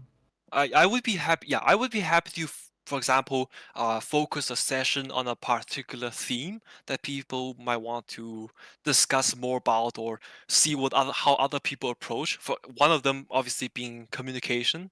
Like team communication is super important in higher model difficulties. You'll find that if you're not on voice comms, higher difficulties can be very, very frustrating and difficult than otherwise if you have good comms. Yeah, driller POV is a good point. Yeah, needing more newcomers for these sessions also true. We can organize like basically, we can maybe try to have these sessions be more better advertised and also in a more convenient time slots for more beginners. Live coaching. Yeah, live coaching is possible, but they will obviously require a bit more like coordination in terms of like logistically, like when such sessions will happen, and also like how you want the live coaching to be possible. Am I supposed to be like watching your POV? Am I supposed to be in the same lobby? Like something like that. can we make like a team play, 3 people muted, and like one guy that can hear others and like answer questions? Possibly. Yeah, I think So that's like, possible. we can ask like in real time what's happening and like. Okay. Yeah, that's definitely yeah. Affect the gameplay instead of recording. that is an interesting suggestion. Yeah. Yeah, I think Yeah. for the next one, I I think don't that would think be like interesting. yeah, I think what we didn't cover in this EDD is like I don't know like the hot drop for example. I think the only hot drop is like egg hunt, but we don't cover like the hardest one like escort, refinery, but because those need a little bit more. Yeah, good point. Very good point. Yes. This dive is actually not very challenging in terms of how you need to play Gunner well, because we don't have a lot of hot drops. There's not a lot of pushing scenarios that requires Gunner to be quite aggressive. I'm open to like maybe if someone wants to submit their like Gunner POVs where there's a lot of like hot drops or whatever. I can also try to record some of my sessions if I play in like more lobbies and record more. Yeah. Maybe also prepare like time codes when like interesting happens. Yeah, sure. If they have specific like clips and whatever they want to discuss, sure, I'm open to that as well. Yeah.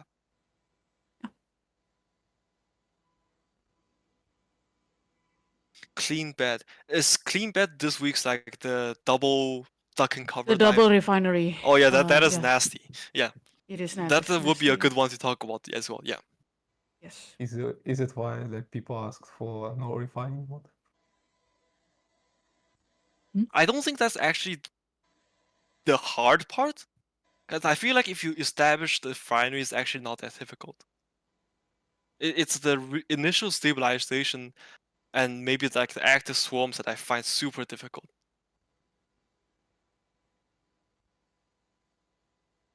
Double refinery, but the first stage has duck and cover. Oh, that require a little bit different than usual. I'll be honest. Yeah, I feel like duck and cover is not necessarily super balanced on like unmodified 6x2. I think the like as a spitter and whatever weighting is definitely messed up. Yeah. I think duck and cover in particular, ma'am. It has a lot of stationary, especially for this week. Yeah, it does. Yeah. I know because I played in one of those lobbies and like we failed with like newcomers because there's so many stations. Yep. Like crowd comp would be better here. Crowd comp actually it depends.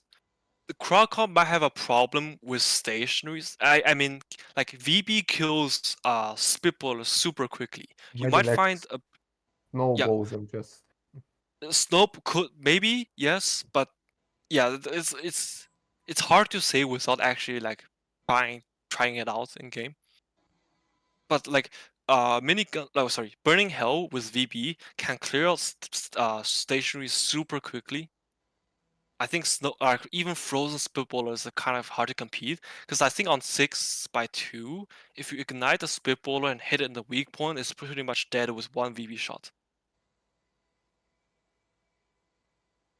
But yeah, crowd would be good for different scenarios. For example, if you have a ceiling of red, crowd would be pretty good. Snowball would be particularly good. Yeah.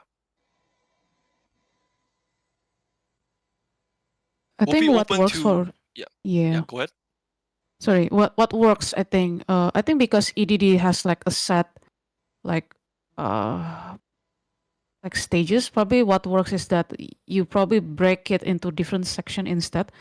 But each of like example is like one mission, like one for like a single refinery, one for escort. I don't think the EDD format actually works for like giving example. Yeah, a holistic view on how to do like things as gunner because each mission definitely different. Yeah. I would actually prefer like if we had people submit basically specific True. time-stamped examples or like short examples where we can like Mhm. maybe have focus a session around. For example, maybe like macro game calling, sticky fuel usage, sticky driller gameplay, leading, in-game leading, pushing, safety tunneling, bunkering, whatever. Like if you have shorter examples, we can like focus on a theme. I think that's much more useful than just reviewing like a full-length EDD like this. Yeah. I totally agree. Yep. Yeah. Maybe also live through solo. Live true solo. Live true solo is kind of it's hard because like in true solo you want to be focusing, and like if you're also commenting on the side, I'm not good enough for that. Yes. Have you ever Yeah, like paused? because Have you ever like paused the game before the next stage? Like there is a mod that like allows you to pause it to discuss. that would be a interesting tactics. experiment. To Yeah, that would discuss, be like, very tactics interesting for the indeed. next stage. Yeah. I don't know if you can freeze. I know you can freeze like time in game. I don't have a hotkey for that, whatever. But yeah, that's definitely interesting.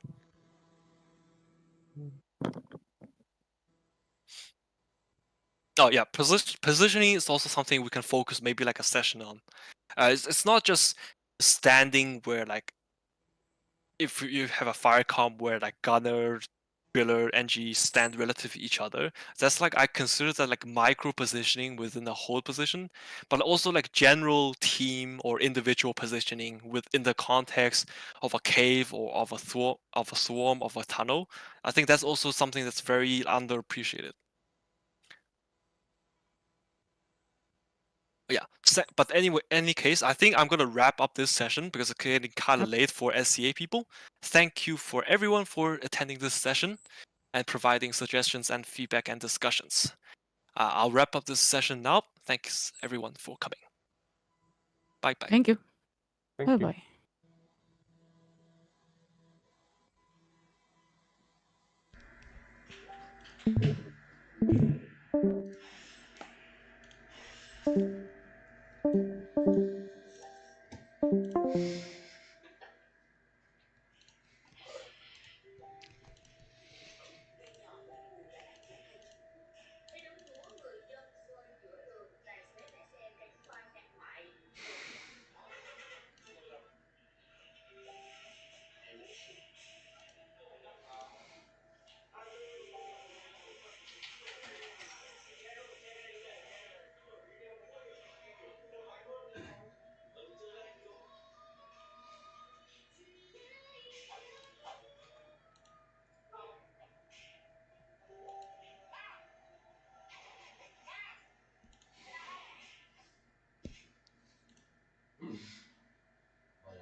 I'm probably gonna end the stream now.